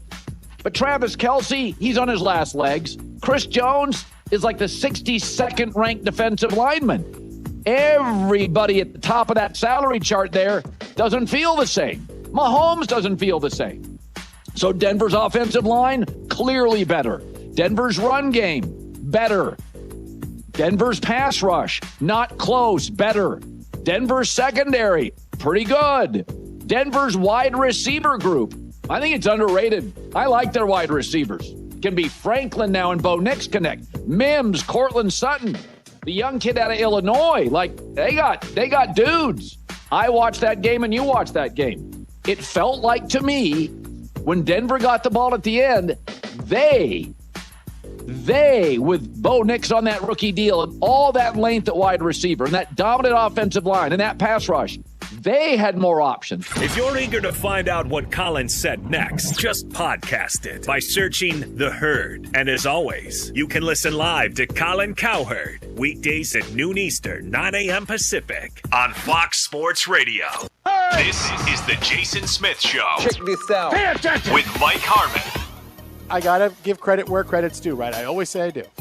This was better than any scenario I expected what LeBron James's return to the Laker lineup was going to be, right? He is able to play make, and at one point, 6 assists in a row in like a 6-minute span in the third quarter. Like, he's able to assimilate and fit in and really be the coach on the floor. It was better than I absolutely ever expected from LeBron James. Not that I thought he was going to come in, it was going to be difficult. He was going to come in and go, come on, hey, give me the ball. Time for me to shoot. I know about you guys. I haven't shot all season. Give me the ball, give me the ball. But for LeBron to come in and just fit in like this is a really big deal. You're listening to Jason Smith with Mike Harmon. Weeknights at 10 p.m. Eastern, 7 p.m. Pacific on Fox Sports Radio. Dan Patrick. You ready? Yay! Dan Patrick. Always saying the right things. Here's my thought process with this. If I had abs, just think about it. And always asking the right questions. You don't have to answer it. I have to ask the question. It's the Dan Patrick Show. I want publicity. Doing radio the only way he knows how. Listen weekdays at 9 a.m. Eastern, 6 a.m. Pacific. Right here on Fox Sports Radio. FS1. Call your friends and ask how they doing. To find FS1 on your television, go to foxsports.com for details. Boom. Trust your eyes. FS1.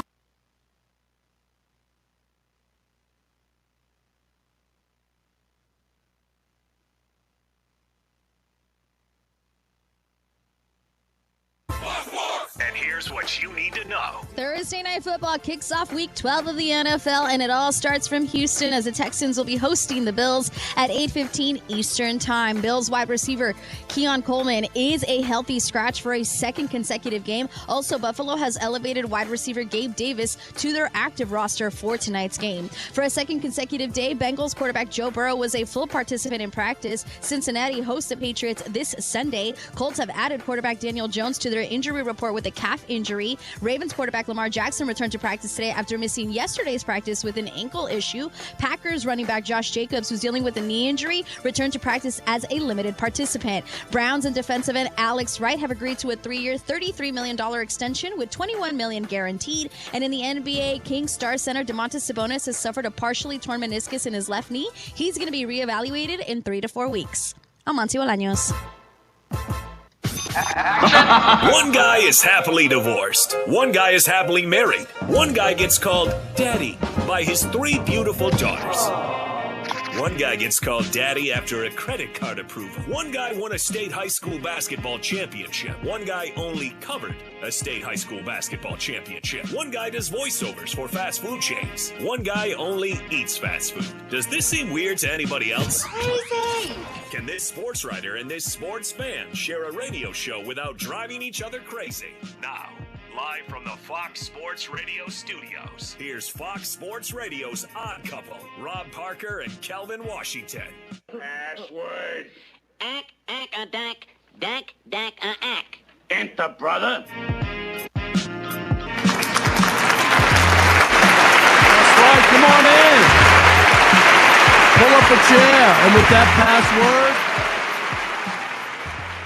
you now have full access to this very fine radio program for the next 3 hours. Not 2, not 3. Thank you, not LeBron. 4, That's right. Not 5. No matter how not you 6. listen in.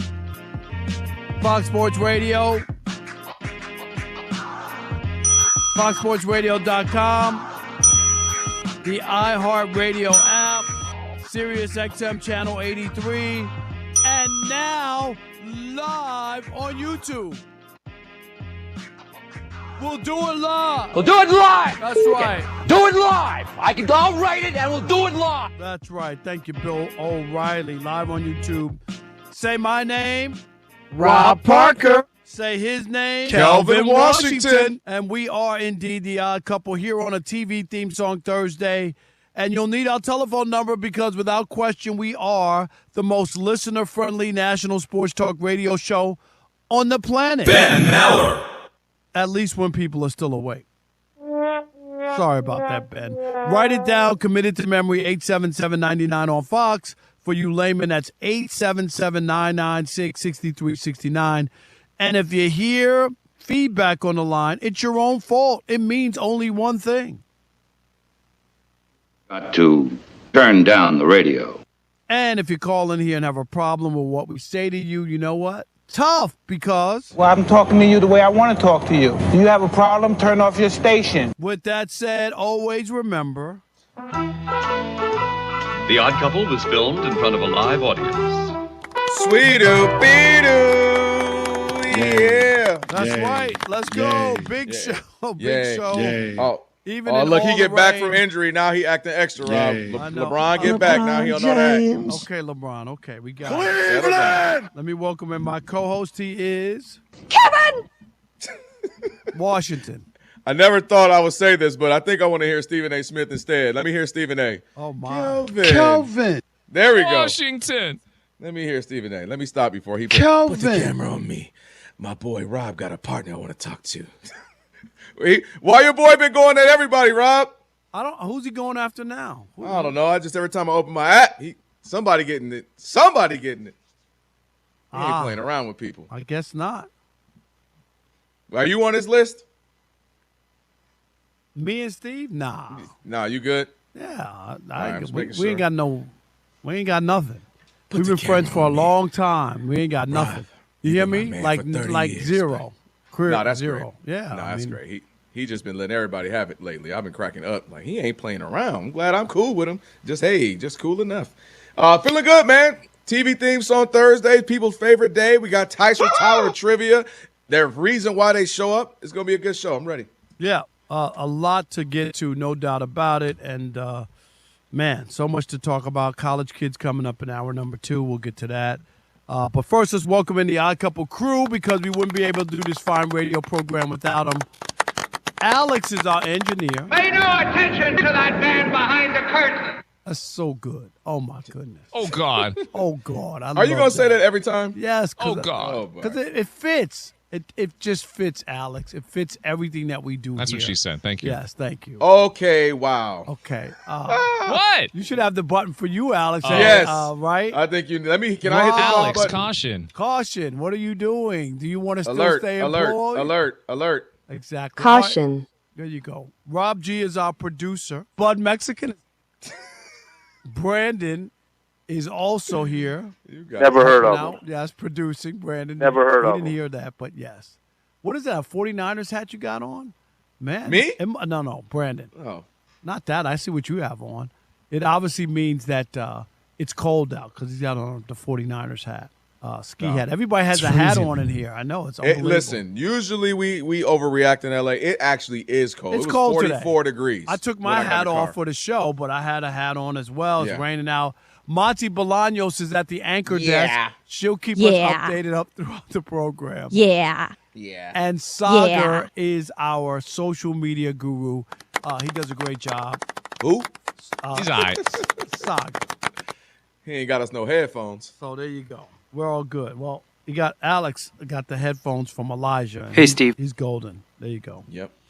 All right, Kelvin, there was some movement, some news, I guess. News you could use from your Los Angeles Lakers because you're like a Laker fan. You're a Pistons fan. You're wherever the wind blows, you're don't a do fan. that. Don't do that. Rod, let's start off on a good foot, okay? I don't want to have to come see about you. Yeah, all I don't want to have to come through this Noah's Ark, get in my Ark, and come see you. Well, yeah, man, but there's some news. Lakers are they're basically, we knew when the owner Mark Walters bought the team that there could be some changes. When would it happen? How would it happen? Who would it happen to?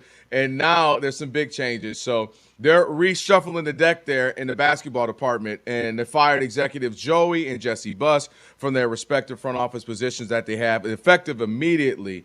And they went on to say that they're extremely honored to have been a part of this organization for the last 20 years. And they also said thank you to the Laker Nation, blah, blah, blah, what you can expect with that. But I do think what's interesting is they said this, Rob, and this is part of our conversation. Dr. Buss's idea, their father, was for Joey and I to run basketball operations one day. That's what Jesse told Shams Charania, and referring to the father, and he said, but Jeannie has effectively kept herself in place with her siblings fired.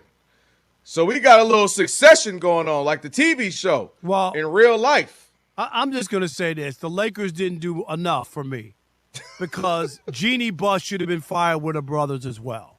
And what? Yeah, I'm dead serious. Once they've already taken – the Buss family took the $10 billion. And people have to understand, everybody who owns a team is not super rich. And I'm not saying – a lot of people don't get that. They don't get that. You think, oh, you own the Lakers. Oh, my God, all of them, you're printing money. You got all this money. No, that was the Buss family business. Yep, they're not Steve Ballmer where this is my fun pet project. I'm Right. worth $200 billion with a B. With a B, and this is just fun, something to do. Yeah. It puts me out A there. My passion name is out project. there. Exactly. No, the Lakers were the Buss's family business. Yep. And I don't know the whole idea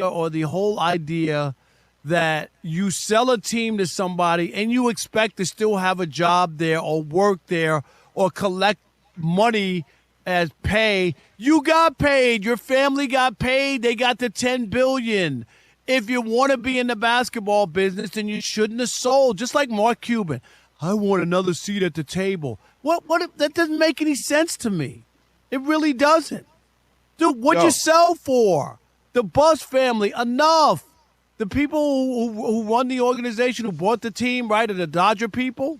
Yep. Get your own people. You don't need Jeannie Buss anymore. And it does feel weird, and I'm not siding with the brothers, but doesn't it feel weird? Why didn't Jeannie get the pink slip as well? Seriously. You know what? So here's my answer to that. I believe Jeannie Buss is the singular face of the Lakers outside of, the players, obviously, Luka, LeBron, and, God bless the dead, Kobe, Shaq. But when you think of it organizationally, nobody really thinks of Rob Pelinka except obviously Laker fans. But when you think of it as a whole, like nationwide, I think even in LA, she's endeared. You've been to games. You've seen how fans – she's like the one person fans are cool with even when the team's in the dumps. She's the one person is like a family member. She's like, all right, now this team, they're struggling, but Jeannie, come on. Like people have love for her because they literally have seen her grow up from a teenager being a part of this team. So I think she's there for – ceremonial, like the heart of they LA. They don't need to do that. Face. Come on, man. I'm just telling you why she's there because I don't think she's going to be part of the real basketball operations. She doesn't need to be there at all. She took the $10 billion. I don't disagree with the need. I'm telling you what I think they're doing it for. But not one Laker fan is going to lose any sleep that Jeannie Buss doesn't have an office with the Lakers or whatever. They understand how business is. They understand. disagree. Nobody cares about Jeannie Buss. She's old news. As Thank a you. contingency, No, there's they don't. a contingency of fans who still want a connection to the good old days, the Buss family, the Showtime Lakers. No. And they want to have that. She's not going to be overly involved in the basketball operations. So what's the point then? Because She could- it's ceremonial. You wanted to be a mascot is what you're telling me. You wanted to be a mascot? She will Why be don't the she go face down they and know. Put a Let mascot. people Go know. down there and walk around and throw T-shirts at and people. you know people do that all the time. Like Magic Johnson, when he was when he was the president for those couple years, he's Magic. He's a part of it, but he's Magic. You feel comfortable. You feel good having him around. And he, by the way, is someone they're speculating. You got Rodney Peete, obviously a friend of both of ours, who had put out on his show AM 570 out here in L.A. that, he wouldn't be shocked if Magic has some role. I don't know if what they that bring him up. means. He wouldn't be shocked. Is Magic going to do something? I'm or just isn't telling he? you what Rodney said. What you want from me? And also Stan Kasten, who is the president of operations. Stan over Kasten there. used to run the Hawks. Yeah, Stan I know. Kasten knows basketball. He is amazing. Stan is knows with baseball, the Dodgers basketball. and with the Braves. Stan Kasten could easily handle both because that's what he's done. I remember Stan Kasten from the old days with the Hawks. Yep, he has been all over. He's done a million different things. So for those who kind of aren't familiar with him, we mentioned it, the Braves, the Hawks, the Dodgers. He's just really good at putting a team together day to day, understanding the overall, like what you're trying to do and accomplish. So Stan Kasten, who is with the part ownership of the Dodgers, so part owner means he's with Mark Walter, and also Magic, part owner of the Dodgers with Mark Walter. It would not surprise me if they start to slowly bring over the team that has now got 3 rings in 5-6 years, has been in the playoffs, really made this team a great organization over the last decade or so. So that would not shock me there. But again, with the Jeannie Buss point, I just think there's a hint of familiarity, a hint of glory days years past, a hint of something that Laker fans, LA fans, people can say, I remember that, as opposed to like a hostile takeover where it's like, hey, whoa, hold on now. So how long would that last? How is that a hostile takeover? You I'm pay just somebody saying, $10 billion. If you're used to the Buss, She didn't lose the team. I ain't lying. The money is great. I'm saying the fan base looking at ownership, and if everything that had to do with the Lakers past was gone, I could see some Laker fans being a little. Who owned the team before the Buss family? Do you know? Yeah, okay. There you go. That's what I was going to say. Right. You don't the Buss family owned it since 1979. Don't nobody remember all that. What do you mean 1979? 100 years ago? Bruh, I wasn't born. I wasn't born. You don't have to be born. Do you know who the first president of the United States was? You weren't born then. You know who it is? Yeah, all right, whatever. Barack Obama. Stop all that. I wasn't born. Jack can't cook.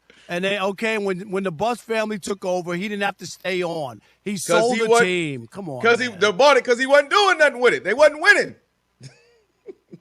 Did the 877-99 on Fox? We me and you. Yeah, we fired up. It's trash talking too. You want to? We can no, it treat ain't. it like a it's trash TV talking theme Tuesday. song Thursday. That's all right. You I missed think. that. See, they knew. The gods knew. God knew not to have me next week right now. We'd be rumbling in the studio. Be some furniture moving up in there. All right. Did the Lakers make a mistake not dumping Jeannie Buss today as well? You hear me?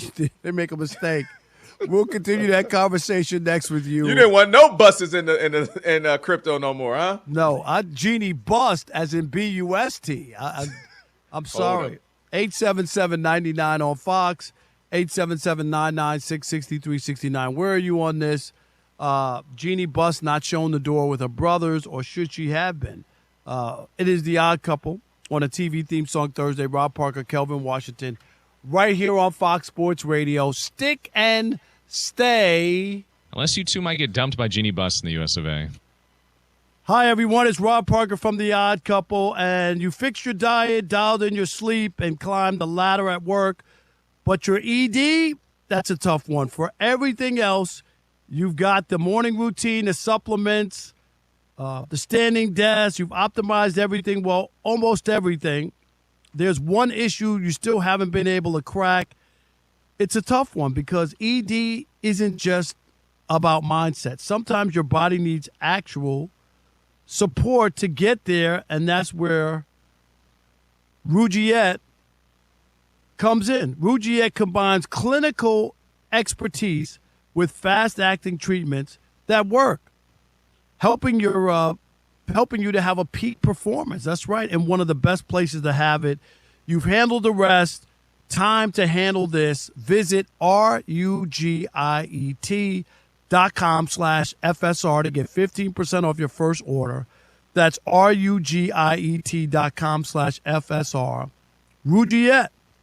Get back to the moments that matter. Compounded drugs are permitted to be prescribed under federal law, but are not FDA approved and do not undergo FDA safety, effectiveness, or manufacturing review. Visit Rugiet website for full safety information. The Odd Couple is live on YouTube right now. So watch us. Just go to youtube.com/@oddcouplefsr. You hear me? Talk to us. Holler at us. youtube.com/@oddcouplefsr. Hit subscribe. Hit that thumbs up icon, and the comments are live. So trash talk away. All right, gentlemen, this is Emmitt Smith on behalf of Depend, and I've got the perfect play. Run straight to your doctor's office for a life-changing catch. Because when prostate cancer is caught early, it's up to 99% treatable, and one blood test might be all it takes. And now through November, Depend is donating to the Prostate Cancer Foundation for select purchases. Talk about a great play. From September 1st to November 30th, Depend is donating 25 cents to the Prostate Cancer Foundation for Depend Shields Guards Real Fit products purchased in the U.S. up to a maximum of $300,000 or in Mississippi.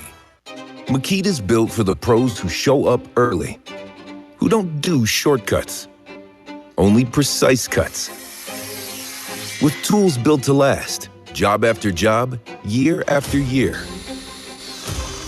Performance that pays off, because when the job calls for the best, you answer. And when you need the best, you call on Makita. Built to be the best. Available at the Home Depot. Did you hear? Allstate car insurance now costs even less. So when you bundle with home, you can save even more. Check Allstate first to bundle and save with a new lower auto rate. You're in good hands with Allstate. Not available in every state. Only applicable for new auto insurance business. Rates will vary by several factors, including how you purchase the policy. Potential savings may vary. Allstate North American Insurance Company and Affiliates, Northbrook, Illinois. This is a real good story about Bronx and his dad, Ryan. Real United Airlines customers. We were returning home, and one of the flight attendants asked Bronx if he wanted to see the flight deck and meet Captain Andrew. I got to sit in the driver's seat. I grew up in an aviation family, and seeing Bronx kind of reminded me of myself when I was that age. That's Andrew, a real United pilot. These small interactions can shape a kid's future. It felt like I was the captain. Allowing my son to see the flight deck will stick with us forever. That's how good leads the way. Doug Gottlieb. Dude, he's talking. Here's the important thing. That, my friends, is known as damage control. Coach Gottlieb, he's coaching.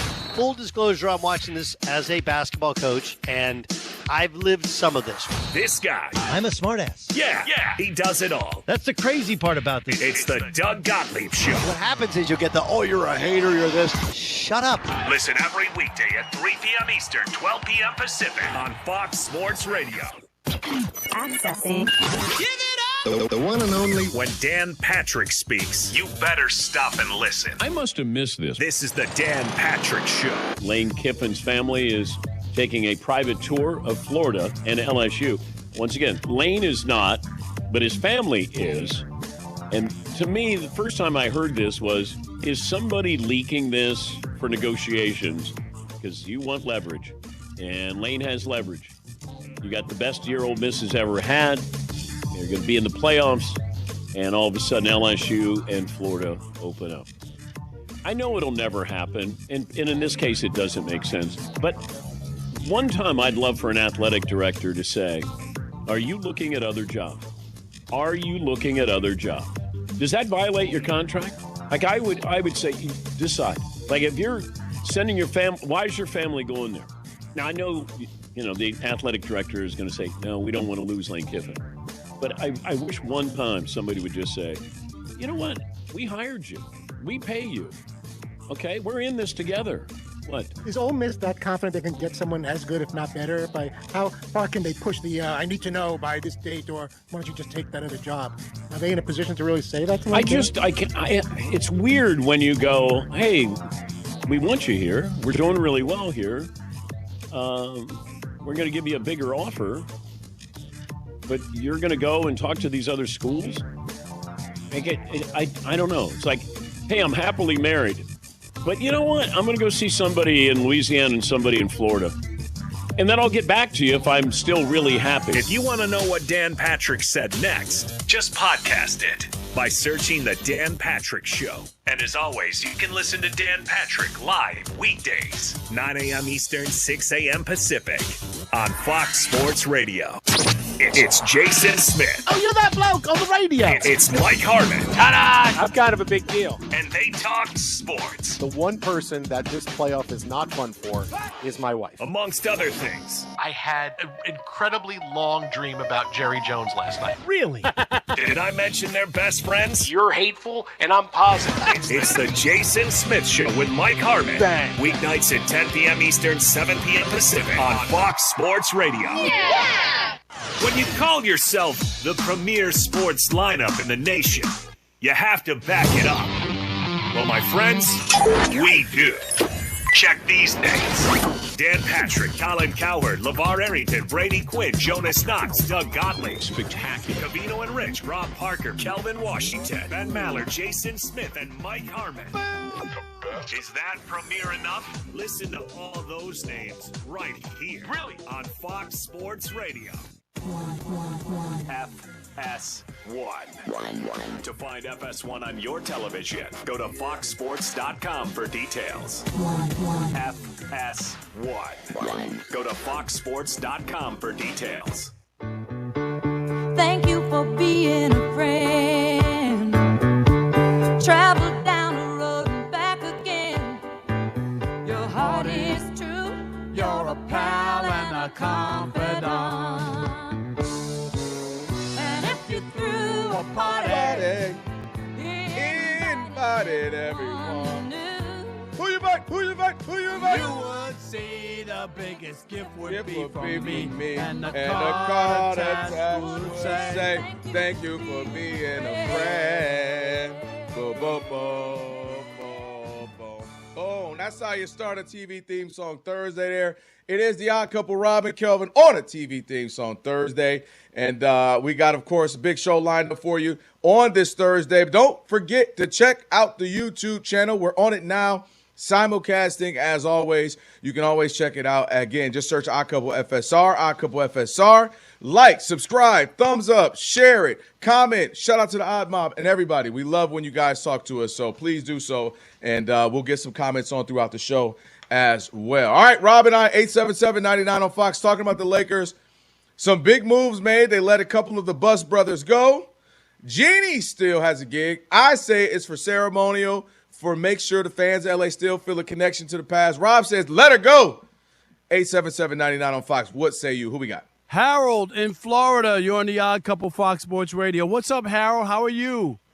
Hey, I'm doing great. I'm a long-time listener since Broussard, and it's great to hear your voice, Rob. And Kevin, you're doing a wonderful job, man. You're doing an awesome job. Oh, we was all good till he said Kevin. See, I blame you, Alex. You playing that Kevin drop. Now you got people out here. Hey, Harold, thank you, man. Appreciate the support. Thanks no doubt. Thank you, Harold. Long-time listener thing. We My man. Yeah. Appreciate you. Yeah, let me chime in here. I have to go with Kevin on this one here because I work for the company. And, of course, the brothers could have stayed if one of them grew up like Gina did in the business. But I grew up in a company, an aviation company, as a welder, and Pratt & Whitney company bought the company, and they kept the previous owners of the other company pretty much not ceremonially, but they did it for the sole purpose that continuity with those who have already had business with the previous owner, and then they eventually phased them out.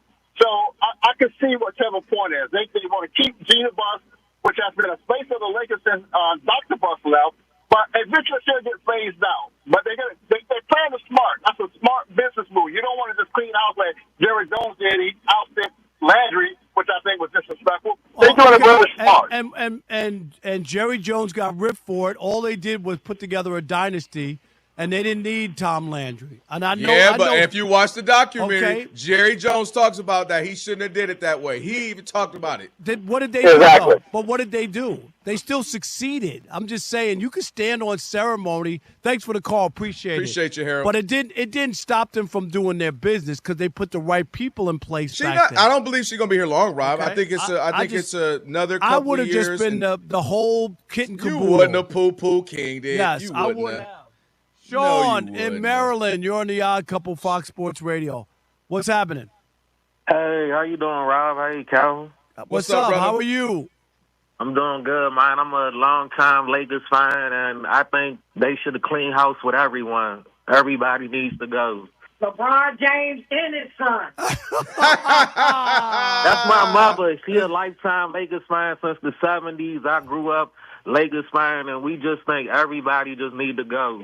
Like, Rob, I got to agree with Rob. Everybody got to go. Yeah, everybody back up the moving truck. Anybody whose name starts with a B, get on it and move out of town. Rob, does that even count for Bronny and Bron? Does There that you count go, too? yes. Yeah, you take them, trade them back to Cleveland. Give us Donovan Mitchell. He ain't retired as no Lakers. They retired him as a Laker. Oh, mama, love it. watch. Yeah. Come on, mama. I love it. All right, hey. To Cleveland. Hey, Sean, Well, I know. thank you. I know. Hey. Mama didn't play no games when you was growing Sean, up. I know it. Sean, I love Cleveland! it. Tell Mom we said we appreciate the support, man. For Thank you. sure. Thank you, Mom. Bye, Felicia. All right, Drew in New Jersey. You're on the Odd Couple Fox Sports Radio. What's up, Drew? How are you? Good. How you guys doing? Good. Doing Where you great. been, buddy? You been a little AOL, MIA? No, I just did a military move, so we just moved to Panama City from Okay. Jacksonville. So, Okay. Yeah, we just got settled a little bit. So Okay, it's that a makes rough couple weeks. Yeah, that makes You sense. know, that makes Rob sense. knows all about that. His back still hurt from moving. Yeah, my God. No, well, I did it myself. That way I can pocket some. They pay you if you do it yourself. Yeah. So Nice. Okay. more for my Roth IRA. Oh, I like that. Anyway, yeah. Anyway, for the Lakers, I think the Lakers are smart because I think Rob Pelinka has done a great job, regardless of what these LeBron minions say. I think that he's put together one of the better rosters in the league since he's been there. The only bad move you could say is Russell Westbrook, and that wasn't even his move. I love the How roster. about he hiring put together. JJ? How about hiring JJ Redick? I think right now it works. It definitely works. Did it but I work also last think year? Did you say that last year when they went out in the first round? I don't, but I think that Okay. I believe that they're positioning themselves to get rid of LeBron. I think they should trade LeBron to the Knicks, get back Mikal Bridges, because that gives them a 3-and-D guy that could play LeBron off James ball. ain't being Yes, traded. LeBron, don't he Okay, have a no come trade on. clause? Yes, he ain't getting does. He ain't getting traded. Well, he could be like, I'm going to give you DNPs. Okay, but I just don't. Yeah, I don't. right. I don't believe that they're going to work You LeBron don't think over that like a the- burger you and don't- fries. No, I don't. I don't think that. I at the don't end, either. Different? I just don't You're a think. baseball guy. Yeah, but I Do you don't. think What's your question? He's saying, you're a that baseball guy. there's- Do you think that? I don't really know the Dodgers, how the Dodgers operate, but does he run a tighter ship than the Lakers, brass? Yeah, but they're not going to do that to LeBron if he doesn't want to go at the end of his career. Like, I just don't see that being. If LeBron says to them, "Hey, I don't want to be here," then of course they'll facilitate it. But I'm saying the idea that you're dumping him, I agree. or I just don't see that happening. I really They're not don't. doing that. Not to mention, Thanks, Drew. Rob, they're not a championship team, and so Right. I just don't. It's not like, oh, we just get this player and one player and we're there. Like, they're not going to do that right now. I just don't. wouldn't work. I'm just saying I don't see that as the way. Now, if You and LeBron me goes both. to them and says, "I don't want to put be me in here," Cleveland for the last exactly, six, half then, of the season. then they'll do it. That's what I see. Last one, Dre in Massachusetts. You're on the Odd Couple Fox Sports Radio. What's up, Dre? Hey, how you doing? Thanks for taking the call. I'm going to concur with the Lakers in terms of keeping Jeannie Buss. It's good business, and there's also the good messaging that goes along with it. A lot of callers made great points before that. Bottom line is this, because this is what we're dealing with here in the Commonwealth, right? When these new owners come in and are about the money, what do? They dismantle dynasties. Okay, that's what we're dealing with in Massachusetts. Should have never traded away Drew Holiday. What dynasty did they have? They won one championship. What dynasty? They don't have a dynasty in Boston.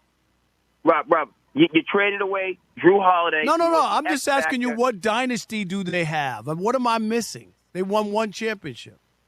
Yes, won one championship. My New York Knicks, under the leadership of Tom Thibodeau, bounced them. But if you kept that core together, Drew Holiday, Tatum, Jaylen Brown, and Derek White, you had the chance to compete for multiple championships. Okay, but you don't. I get that. That's different from they broke up a dynasty. They didn't break up a dynasty. That's all I'm saying. Point taken, Rob. Point taken, Rob. All I'm saying is that core was built. The previous owner, Wes Grossbeck, who had the team and signed, he was trying to compete for multiple championships. And when new ownership came in, worried about the second apron, they dismantled a going thing. Well, because of the money that's involved, and he bailed because he didn't want to be the one left holding the bag. Look at all the people who have bailed out on the NBA. The Lakers were sold. The Celtics were sold. Michael Jordan sold.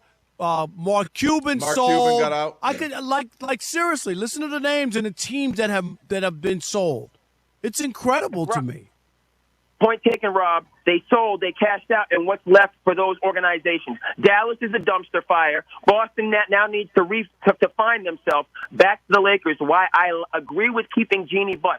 Keep some of that wisdom around you. She doesn't have to have the final say, but she knows what the heck she's doing. And had Mark Cuban had some say, you wouldn't have had the Luka Doncic disaster, having him win an MVP in Los Angeles rather than competing for your Dallas Mavericks. That's my only point. I disagree. Right. Once you take the money, Drew, Dre, you're done. I'm sorry. Don't take the money then. In words of Rob Parker, you're dead to me. You are. You can still call, though.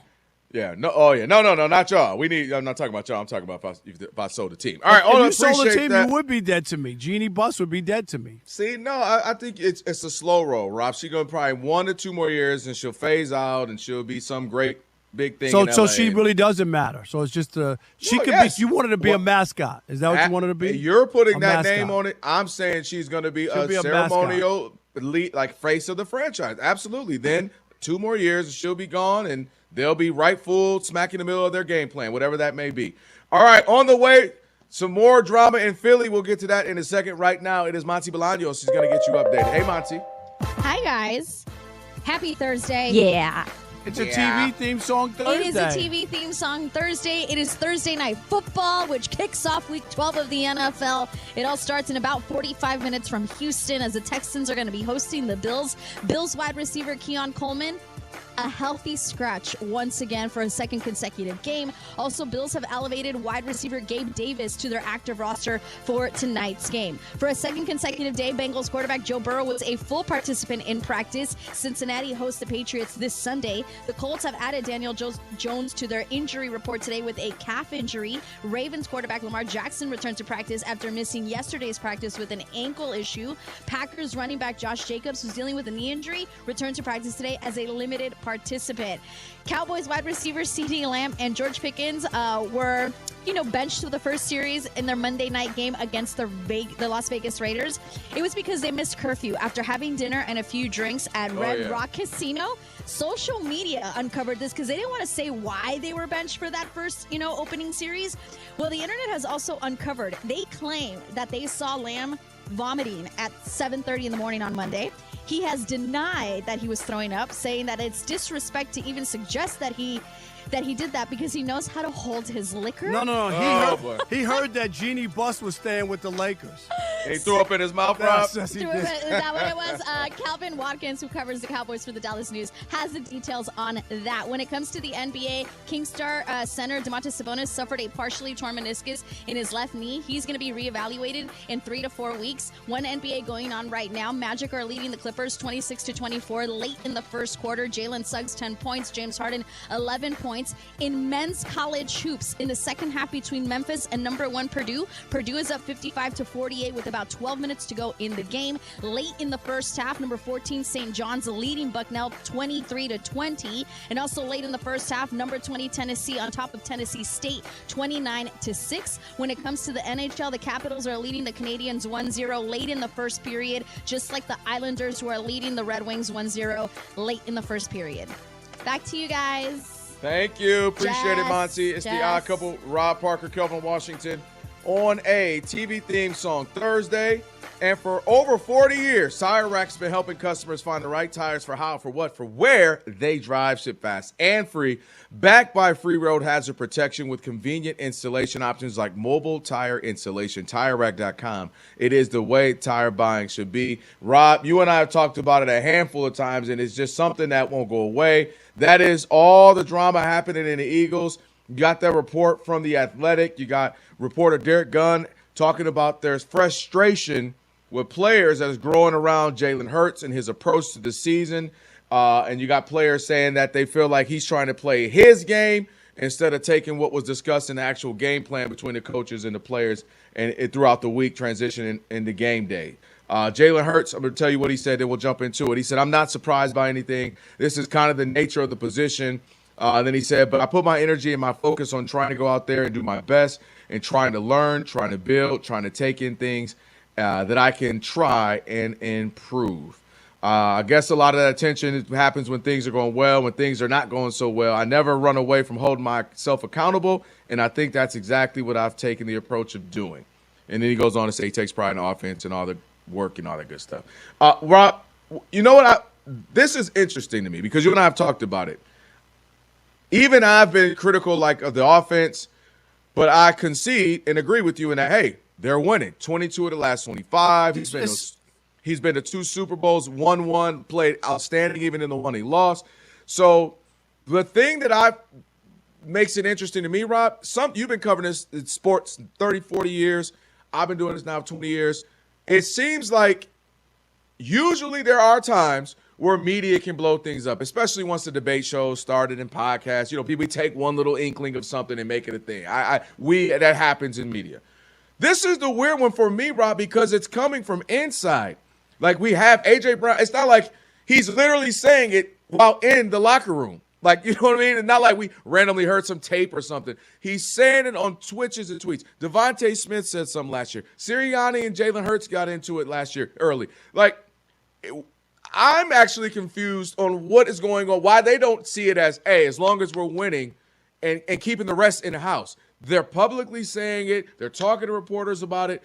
And I'm genuinely shocked by this considering the amount of winning they've done. 22 of the last 25. Looks like they could get right back to another Super Bowl, maybe repeat. And yet we're having such public displays of division. And that's what makes it so weird to me. It's ludicrous. It's dumb. It's stupid. And that's all I can say. I've never seen anything like it.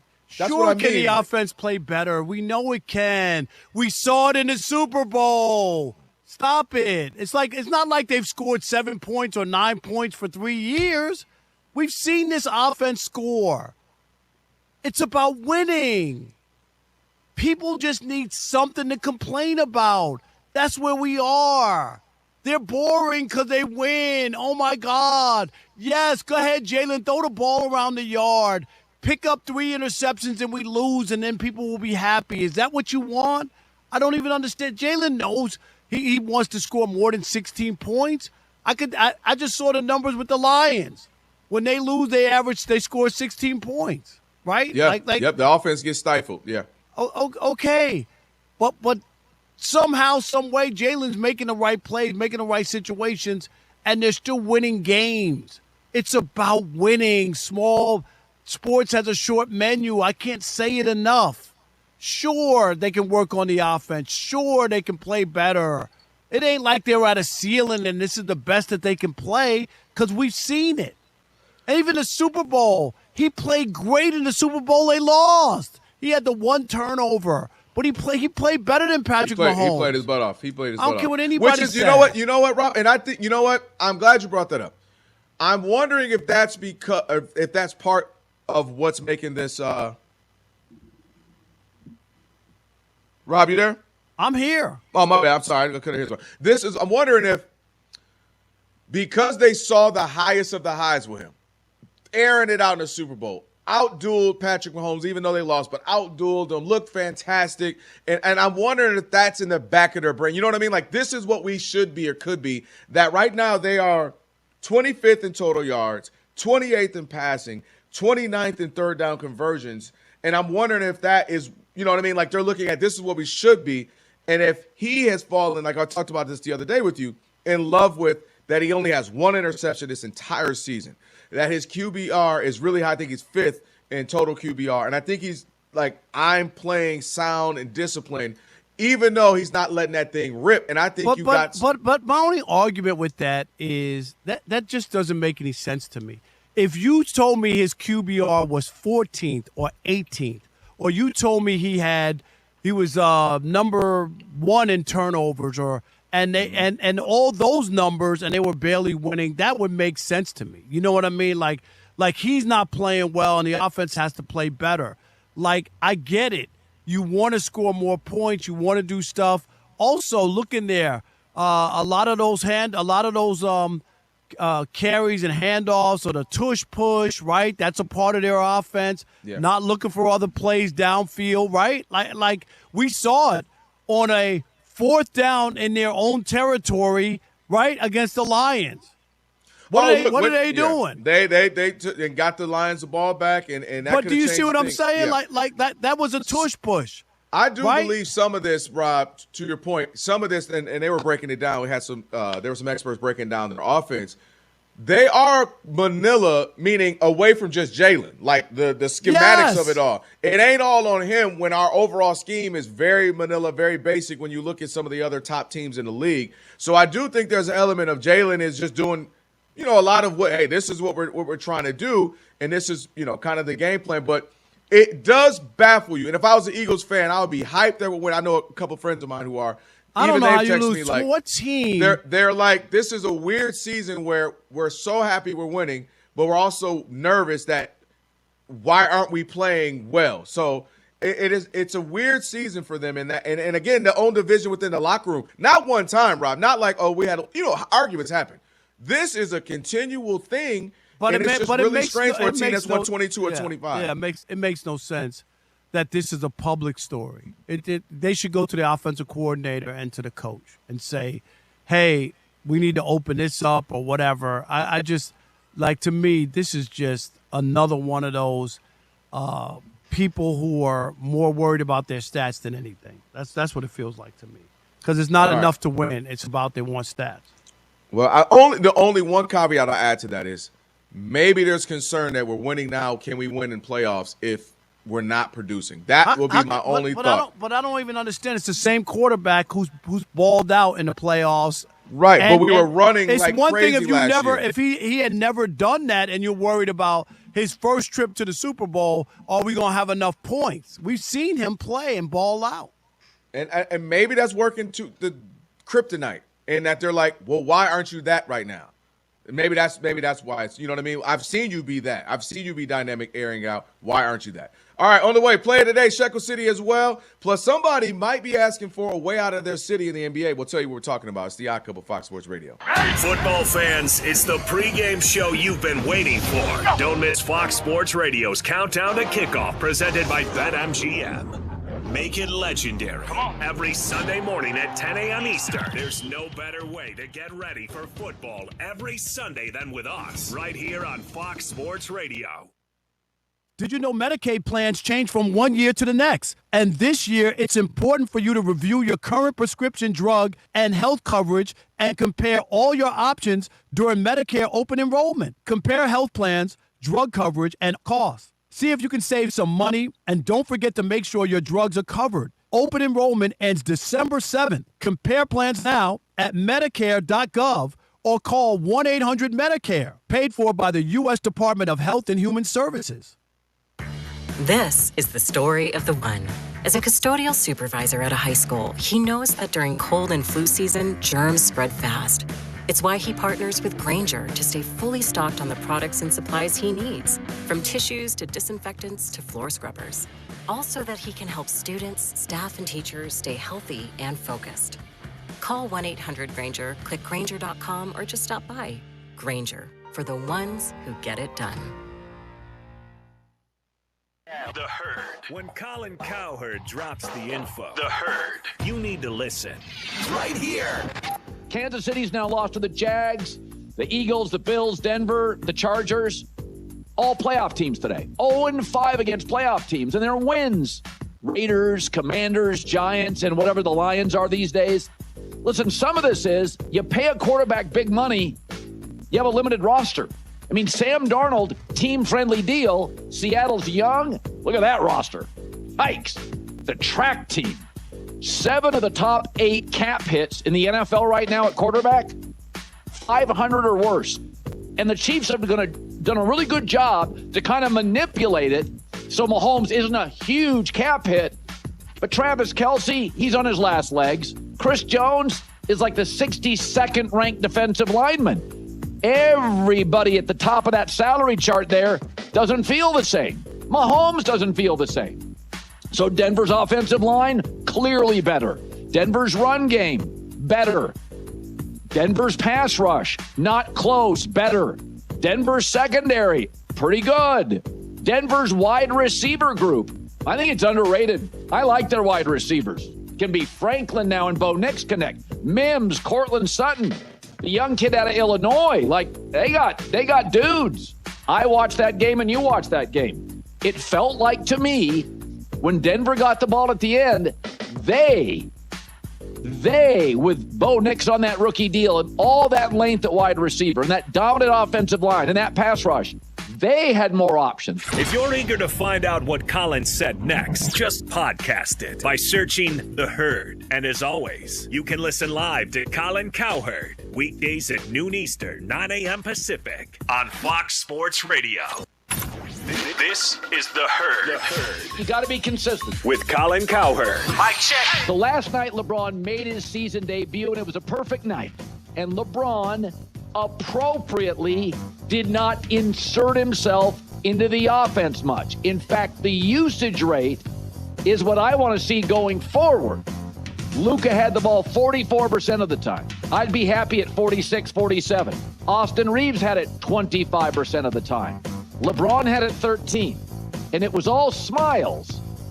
Do I think taking 7 shots and having the ball in his hands 13% of the time, well, I think LeBron's going to be happy with that in April. I do not. And LeBron's always been an incredibly adaptable player. Michael Jordan was not. The late Kobe was not. This is The Herd with Colin Cowherd. Wow. Weekdays at noon Eastern, 9 a.m. Pacific. Basically, get out of the way. The Dan Patrick Show. Dan Patrick. He's trying to save his job. You would think you would put the best player in there. And if it's Shedeur Sanders, put him in. Do I think it's fair to assess, that performance against the Ravens? No, because they were coming after him, and they were hitting him on every play. These members of the media who are carrying water for Dion and Shedeur, you're going to put him in a position like Tim Tebow. Nobody's going to want to have him on the roster because of all of this drama that goes along with him, even as a backup quarterback. I don't want that. If he can play, great. But I don't want Shedeur Sanders if he's going to be a backup quarterback, because Kevin Stefanski hears these questions every single day because everybody is like, hey, put Shedeur in. Hey, he didn't get first-team reps. Like, yeah, we know that. You don't get first-team reps. The Dan Patrick Show. Dan and the Danettes and you. Weekdays, 9 a.m. Eastern, 6 Pacific on Fox Sports Radio. When it comes to the things we do, I love the show. Yeah, I love the show. we just do it better than the rest. Bang. From our YouTube numbers to our streaming numbers. That's how you get beat. You want any other information? No one can compete with us. End of story. Just search Fox Sports Radio. I'm just enjoying listening. Thank you guys for the entertainment. When you have a product this good, no one, and I mean no one, can compete with us. Nope, guess what? That's the truth. Let's go! We are Fox Sports Radio. The most fearless voice in sports is on FS1. The one and only Colin Cowherd is bold, unique, and outspoken. Wow. You can see him on The Herd, weekdays at noon Eastern on FS1 in the Fox Sports app. Baby, if you've ever wondered whatever became of me. I'm living on the air in Cincinnati. Cincinnati, WKRP. Man, that registers with me since I lived there. Packing, town to town, up and down the dial. Maybe we were never meant to be. Just maybe think of Me once in a while. I'm at WKRP in Cincinnati.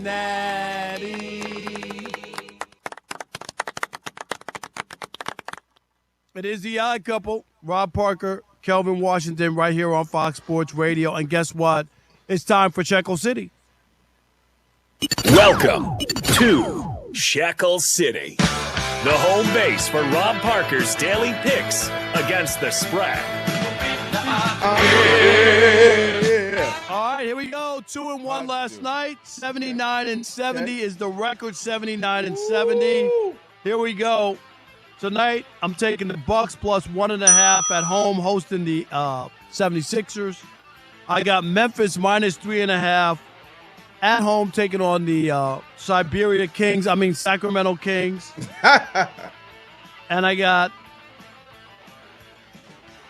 the Hawks plus 1.5 on the road, taking on the Spurs. So again, here we go. My best bet, Bucks plus 1.5 at home against the 76ers.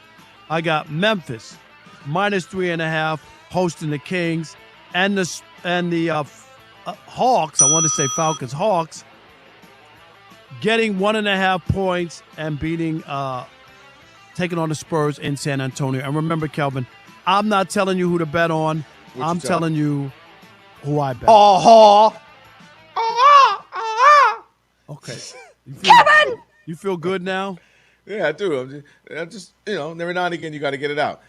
And it's time for the tie rack play today. Lobs it off down low over to Bruce Brown. Brown in the paint. Shovel past Peyton Watson. Jumpers up and in for Peyton Watson in a new career high form at an even 30 for P. Watt.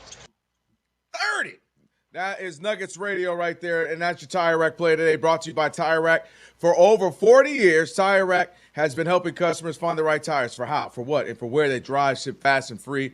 Backed by free road hazard protection with convenient installation options like mobile tire installation. TireRack.com. It is the way tire buying should be. We're running short on time, so I really don't want to use this one too much. We can talk you about can it always get later. back to it. Just yeah, go but ahead. LaMelo Ball, essentially, there's some reports that he may want to get out of Charlotte. I think they're 4-11 right now, and he's unhappy. My thing is this, Rob.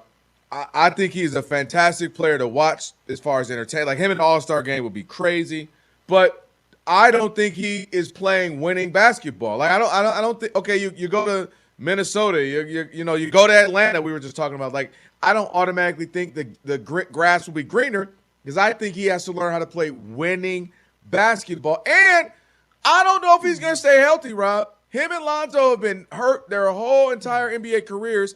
And in my theory, have played too much youth basketball. I watched both of them play when they were in high school here in LA. I lived in Chino Hills when they were there. Yep. Okay, and it was the worst basketball I'd ever seen. I'm just talking. He would stay on the other half of the court. Yeah, he wouldn't even play defense. He would just cherry pick. Yep. And they would throw the ball down. The coach couldn't do anything, and the father was overbearing. It was awful. It was, and that's the non-winning basketball you're talking about, and that's what they grew up with. That's why they put up numbers, but they don't win. Him specifically, I think Lonzo, because Lonzo will lock in defensively. Him being a little brother, he got to kind of skate and slide a little bit. And I just don't think, okay, you go somewhere else. Are you going to be healthy? Are you going to be part of the winning culture? I think he cares, but I don't think if he knows what it takes to win, the day in, day out grind of it on the court. And so, good luck. I'm rooting for him, but I just don't think he's ready for what it takes to lead a franchise at this age. You know what I mean? To just simply be – if you think just going somewhere else is going to make it easier, that's not the case. I'm with you. I'm out on those guys, both of them. I'm cool. And the injuries, too. That's the other thing. Like, I don't know if he's going to be able to healthy enough to really make a difference with another team. Melo should probably LaMelo maybe play for the Harlem Globetrotters. I think that might be fun. No, the Harlem Globetrotters ain't paying $200 million. That $200 million hit different. We are Fox Sports. You need parts? O'Reilly has parts. Get one free set of brake pads when you buy 2 brake rotors. Upgrade to Brake Best Select pads for just $10. Or upgrade to Brake Best Select Pro or Import Direct pads for just $20. Product availability. Just one part that makes O'Reilly stand apart. Restrictions apply. See store for details. O'Reilly Auto Parts. In the heat of battle, your squad relies on you. Don't let them down. Unlock elite gaming tech at Lenovo.com. Dominate every match with next-level speed, seamless streaming, and performance that won't quit. Push your gameplay beyond performance with Intel Core Ultra processors for the next era of gaming. Upgrade to smooth, high-quality streaming with Intel Wi-Fi 6E and maximize game performance with enhanced overclocking. Win the tech search. Power up at Lenovo.com. Lenovo.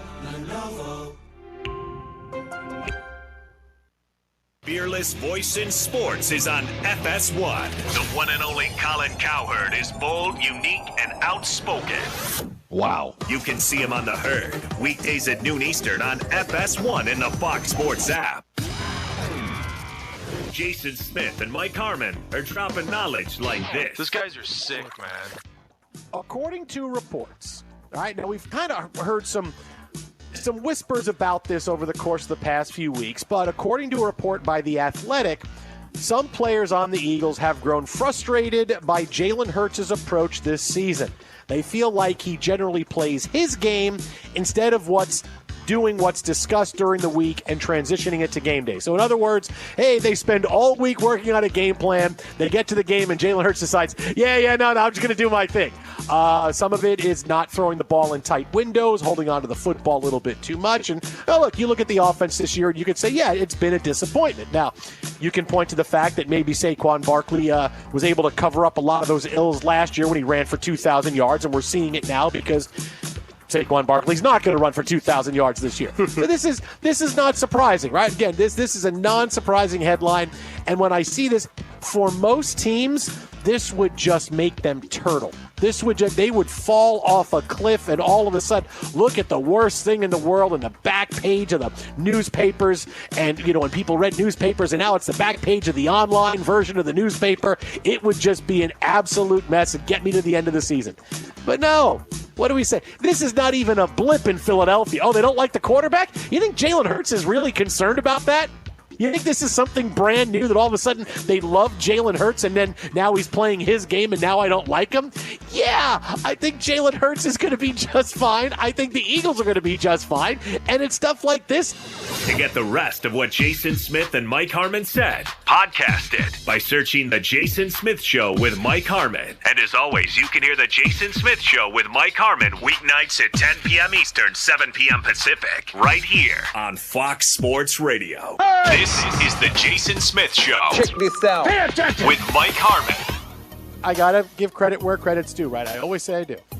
This was better than any scenario I expected what LeBron James's return to the Laker lineup was going to be, right? He is able to play make, and at one point, 6 assists in a row in like a 6-minute span in the third quarter. Like, he's able to assimilate and fit in and really be the coach on the floor. It was better than I absolutely ever expected from LeBron James. Not that I thought he was going to come in, it was going to be difficult. He was going to come in and go, come on, hey, give me the ball. Time for me to shoot. I know about you guys. I haven't shot all season. Give me the ball, give me the ball. But for LeBron to come in and just fit in like this is a really big deal. You're listening to Jason Smith with Mike Harmon. Weeknights at 10 p.m. Eastern, 7 p.m. Pacific on Fox Sports Radio.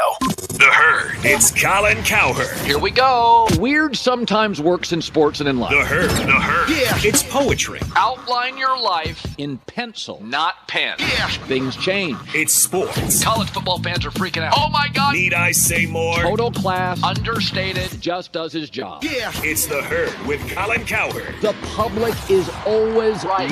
Listen every weekday at 12 p.m. Eastern, 9 a.m. Pacific. Right here on Fox Sports Radio. FS1. Looking for the one, what you looking at the one? To find FS1 on your television, go to foxsports.com for details. FS1. Looking for the one, what you looking at the one?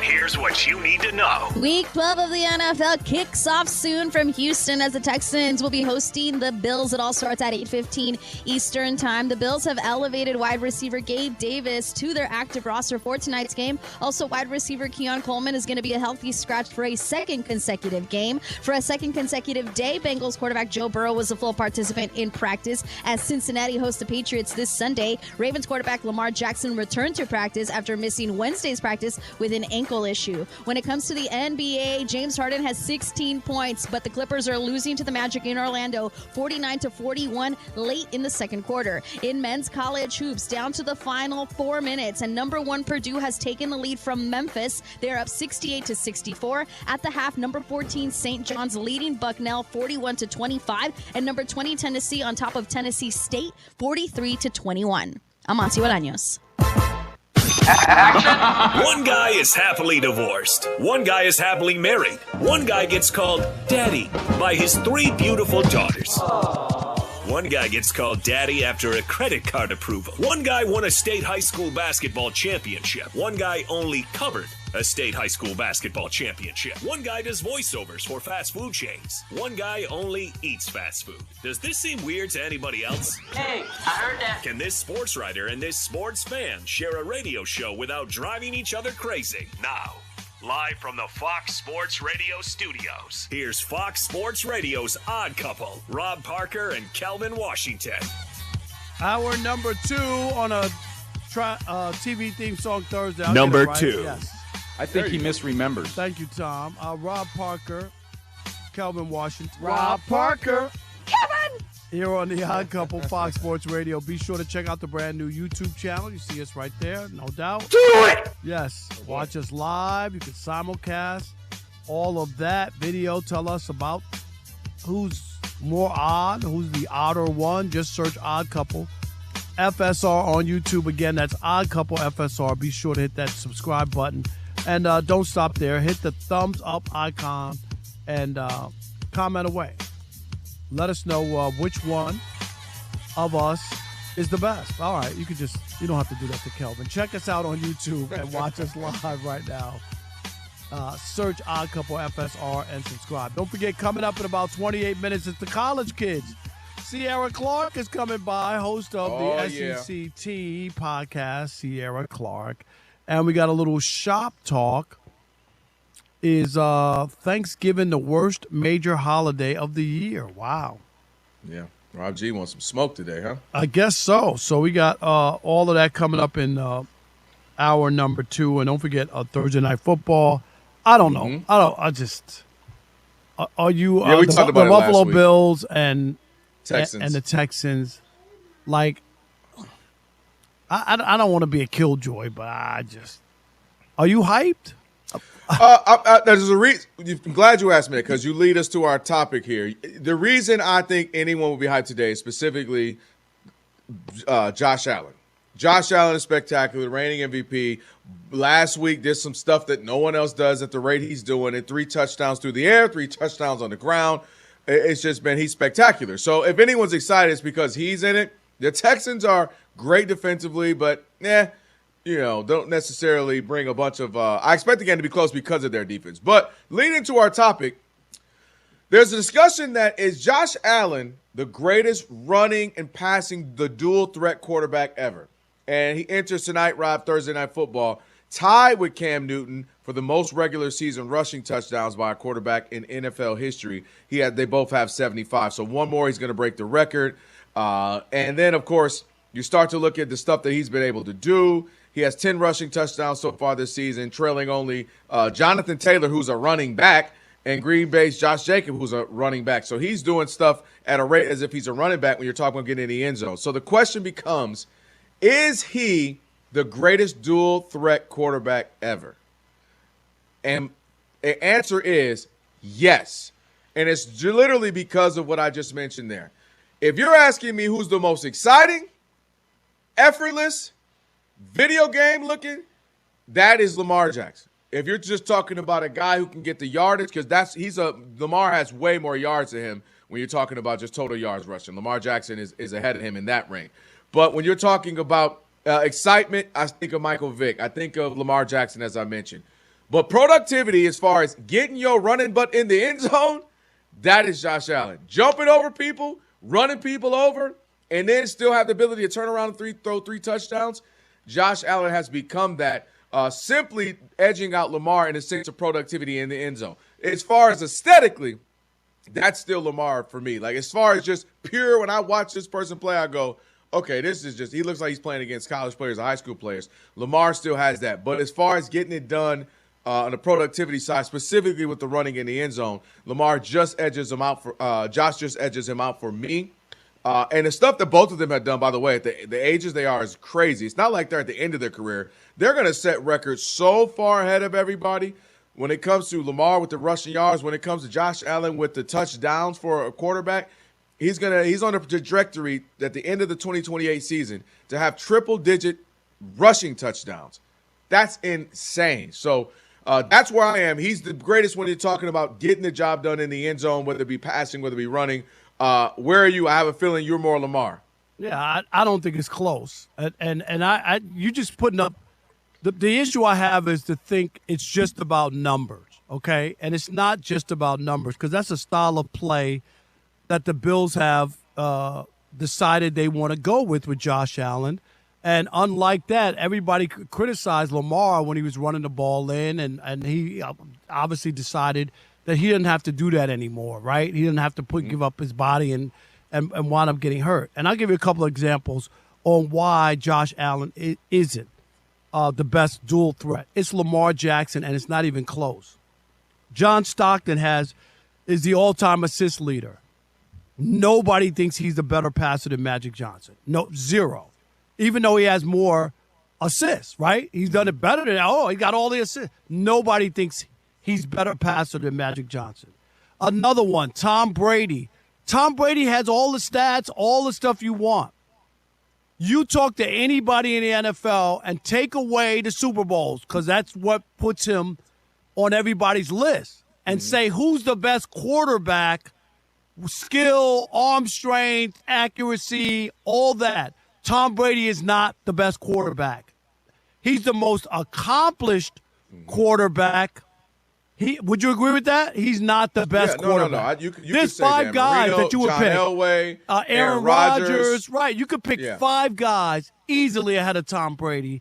He's the most accomplished, because when you put the winning and all those stats, then you could say, yeah, Tom Brady. For people who want to say he's their GOAT or whatever it is. But it doesn't make him the best quarterback. And the same thing with Josh Allen. I don't think there's an ounce if I stack those 2 guys up together, I would take Lamar 10 out of 10 as being a dual threat. Lamar's throwing the football and where he is with the passing game and trying to stop that dude. I'm not talking about just from the 1-yard line, or instead of handing it off to the fullback or the running back or whatever, going in yourself rather than giving it to somebody else. And that's what he does. And a lot of times he can still run in for more than a yard or 2 out, but that's the play that they call the style of play. So I don't believe he's better than Lamar as far as a dual threat. I think the difference for me, again, is a couple of things. One, his ability, his size. Like, that always makes it where he can just run guys over and get up like it was nothing. And still, again, go right back to airing it out need be. Also, again, Lamar has 34 touchdowns. And, again, we talked about 75. So he has less than half of Josh Allen when it talks to just getting in the end zone. And that, to me, is just the small hair on my chin separator. I think Lamar Jackson's the best player when everything. How do you think he's the best player if you say that Josh Allen's the best dual threat quarterback in the history of the NFL? How can Lamar be better than him? I'll tell you why. Please, because that makes no sense to me. I'll tell you why. Because Lamar's speed alone, that portion of it makes him different. But I'm talking about, for me, Josh Allen getting in the end zone, throwing in end zone. But I'm telling you, for me. So Lamar. But if he's the best dual threat quarterback ever, how could he not be better than Lamar?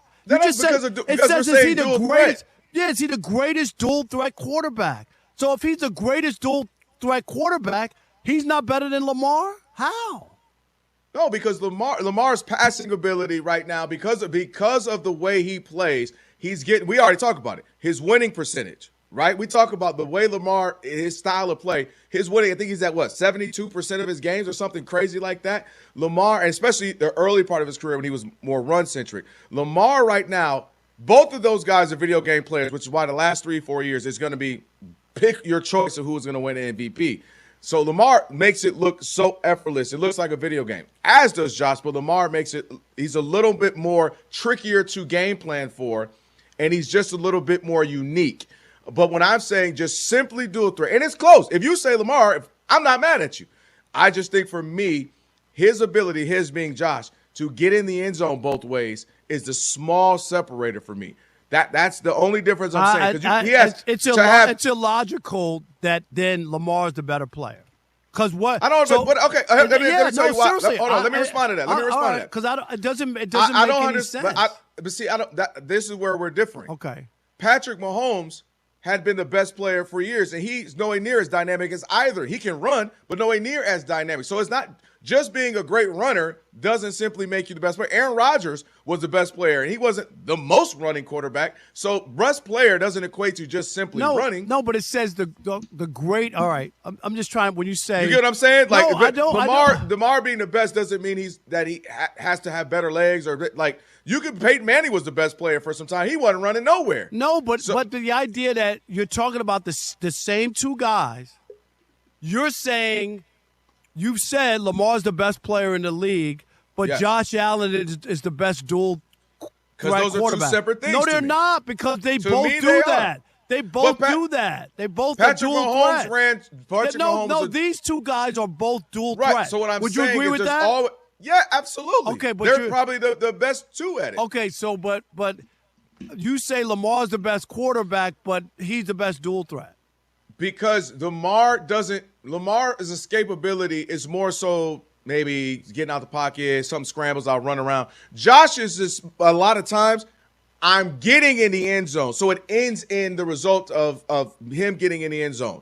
One way or the other, or through air or through running. And that's, to me, what I'm saying, that threat of him scoring from it. He has 75 rushing touchdowns. Lamar only has 34. Yeah, that's a massive difference. Yeah, but it's just not. I just gave you the example of the John Stockton. You think John Stockton's a better point guard than Magic Johnson? Better passer? No. Why not? But I'm saying, he has more assists. He has more assists than Magic. And Magic Johnson was bigger. Magic Johnson was stronger. Magic Johnson was able to score better than Stockton. So there's more than just the simple that. That's why they're dual threat.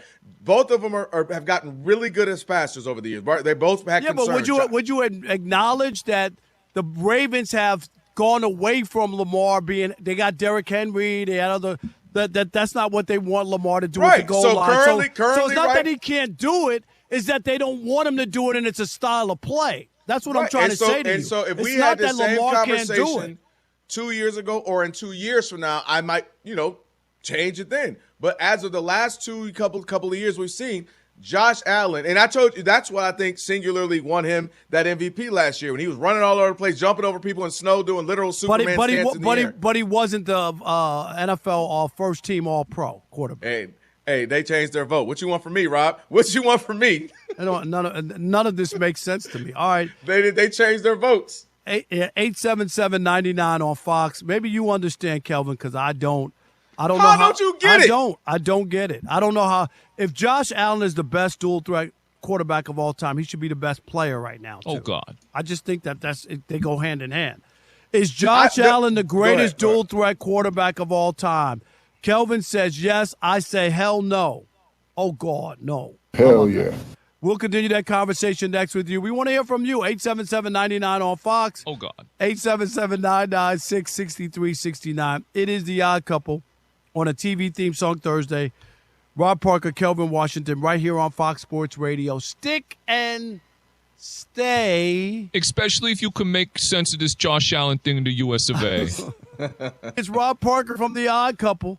You fixed your diet, dialed in your sleep, and climbed the ladder at work. But your ED, it's a tough one. For everything else, you've got the morning routine, the supplements, the standing desk. You've optimized everything. Well, almost everything. There's one issue you still haven't been able to crack. It's a tough one because ED isn't just a mindset. sometimes your body needs actual support to get there. And that's where Rugiet comes in. Rugiet combines clinical expertise with fast-acting treatments that work, helping you have peak performance in one of the best places to have it. You've handled the rest. Time to handle this. Visit rugiet.com/FSR to get 15% off your first order. That's rugiet.com/FSR. Rugiet, get back to the moments that matter. Compounded drugs are permitted to be prescribed under federal law, but are not FDA approved and do not undergo FDA safety, effectiveness, or manufacturer review. Visit the Rugiet website for the full safety information. He'll flare, he'll fire, he'll hit the three. We love the NBA. You love the NBA. We love it before games. Laughing like a giddy school kid before tip-off. During the games. And after the horn. They brought it tonight. It was a different level. It's you, it's us. The crowd gasping and wowing on Fox Sports Radio. All right, gentlemen. This is Emmitt Smith on behalf of Depend, and I've got the perfect play. Run straight to your doctor's office for a life-changing catch. Because when prostate cancer is caught early, it's up to 99% treatable. And one blood test might be all it takes. And now through November, Depend is donating to the Prostate Cancer Foundation for select purchases. Talk about a great play. From September 1st to November 30th, Depend is donating 25 cents to the Prostate Cancer Foundation for Depend Shields Guards Real Fit products purchased in the U.S. up to a maximum of $300,000 or in Mississippi. Makita knows that pros never settle, and neither do we. With Makita, you get tools that perform at the highest level on every job without compromise. Makita is for the most detailed pros, expertly engineered to deliver precision, job after job. When your work calls for the best, call on Makita. Makita, built to be the best. Available at the Home Depot. You like saving money, right? We all do. That's why Allstate just lowered the price of car insurance. Not, but wait, there's a catch. Lower. Actually lower. So if you're shopping around or just want to see how much you could save, check Allstate first for a new lower auto rate that could save you hundreds. You're in good hands with Allstate. Not available in every state. Only applicable for new auto insurance business. Rates will vary by several factors, including how you purchase the policy. Potential savings vary. Allstate North American Insurance Company and Affiliates, Northbrook, Illinois. This is a real good story about Drew, a real United Airlines customer. After almost 4 years of treatments, I was finally cancer-free. My mom's like, where do you want to go to celebrate? I'm like, let's go somewhere tropical. And then Pilot hopped on the intercom and started talking about me, and I was like, what is going on here? My wife beat cancer too, and I wanted to celebrate his special moment. That's Bill, a real United pilot. We brought him drinks and donuts. We all signed a card. I was smiling ear to ear. Best flight ever for sure. That's how good leads the way. Two pros and a cup of Joe. They're extremely talented. Putting the more in mornings. Can you feel the power? Jonas Knox. Fired up. LeVar Arrington. Hear the roar. And Brady Quinn. Some dudes just go about their business. That's the crew. It's Two Pros and a Cup of Joe. Listen every weekday at 6 a.m. Eastern, 3 a.m. Pacific. Yeah. Oh, man. Get more out of your mornings on Fox Sports Radio. Ladies and gentlemen. Here they are. Their morning show's funny. Kind of set the tone for my day. This is the show that has Two Pros and a Cup of Joe. Who is Joe? LeVar Arrington, Brady Quinn, and Jonas Knox. And this isn't just about him, his family, and him deciding between LSU, Florida, and Ole Miss. This is more really about him potentially looking at trying to get up to the next level. Maybe he's a coach that's saying, I don't want to have to deal with the NIL stuff anymore and all that. I'd rather just go to the pros. Yeah, and his former quarterback sitting up there in New York looking for a head coach this offseason. So there you go. What would Ole Miss really do if they self-imposed, a due date for him to make a decision? Right. What are their options? What are you going to do? They're going to fire him. Like, what are you going to do? Like, I'm not ready to make a decision yet. You're fired. Okay. Big tongue ass fired. Yeah, I mean, I don't see that. I don't see it play. I don't see it playing out that way. So even then, it's like it's one of those threats that there's nothing behind it, right? I mean, it's almost like when you're a parent and you've got kids and you threaten your kid and the kid looks to you. Well, yeah, but they're not. It doesn't work for me anymore. Because the problem is they know they're in a certain place where you can't really discipline them if you want to, and they know it. So they kind of look at you, and Jonas is going to get there at some point. I don't know that your son's there quite yet. Oh, he's getting close. I can say your kids will get to an age where they become very aware of the safe zones of where they can be disciplined and where they can't. By the way, I also feel like it's for relationships that aren't going to last. If Ole Miss is giving Lane Kiffin an ultimatum now, and they don't think that this is going to come up in the future, it's a great point. Can't guys just jump on top of extensions now? To get the rest of LeVar Arrington, Brady Quinn, and Jonas Knox, podcast by searching 2 Pros and a Cup of Joe. Listen to 2 Pros and a Cup of Joe weekdays from 6 a.m. Eastern, 3 a.m. Pacific on Fox Sports Radio. They do sports. He like football. They do life, but mostly they do themselves. Podcasts and radio, no one's got anything to talk about, but I do. Steve Covino. There's a spring in my step and nickel in my pocket. Rich Davis. Fred Savage, Ben Savage, and Macho Man Randy Savage. Your afternoon pick-me-up. It's not a show, it's a lifestyle. It's Covino and Rich. Weekdays at 5 p.m. Eastern, 2 p.m. Pacific on Fox Sports Radio. Fox Sports Radio is taking over YouTube, and you can be a part of it. Just go to YouTube and search Fox Sports Radio. Hit that subscribe button. Boom. And smash that notification bell like you're a safety. Coming across the middle, sit back and catch all the videos from your favorite shows. Yes! Ben Maller, 2 Pros and a Cup of Joe, Dan Patrick, Colin Cowherd, Doug Gottlieb, Covino and Rich. Hey, it's all right here. The Odd Couple with Rob Parker and Kelvin Washington, and The Jason Smith Show. Go to YouTube now and search Fox Sports Radio. The most fearless voice in sports is on FS1. The one and only Colin Cowherd is bold, unique, and outspoken. Wow. You can see him on The Herd, weekdays at noon Eastern on FS1 in the Fox Sports app.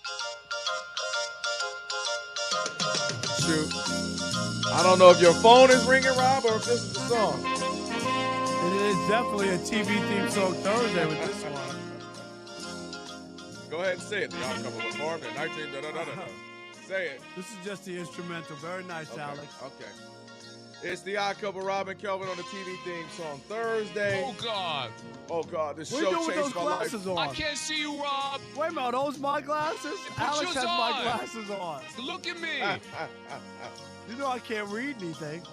Yeah, well, I'm glad I'm reading right now, Yes. Rob. I got it. Don't worry about it. I got it. All right, on the way, we got College Kids with Sierra Clark, host of the SECT podcast. She's got a few topics, some hot topics we'll get to with her in just a little bit. For over 40 years, Tire Rack has been helping customers find the right tires for how, for what, and for where they drive, ship fast and free, backed by free road hazard protection with convenient installation options like mobile tire installation. TireRack.com, it is the way tire buying should be.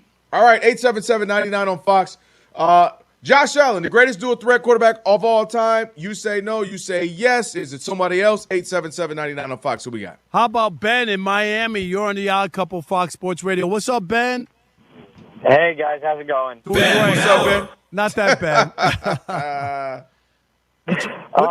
I just wanted to say, more specifically about last year's MVP, that I only think that Josh got it because Lamar had won it beforehand. But I think if you compare the actual numbers and statistics, Lamar played better last year. There's no doubt about it. Oh, no, I don't disagree. There's no doubt. That was ridiculous, Ben. It was ridiculous. But who you got? Who you got? Hey, I mean, best dual threat quarterback? just from dual threat, you got to go Lamar. I mean, his ability just to lose people and go down is unparalleled. I agree. I think he's unbelievable. He's must-see TV. Thanks, Ben, for the call and the support. Appreciate you. No doubt. Thank you. Corey in Kansas. You're on the Odd Couple Fox Sports Radio. What's up, Corey? Hey, what's going on, man? How are you? What's up, Corey? I'm doing pretty good. Where are you in Kansas? Wichita, Kansas. Wichita. All right. I've only been through the airport once. Yeah, I've Air never. capital of the world. There you go. I've never been there, Wichita. It's not much to see. Okay. Yeah, I flew there and drove to Tulsa, Oklahoma. Oh, yeah. That's a lovely drive. Yep. In my opinion, it's got to be Josh Allen. Touchdowns aren't just a little thing. He scored that many touchdowns. don't get me wrong, Lamar Jackson's a great dual threat quarterback, but Josh Allen, when you add the touchdowns plus his passing ability, I think it's a little bit better than Lamar's, in my opinion. But I agree with Kelvin. It's Lamar or it's Allen. All right. I appreciate you could be wrong in Kansas. It's okay, Dorothy. No, Thank it's you. all right. No, he know what it is. It's that Appreciate Midwest it, Corey. love. It's that Midwest love, brother. Yes, Who next? All right, thank you. Greg. Thank you, guys. Yep. Greg in Vegas. You're on the Odd Couple Fox Sports Radio. What's up, Greg? Hey, fellas, what's up? How y'all doing? Man, What we're up, G? great. Hey, man, good, man. And this sucks coming from a Dolphins fan, but I got to give it to Josh Allen. Like, what are we talking about here? Like, I'm not scared of Lamar Jackson in the pocket. I'm scared of Josh Allen. He's a walking touchdown waiting to happen, passing or rushing. And please, Rob, you got to stop with that Stockton, Magic Johnson narrative, man. One play 20 season, one play 13 seasons. I'll give you another one. Tom Brady. You tell me you disagree with that. Tom Brady is not NOT the greatest quarterback. I'm talking about ask anybody in the NFL. Not accomplished. Talking about arm strength, accuracy, escapability. There are 5 guys better than Tom Brady. That is true. I give you Okay. that. I give you that. Okay. I give you that. But with this Josh Allen and Lamar Jackson, look, man, he's the only one that I'm scared of that can give you 250 yards passing along with 2 rushing touchdowns. Like I don't know how you can say Lamar can't give you rushing touchdowns. It's I've that seen he it doesn't, over and though. over. It's not that he can't. It's a style of It's play. that he It's a doesn't. style of play. I mean, if you look at the passing, Thanks, too, Josh Greg. Allen has 213 passing touchdowns. Lamar has 166. Josh Allen has 75 rushing touchdowns. Lamar has. It's not just about compiling No, numbers. I know, but I'm just saying. But for me, to answering the question of the dual threat, I'm just saying, like, I just but I saying gave you a getting it reason. done in both of those things. I told you, but it's skin in the hair, skin in the hair of a cat. Like when you're talking about these two, because they're pretty much been the guys the last handful of seasons when it comes to MVPs. You want to squeeze in a couple more? Yeah, we got time for more. Sean in Sacramento. You're on the Odd Couple, Fox Sports Radio. What's up, Sean? Hey, yo, Margo from another mother. Cousin Kelby, my brother's by the board. What up, Monty? Real quick, shout out to the sports guru, man. Shout out to Cooper the Quick, man. I know we don't always get along in chat, but y'all brothers are spot on today because Rob Parker, you are full of sugar, brother. You need to take that cape off for Lamar Jackson. He's having a down year. Not only are you way wrong about the style of play. King Henry is off this year, so he ain't taking no goal line touchdowns. No, but I'm saying they've stopped Lamar from doing that. They don't need him to do that. He could score from there. Are you kidding? Come on now. He's Lamar a way has better stopped player. Himself. He has stopped himself. To Kelvin's point, the reason why I get what he's talking about, sure, Lamar looks great as a quarterback, but when you want to talk about durability, you want to talk about a quarterback. No, that's not the conversation. It's about being a dual threat who can score on the ground and score in the air. It's Lamar. And it's definitely Josh Allen. And it's a short menu of wins and losses. Look at who's winning more this year. And No, that'll it's tell you not everything based you on need this to know. year. It's all time. Come on, Sean. We're not talking about just this year. Thanks for the call. No doubt. Shaq. Got another one? In Louisiana. You're on the Odd Couple Fox Sports Radio. What's up, Shaq? What up, Shaq? What's going on, Rob and Kelvin? I don't know why they got Louisiana out there, but let's cut to the chase. Bro, we got to start with these touchdown merchants at quarterback. Is the quarterback in Buffalo touchdown merchant? The mediocre quarterback in Philly is another touchdown merchant. Lamar Jackson's by far the best dual threat quarterback. How are you better at a prototype as Josh Allen, Kelvin, but Lamar's the better overall player? Right. Thank you, Shaq. It makes no sense, dual Shaq. threat. It makes no sense. I answer that. Let me answer his question. Because dual threat doesn't mean you have to be the best. There are plenty of times. I don't understand why you keep saying it. There's plenty What of do you mean you don't quarterbacks understand? who- If you're the I'm best answering. dual Let me threat, answer it. that means you're doesn't- the you best. don't have to be a dual threat to be the best. Tom Brady was in a handful of years the best. Peyton Manning was the best. They wasn't running nowhere. Dan Marino was the best for a few years. Sometimes But the they best. were pocket. But what I'm Right. saying is sometimes the best happens to be both. Sometimes the best isn't. Nah. Sometimes it's a hybrid. Like Patrick Mahomes is a hybrid. He can run, but he's not on their level, but he's so much superior passing. So a best player to me doesn't have to, well, who's the best dual threat? That's like the NBA. The best player isn't always the best on both sides of the ball. Sometimes it is, sometimes it isn't. It's illogical. I'm serious. Absolutely. Lee, let's squeeze in Lee in South Carolina. You're on the Odd Couple Fox Sports Radio. What's up, Lee? Well, I got a thing to say about that this quarterback. I think the boy Daniels from Washington, he should have won the most valuable player last year. And he's a dual threat, and he should have won the most valuable player. No doubt. We like Jaden Daniels, but hold up. Josh and Lamar were going crazy last year. Come on, brother. And Lamar had the greatest year. He had the other two MVPs that he won, which was crazy. I'm going to say this, I'm going to hang up. It's a possibility that neither one of them win a Super Bowl, though. Josh Allen, well, that's easy to say. As hard as it is to win a Super Bowl, I definitely could see Josh Allen not winning because they've never won in Buffalo. I'm dead serious. I could see. But you know it's a great question, I could see that. Thanks, Lee. Appreciate it. Thank you. What's more likely, Lamar wins or Josh wins or like neither? Like, is there a chance that only one wins one? And if only one, in your case, you said it'd be Lamar. It'd be interesting if these two great quarterbacks. I saw a great quarterback in Jim Kelly up in Buffalo. They never won. Yeah, he went to 4 Super Bowls. That run and gun offense was crazy. Run and shoot. All right, we got. Thank you all for the calls. Much appreciated. On the way, we got College Kids with Sierra Clark. That'll be a fun time. Right now, Monty Bolaños is going to get you up on what is trending, updated. Guys, week 12 of the NFL officially underway, and James Cook got going quickly. Late motion from Hawes, handoff to Cook. Cuts it inside. He's got the first down through a hole. 30, 20, 10, 5. Touchdown, James Cook. 45 yards to the end zone for a Buffalo touchdown. You just heard it all on the Bills radio network. The extra point was missed. I'm not happy about it because of my fantasy football team, but Bills are up on the Texans right now, 6-0. Still early in the first quarter. Other NFL news for a second consecutive day. Bengals quarterback Joe Burrow was a full participant in practice. Cincinnati hosts the Patriots this Sunday. The Colts have added Daniel Jones to their injury report with a calf injury.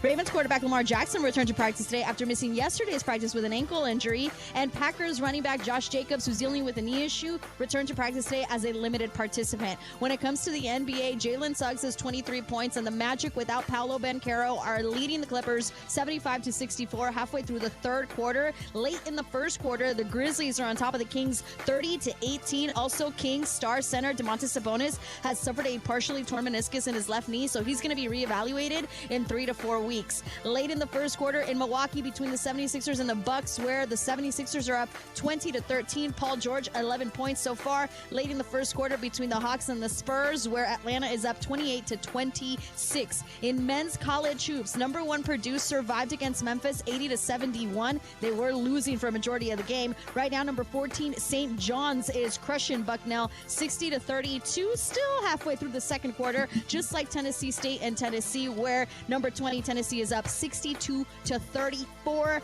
NHL real quick here as the Blue Jackets are leading the Maple Leafs 2-1 late in the second period. Halfway through the second period, the Capitals are on top of the Canadiens 3-2. What about my Islanders? No? You Islanders are crushing the Red Wings 4-0. Oh, wow. Halfway through the second period. Very nice. A busy night. Back to you guys. That was my team growing up, the New York Islanders. Thank you. Monty, when I was married, you ready? Yes, I'm ready. Me and Story my time. Thank you, Alex. Way to cue that. That's perfect. Me and my wife, who's ex-wife now, but who was from Detroit, we had season tickets to the Islanders. How Can you imagine fun! a 30-year-old black couple sitting there going to a hockey game? How fun! Now, did she like it, or are you just saying it was fun? No, she liked it. Yeah, Okay, hockey in She didn't person is a lot want of to. She fun. didn't want to watch it right on TV. Right, it's but she hard. loved to go. How fun! Yeah, I agree with that. I think baseball and hockey. We went to a lot of is much baseball better in games, person. and we went to a lot of hockey games. Aw. Yeah. The more you know And about then, and then real life happened, and then We would love to dissect what real life was. I never thought Tiger Woods would come between us. That's right. It's real, right? Real life is your obsession with Tiger Woods. He ruined my marriage. It's just He did fact. ruin your marriage. I hit it so good today. It was fun. Did he pull out? I did pull out. You and his 9-iron. Oh, God. Whoa. Wow. All right, can we get through with the college kids? It's time for the College Kids here on The Odd Couple. A look at this week's college football through the eyes of the young and inexperienced.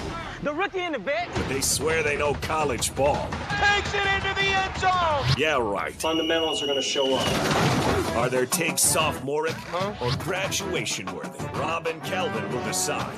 Bring them on.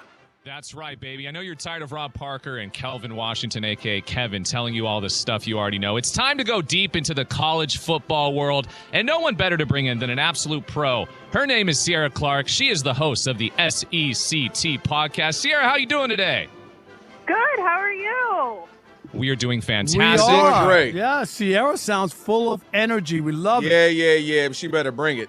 So if you guys don't know, Sierra's here to tell us exactly the ins and outs of everything college football. And Rob Parker and Kelvin Washington are going to decide if she's graduating or staying in college. So Sierra, first one she has on the docket is if Lane Kiffin wants to win an easier route to a natty, he'll go to Florida or LSU. If he wants to build a legacy, he could do that in Ole Miss. Sierra, tell us why. The thing is, and I'm a Florida grad, so selfishly, I would love to have Lane Kiffin as my head coach. But the thing is, if Kiffin wants to build that legacy, he should stay where he is, right there at Ole Miss. Florida had Steve Spurrier. LSU had Nick Saban, where they won a national title there.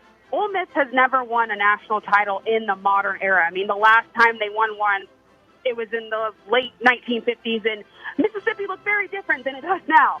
So if he stays at Ole Miss, he has the opportunity to win a national title. It is harder to recruit there, but he can get a statue, the field named after him, all the things. He can't do that at LSU and Florida because those fields are already named after other people. All right, Sierra, you are not graduating. Back to school. Because Back that's to school. sophomoric. You already blew up your own argument at they've never won at Ole Miss. They can't recruit the same at Ole Miss. And it's nice to say that, and if you want a statue out of a place where you never won, that's cool or whatever.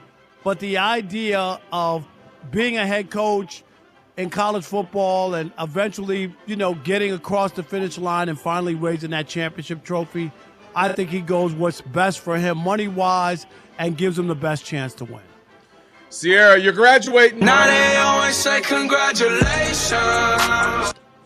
That's right. You're graduating because of a couple points you made. So let's talk about Lane Kiffin has totally turned that franchise around. They got the only couple of teams have more wins than the SEC.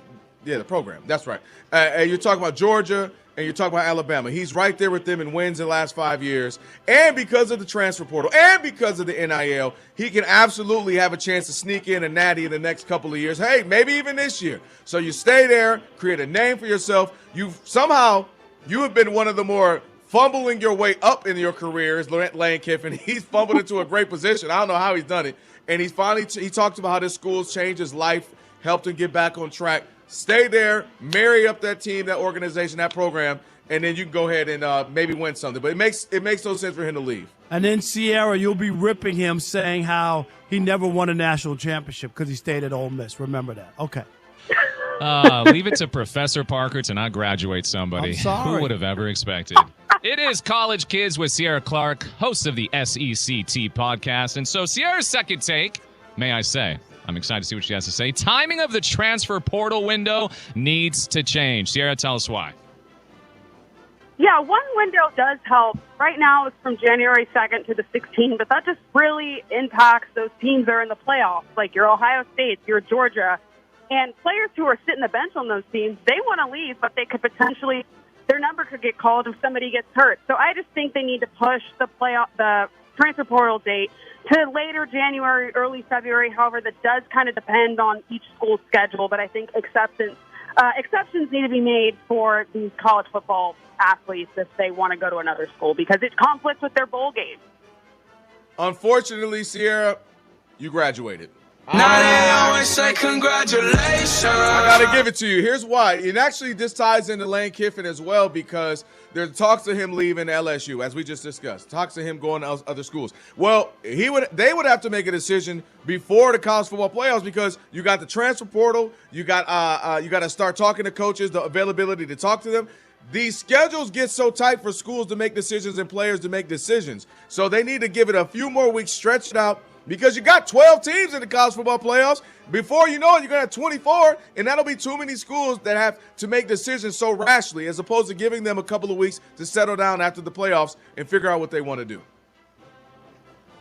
I want to say sophomoric once again. Back to school. Back to school. Sierra, what's the time schedule of the transfer portal for coaches walking out on players? When is that?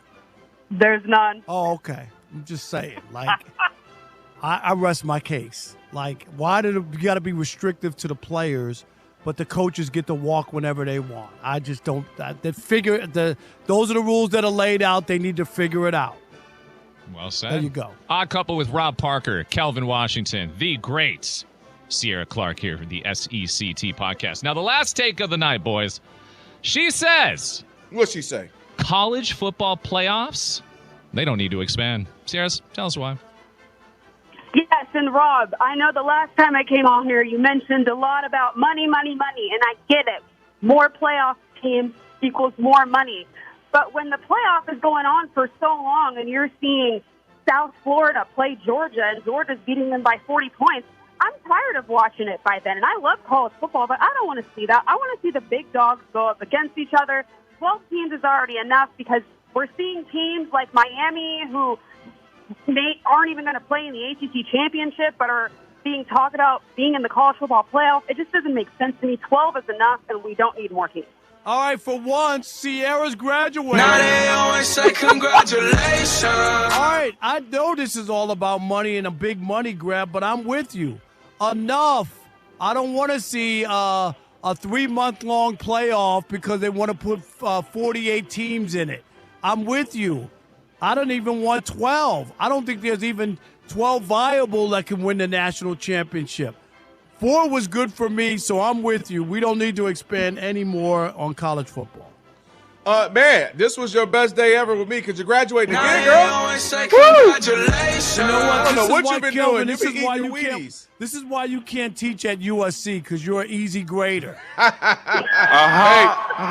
Rob, you better stop it. You so easy. Not only do they graduate, they get a job with you. Oh, our whole staff is nothing but your former students. Stop it. Oh, God. Don't drop down, Kelvin. Sierra, you're graduating because, listen, and Robin, you touched on it. Look, we're rewarding mediocrity. Like, hey, you can be 8-4 and have a chance to get in. And we're losing the scarcity and the significance of the regular season. No, they've gone too far.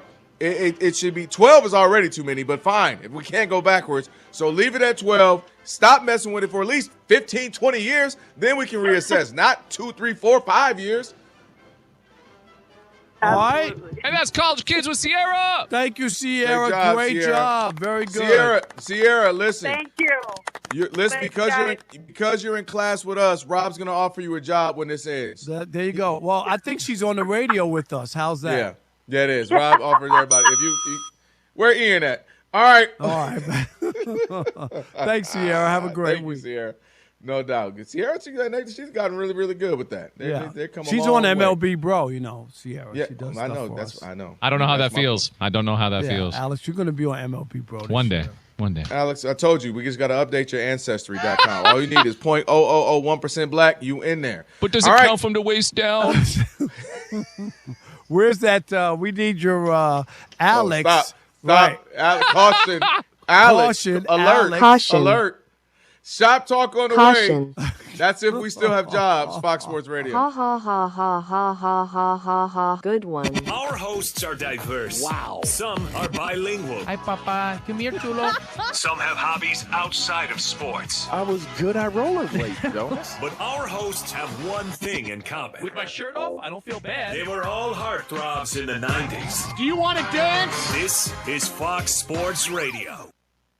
Did you know Medicaid plans change from one year to the next? And this year, it's important for you to review your current prescription drug and health coverage and compare all your options during Medicare open enrollment. Compare health plans, drug coverage, and costs. See if you can save some money, and don't forget to make sure your drugs are covered. Open enrollment ends December 7th. Compare plans now at Medicare.gov or call 1-800-MEDICARE, paid for by the U.S. Department of Health and Human Services.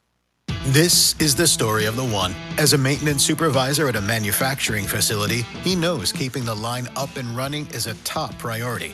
That's why he chooses Grainger. Because when a drive belt gets damaged, Grainger makes it easy to find the exact specs for the replacement product he needs. And next-day delivery helps ensure he'll have everything in place and running like clockwork. Call 1-800-GRAINGER, click Grainger.com, or just stop by. Grainger, for the ones who get it done. There are some shows you don't want to miss. This is going to be fun. And there are some shows you can't miss. Let's not overreact. This is Covino and Rich. My whole sentiment of Fred Warner's out, Bosa's out, how many Niners, I guess, next year. No, I changed my mind. They have a chance. Offensively, they could be really explosive. They were clicking with Purdy immediately. They're only going to click more and more, I would imagine, if they could stay healthy with what they got. And Rich was down in the dumps, as your mom would say, about the defense playing bad, or not playing bad, but, suffering from injury. But if you look around the rest of the league, if you listen to Monty Bolaños, everybody's hurt. Yeah, Nobody's playing 100. I just heard you say that Daniel Jones got an ankle thing going on now. A calf. So everyone is banged up, and no one's that good. I'll give you the analogy. If you go to a bar, trying to pick up some booty, and you look around, and it's a bunch of ugly dudes. An ugly dude has a chance then, because there's no good-looking dudes as your competition. That's a weird analogy. Thank you. But I'm with you. I followed. But my point is, we're at this game. If it's a bunch of tortas. And Rich was sort of like, man, the 49ers are pretty good, right? And he gave me the right. And I'm like, dude, honestly, if they keep it up, they have just as much of a chance as anybody this year to win. And I feel like I got in his head a little bit because he didn't want to get too ahead of himself. But I think I sort of confirmed what you were feeling, right? You perpetuated a thought that I sort of had a little bit, which was, you know what? Maybe every team does have a chance. Now, I don't want to ruin my own theory, but there are a couple. Hey, this is Cheech, and this is Chong, and you're listening to Covino and Rich, so listen up. To get the rest of what Covino and Rich said, podcast it by searching Covino and Rich. And as always, you can hear Covino and Rich weekdays at 5 p.m. Eastern, 2 p.m. Pacific on Fox Sports Radio. This is The Herd. You got to be consistent. With Colin Cowherd. Mic check. So last night, LeBron made his season debut, and it was a perfect night. And LeBron appropriately did not insert himself into the offense much. In fact, the usage rate is what I want to see going forward. Luka had the ball 44% of the time. I'd be happy at 46, 47. Austin Reeves had it 25% of the time. LeBron had it 13, and it was all smiles. Do I think taking 7 shots and having the ball in his hands 13% of the time, well, I think LeBron's going to be happy with that in April. I do not. And LeBron's always been an incredibly adaptable player. Michael Jordan was not. The late Kobe was not. This is The Herd with Colin Cowherd. Wow. Weekdays at noon Eastern, 9 a.m. Pacific. Basically, get out of the way. The Dan Patrick Show. Dan Patrick. He's trying to save his job. You would think he would put the best player in there. And if it's Shedeur Sanders, put him in. Do I think it's fair to assess, that performance against the Ravens? No, because they were coming after him, and they were hitting him on every play. These members of the media who are carrying water for Dion and Shedeur, you're going to put him in a position like Tim Tebow. Nobody's going to want to have him on the roster because of all of this drama that goes along with him, even as a backup quarterback. I don't want that. If he can play, great. But I don't want Shedeur Sanders if he's going to be a backup quarterback, because Kevin Stefanski hears these questions every single day because everybody is like, hey, put Shedeur in. Hey, he didn't get first-team reps. Like, yeah, we know that. You don't get first-team reps. The Dan Patrick Show. Dan and the Danettes and you. Weekdays, 9 a.m. Eastern, 6 Pacific on Fox Sports Radio. No competition We love it when others say they're #1 rated sports network because we know it's not true. Boom, boom. We have the real numbers. Huge, robust numbers. It's huge. This is a big story. And it's all because of you. Hey, so far so good. I think you guys do an incredible job. The real listeners. I'm just enjoying listening. Thank you guys for the entertainment. We are. Yeah. Fox Sports Radio. To find FS1 on your television, go to foxsports.com for details. Go! Check them out. FS1. Check them out. FS1.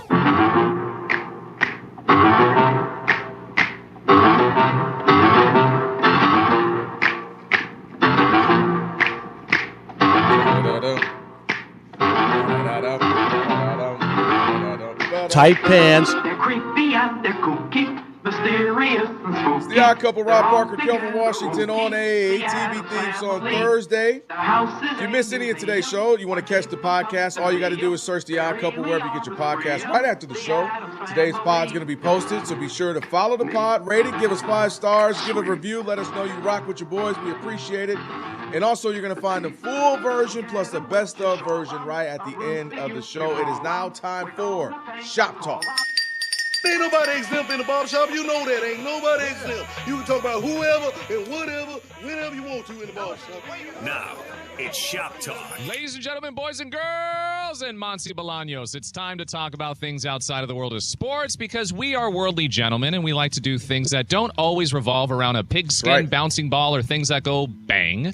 It's time to talk about something coming up next week. And now, Rob Parker and I are the hardest working men in radio. You can't deny that because we're both going to be here Thanksgiving, Rob, right? And I'm bringing food. I'm going to bring a sweet potato pie. Round of applause. We are going to eat and work, Alex. We have to hold the Odd Couple together. 8 years strong. That's why this show is still going strong. I need y'all to go get some families or something. Y'all are tripping. If y'all, it is okay to go enjoy some turkey with the family. What are y'all doing? Yeah, we'll have turkey after. That's right, baby. We work hard for the people. Now, That's guys, right. I want to talk about this real quick and get your topic and thoughts on it. So between the travel prices, the obligations to conversate, and the inconsistent food quality based on whoever's hosting, Thanksgiving has recently developed an online reputation as being the worst major holiday of the year. Guys, what do you think? I totally disagree. It's actually my favorite holiday. It's I love the food, the family, obviously being thankful for life and all, all the blessings, the football. Oh man, I'm a Thanksgiving guy. That's my favorite. So I'll give you guys, if we're counting Halloween, all you can have it. Give me. But I'm better than Christmas. Thanksgiving Yeah, that's is just better always. than I Christmas. don't know. I just always been that kind of person. Thanksgiving, for some reason, for me, is just I don't know. It's always been that. I don't know favorite how you holiday. would love Thanksgiving, especially since you grew up as a Lions fan and you watched bad football your whole life on That's why I Thanksgiving thank Day. God Mama's. That's why I thank God Mama's food was good. Something had to be good on the day, Rob. Monty, Dang it, Monty, where are you? Well, so I don't eat anything with the face. So like Thanksgiving for me is no, I'm not eating it. I'm having sides like mashed potatoes and mac Right. and cheese. I do love green bean casserole. So if I put a bag over the turkey's head, could you eat it? No, but good, that's a great, hey, I like that you're trying to think of a Wait, different when did way this start, here. Monty? Over 10 years. It's you've been, been- okay, that's yeah, over 10 years. But I do like What all has the it done sides. for you? Real question. Like, what is it? Real quick, I stopped eating red meat because I used to get a lot of stomach aches. And then I stopped eating red meat and my stomach aches went away. And then you kind of just, you're like, oh, well, maybe I'll look into it. And then I stopped just eating the rest of it. Okay. And I never cared for fish. You know what I say to people don't eat red meat? What? More for us. Yes, you can have it all. I'm just You saying. can have it all. It's all good. I'll give you the red meat, but I can't give you fish. Fish is phenomenal. I've never liked fish, so it was like an easy thing for me to not. Yeah, you I know get what I'm you. saying? Well, Monty, Yeah. what would we do with I all miss these animals if we didn't eat chicken them? wings. I'm just You asking. guys, that's what I miss. Like on the bone, like a hot wing. Right. My mouth is salivating. I can't. That's what I miss. But I'm not going to do it. Okay. All right, Alex. Absolutely the most overrated holiday. Thanksgiving. We're not all K-Dot who have 17 children, have a penthouse up in the hills, Right. get with the Kardashians, have them bring our kids to school. We don't have a gated community. We don't have that lifestyle. Us, Rob, hardworking people, I don't want to see family that we don't Hey. get along with. Most of our family, they have their own weird political, religious beliefs, and now I'm forced to eat food that probably she can't even make well. I'm just saying, I think Thanksgiving Alex. has been a forced holiday, which is based off of taking over the land, by the way. Of the Native Nothing good about Americans. it. Nothing I good don't about disagree it. with that. Nothing good about it. We would ask Brandon, but he's going. His voice is not there, so we're gonna pass on Brandon. Rob, what about you? Saga, yay or nay on Thanksgiving? Can he hear me? Saga, get on the He says microphone. nay. Nay on Thanksgiving. Nay. I'm gonna say. And that is- also, that is- Brandon says nay. nay too on Thanksgiving. Wow. Okay. Well, first of all, that wasn't the question. The question is it the most is it overrated. the worst? It wasn't. No, is it the your worst? favorite? Is it the worst? Yeah.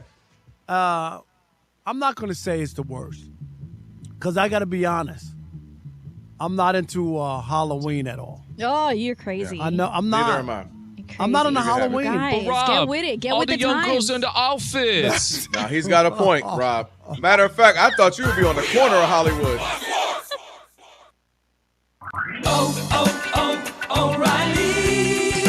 Get up to a $15 O'Reilly gift card after rebate with the purchase of select pairs of wiper blades at O'Reilly Auto Parts. Our professional parts people can help you find the right wiper blades for your vehicle, and we'll install them for free. Stop by O'Reilly Auto Parts or shop online at O'ReillyAuto.com. O'Reilly Auto Parts. In the heat of battle, your squad relies on you. Don't let them down. Unlock elite gaming tech at Lenovo.com. Dominate every match with next-level speed, seamless streaming, and performance that won't quit. Push your gameplay beyond performance with Intel Core Ultra processors for the next era of gaming. Upgrade to smooth, high-quality streaming with Intel Wi-Fi 6E and maximize game performance with enhanced overclocking. Win the tech search. Power up at Lenovo.com.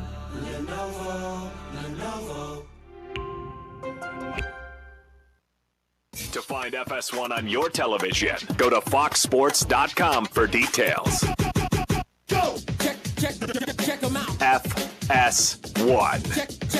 Check them out. FS1. And now, here's a little something that you missed from the Ben Maller Show. We have avoided it long enough. George Pickens has an expiring contract. We know that. Former Dallas star Dez Bryant, who knows a thing or two about playing for Jerry Jones as a wide receiver. So Dez Bryant went on social media and he gave some advice recently to George Pickens. He said to Pickens that his legacy will be worth more than being the highest paid receiver. He said if you stay with the Cowboys, there's a lot more to the thought process, indicating that, the money is great, but you know, Cowboys, come on. You can do autograph shows in Plano, Texas when you're 70 years old. Come on now. All right, so that is a good jumping off point. Let us discuss. The question, should George Pickens take less for, quote, legacy reasons with the Cowboys? So Dez Bryant is out there giving career advice like he's the Dalai Lama of wide receivers. It's like, it's just so great. Just outstanding. Just absolutely outstanding. The Dalai Lama of wide receivers. You think about your legacy, George. You think about your legacy. Are we kidding? Like, what are we doing? Can we talk? All right. So this is the NFL. This is not some lifestyle drama. George Pickens is not taking a dime less. Not a dime less than the market will provide him. And you know why? Let me tell you why. Let's talk about legacy, okay? Because his reputation, his legacy from his time in Pittsburgh. To get the rest of what Big Ben said, podcast it by searching The Ben Maller Show. And as always, you can hear The Ben Maller Show weekdays from 2 a.m. Eastern, 11 p.m. Pacific, right here on Fox Sports Radio. Hey! This is The Jason Smith Show. Check this out. Pay attention. With Mike Harmon. I got to give credit where credit's due, right? I always say I do.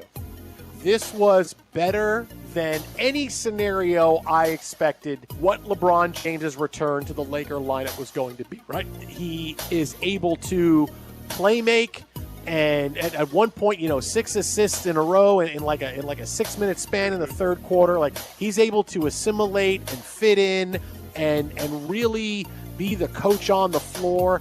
It was better than I absolutely ever expected from LeBron James. Not that I thought he was going to come in, it was going to be difficult. He was going to come in and go, come on, hey, give me the ball. Time for me to shoot. I know about you guys. I haven't shot all season. Give me the ball, give me the ball. But for LeBron to come in and just fit in like this, is a really big deal. You're listening to Jason Smith with Mike Harmon. Weeknights at 10 p.m. Eastern, 7 p.m. Pacific on Fox Sports Radio.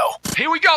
Ben Maller. Look out. The late night wordsmith. We speak fluent emoji. Ben Maller, holding the sports world accountable. They went out there like a toy poodle with fleas, is how they played in that game. And when he's right, you'll know about it. And you know what? I was absolutely right. It's the Ben Maller Show. So I've got NASCAR, IHOP, and opera. Listen on the overnight, 2 a.m. Eastern, 11 p.m. Pacific on Fox Sports Radio. FS1. Call your friends and ask how they doing. To find FS1 on your television, go to foxsports.com for details. Boom. Trust your eyes. FS1.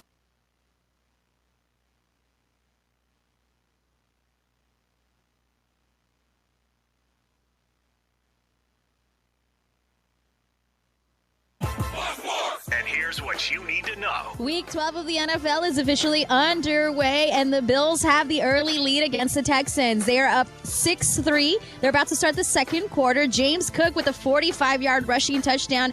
He is now at over 1,000 rushing yards on the season. Josh Allen did take a hard hit. He is 6 of 8 for 49 yards so far. Again, early in the second quarter, Bills up 6-3 against the Texans. In the NBA, the Magic are pulling away from the Clippers. They're up 105-79 early in the fourth quarter, but the leading scorer of the game is James Harden. He's got 31 points and 8 assists. Late in the second quarter, the Grizzlies are just crushing the Kings 60-35. Also late in the second between the 76ers and the Bucks, it's a close one. Philadelphia is up right now 52-51, and the Hawks are losing to the Spurs 64-51 late in the second quarter. When it comes to the NHL, the Capitals are leading the Canadiens 5-3 after 2 periods. Amancio Bolaños.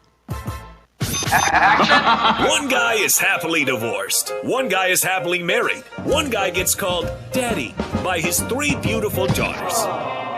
One guy gets called daddy after a credit card approval. One guy won a state high school basketball championship. One guy only covered a state high school basketball championship. One guy does voiceovers for fast food chains. One guy only eats fast food. Does this seem weird to anybody else? Crazy. Can this sports writer and this sports fan share a radio show without driving each other crazy? Now, live from the Fox Sports Radio studios, here's Fox Sports Radio's odd couple, Rob Parker and Kelvin Washington. Hour number 3 on a TV theme song Thursday. Rob Parker, Kelvin Washington, and guess what? With the iHeartRadio app, you can stream us wherever you happen to be. Catch us and all of our Fox Sports Radio shows live 24/7 in the new and improved iHeart app. Just search Fox Sports Radio in the app to stream us all day, every day, live. That's right. And be sure to select Fox Sports Radio as one of your presets and the iHeart app so that it'll pop up right at the top of your screen. Don't forget, coming up in about 28 minutes, Ty Shirts Tower of Trivia. The Showtime Lakers edition. You want to stick around for that. Oh, yeah. Also, last call. That is coming up in case you didn't get in on some of the other topics. It's a chance to jump back in. And here we are, Thursday Night Football, another snoozer, 6-3, 13 minutes to go in the half. The Buffalo Bills up 6-3 over the Texans. No C.J. Stroud in this one, missing his 3rd straight game. Yeah. I mean, once you knew the Texans were in it, there was a chance for it to be a snoozer because they're a good team defensively. They keep themselves in games. Can't score. But their games aren't the most exciting. I mean, they had a couple of decent ones, but thankful God for their defense. Again, that keeps that's when we knew the Ravens were really bad on their defense. Remember they scored 40 points? When they let the Ravens look like you mentioned the Buffalo Bills of old or something, I'm like, what in the world? That was crazy to me because they had struggled mightily to try to score. But I do remember that. They got a ton of points against the Ravens. Yep. Kelvin, let's go to the Minnesota Vikings. Do we have the story? You got it? Yeah. Well, there's just J.J. McCarthy obviously has not had a great season. When you kind of jump into the numbers, you know what? Whenever I hear that, I'm like, he saved their season beating the Lions in Detroit. That was a huge game for Minnesota. But go Well, ahead. but Rob, I said season. I didn't say he didn't have a good game. No, I but mean, I'm just saying, like he's only started like 5 games in his career. And he's been bad. When that's the problem when you look at it. So, but the drama. Let me set up the drama for you. Okay, the drama came because Chris Carter, one of the all-time great Minnesota Vikings, he was called a clown. McCarthy's trainer called him a clown for criticizing JJ. So essentially, you had Chris Carter.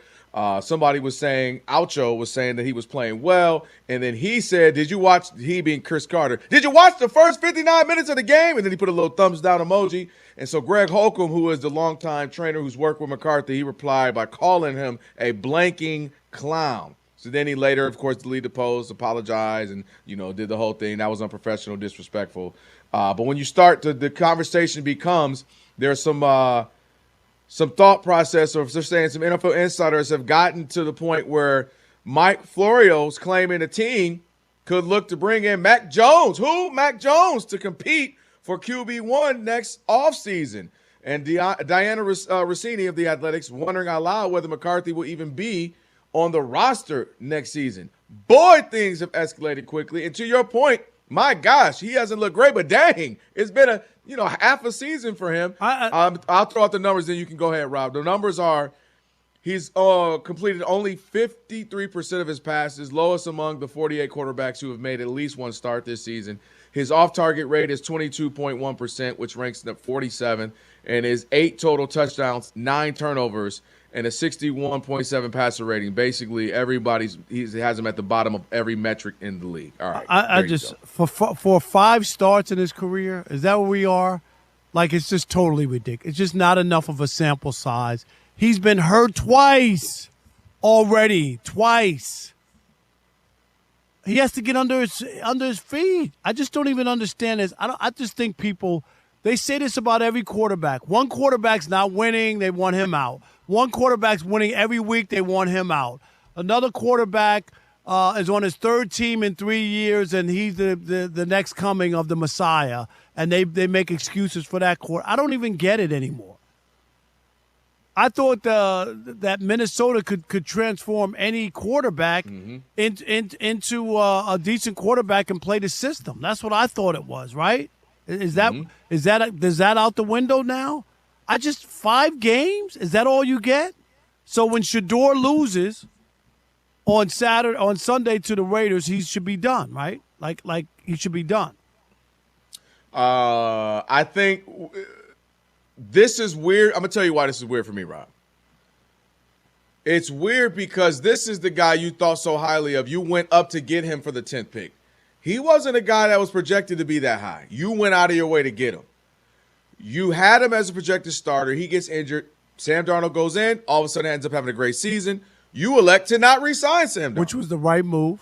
Which was the wrong move. We wouldn't be having this. We wouldn't be sitting in this conversation because Sam Darnold could be bad. Could be bad too. No, he went away and balling out in Seattle. No, but that doesn't mean he would have been balling out this year. Why would he regress with the team that he's balling out with? Because it happens all the time. He regressed in the postseason. He regressed at the end of the year. He had a bad 2 guys. I don't disagree. There's no facts. So he played great.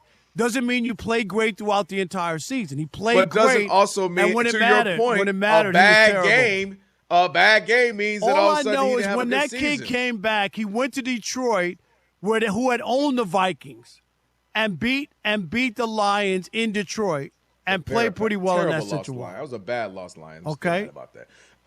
But so here, and that's what I'm agreeing in that.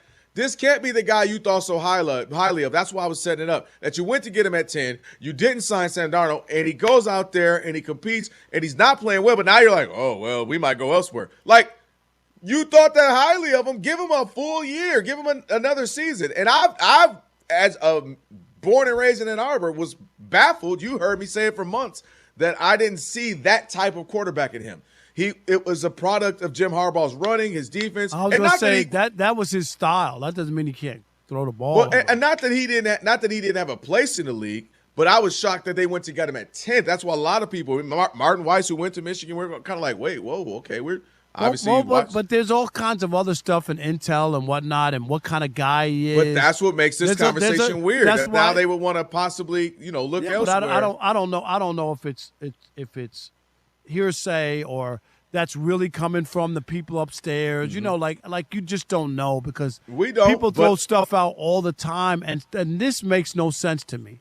The But guy one just thing- he hasn't played enough. His sample size is small. And that was my thing about him even in college. He didn't play a lot. Like he got finally his senior year to be, or not his senior, I think it was junior or senior, but he got to that last year to be the guy. Like, all right, it's your team. And yes, they won a national championship, but he didn't do much, which was why I was always baffled by that. But I do think Did he do what they wanted him to do? Yeah, but I'm not mad at his Michigan career. Right. I'm mad at them that taking him 10th. That was all I'm saying. Right. It wasn't like they needed him to throw the ball. No, he was couldn't do perfectly it. fine. That's what Jim Harbaugh wanted him to do. Absolutely. He did that all the time with his quarterbacks a lot. So he was perfectly fine for that system. I was just shocked they went up and got him that high. And now it makes you wonder, is it Kevin O'Connell who normally can vitalize some guy's career? He's the quarterback whisperer is what I was told. Yeah. So is he off his rocker right now? Is he a little off his game? Or is JJ just not the guy right now? Because I ain't going to lie.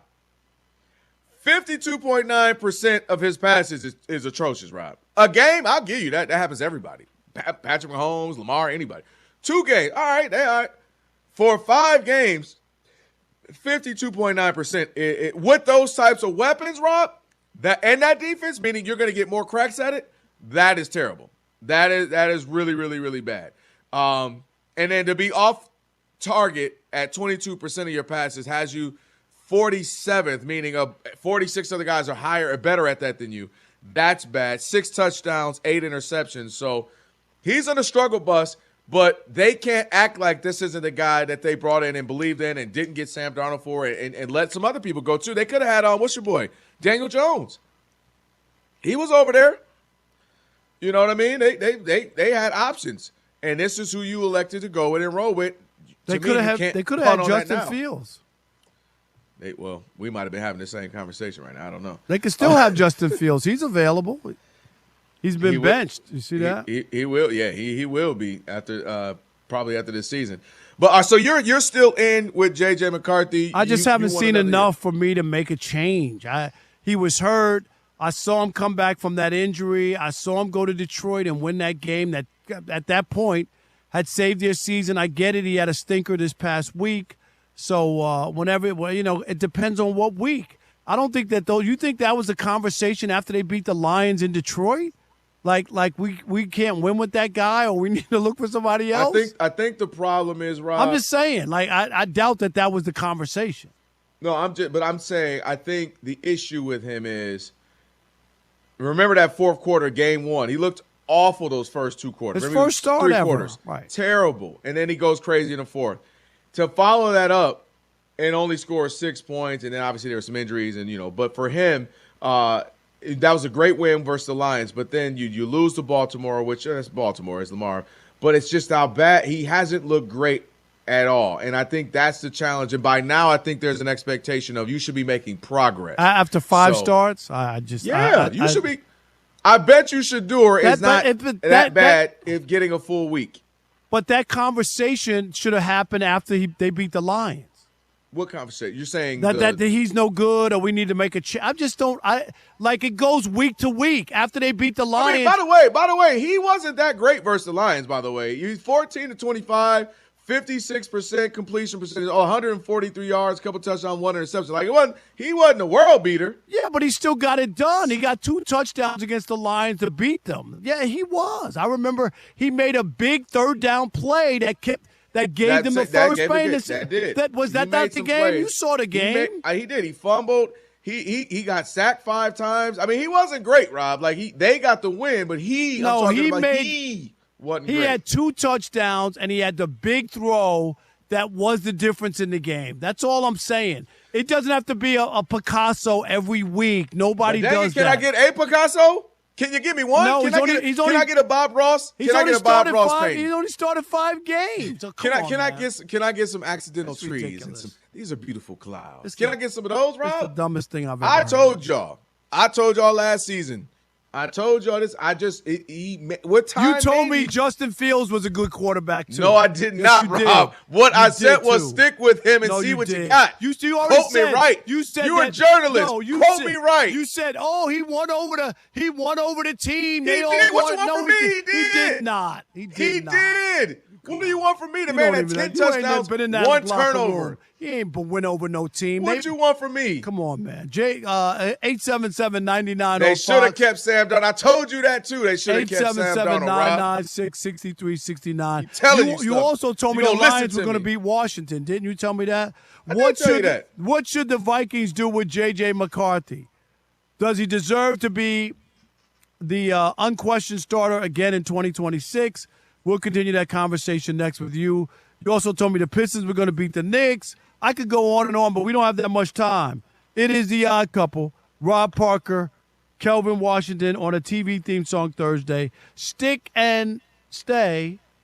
Oh, God, I wish it was Thursday in the US of A. It is. It is. This is Rob Parker from The Odd Couple.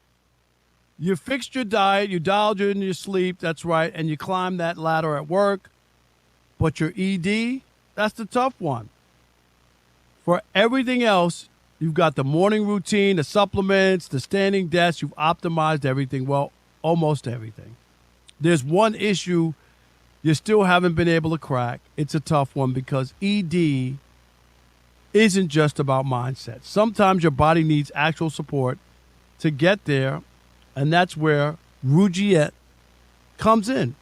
Rugiet combines clinical expertise with fast-acting treatments that work, helping you have peak performance in one of the best places to have it. That's right. You've handled the rest. Time to handle this. Visit rugiet.com/FSR to get a 15% off your first order. That's rugiet.com/FSR. Rugiet, get back to the moments that matter. Compounded drugs are permitted to be prescribed under federal law, but are not FDA approved and do not undergo FDA safety, effectiveness, or manufacturing review. Visit the Rugiet website for full safety information. Check this out. The Odd Couple is live on YouTube right now. So watch us. Just go to youtube.com/@oddcouplefsr. Let's do this. youtube.com/@oddcouplefsr. Hit subscribe. Hit that thumbs up icon and the comments are live. So trash talk away. All right, gentlemen, this is Emmitt Smith on behalf of Depend, and I've got the perfect play. Run straight to your doctor's office for a life-changing catch. Because when prostate cancer is caught early, it's up to 99% treatable, and one blood test might be all it takes. And now through November, Depend is donating to the Prostate Cancer Foundation for select purchases. Talk about a great play. From September 1st to November 30th, Depend is donating 25 cents to the Prostate Cancer Foundation for Depend Shields Guards Real Fit products purchased in the U.S. up to a maximum of $300,000 or in Mississippi. Pros don't just show up. They prove how it's done, with precision and without shortcuts. Makita tools are built the same way, with a dedication to lasting quality, trusted performance, and results that reward your effort year after year. When the job calls for the best, call on Makita. Built to be the best. Available at the Home Depot. Did you hear? Allstate car insurance now costs even less. So when you bundle with home, you can save even more. Check Allstate first to bundle and save with a new lower auto rate. You're in good hands with Allstate. Not available in every state. Only applicable for new auto insurance business. Rates will vary by several factors, including how you purchase the policy. Potential savings may vary. Allstate North American Insurance Company and Affiliates, Northbrook, Illinois. This is a real good story about Bronx and his dad, Ryan. Real United Airlines customers. We were returning home, and one of the flight attendants asked Bronx if he wanted to see the flight deck and meet Kath and Andrew. I got to sit in the driver's seat. I grew up in an aviation family.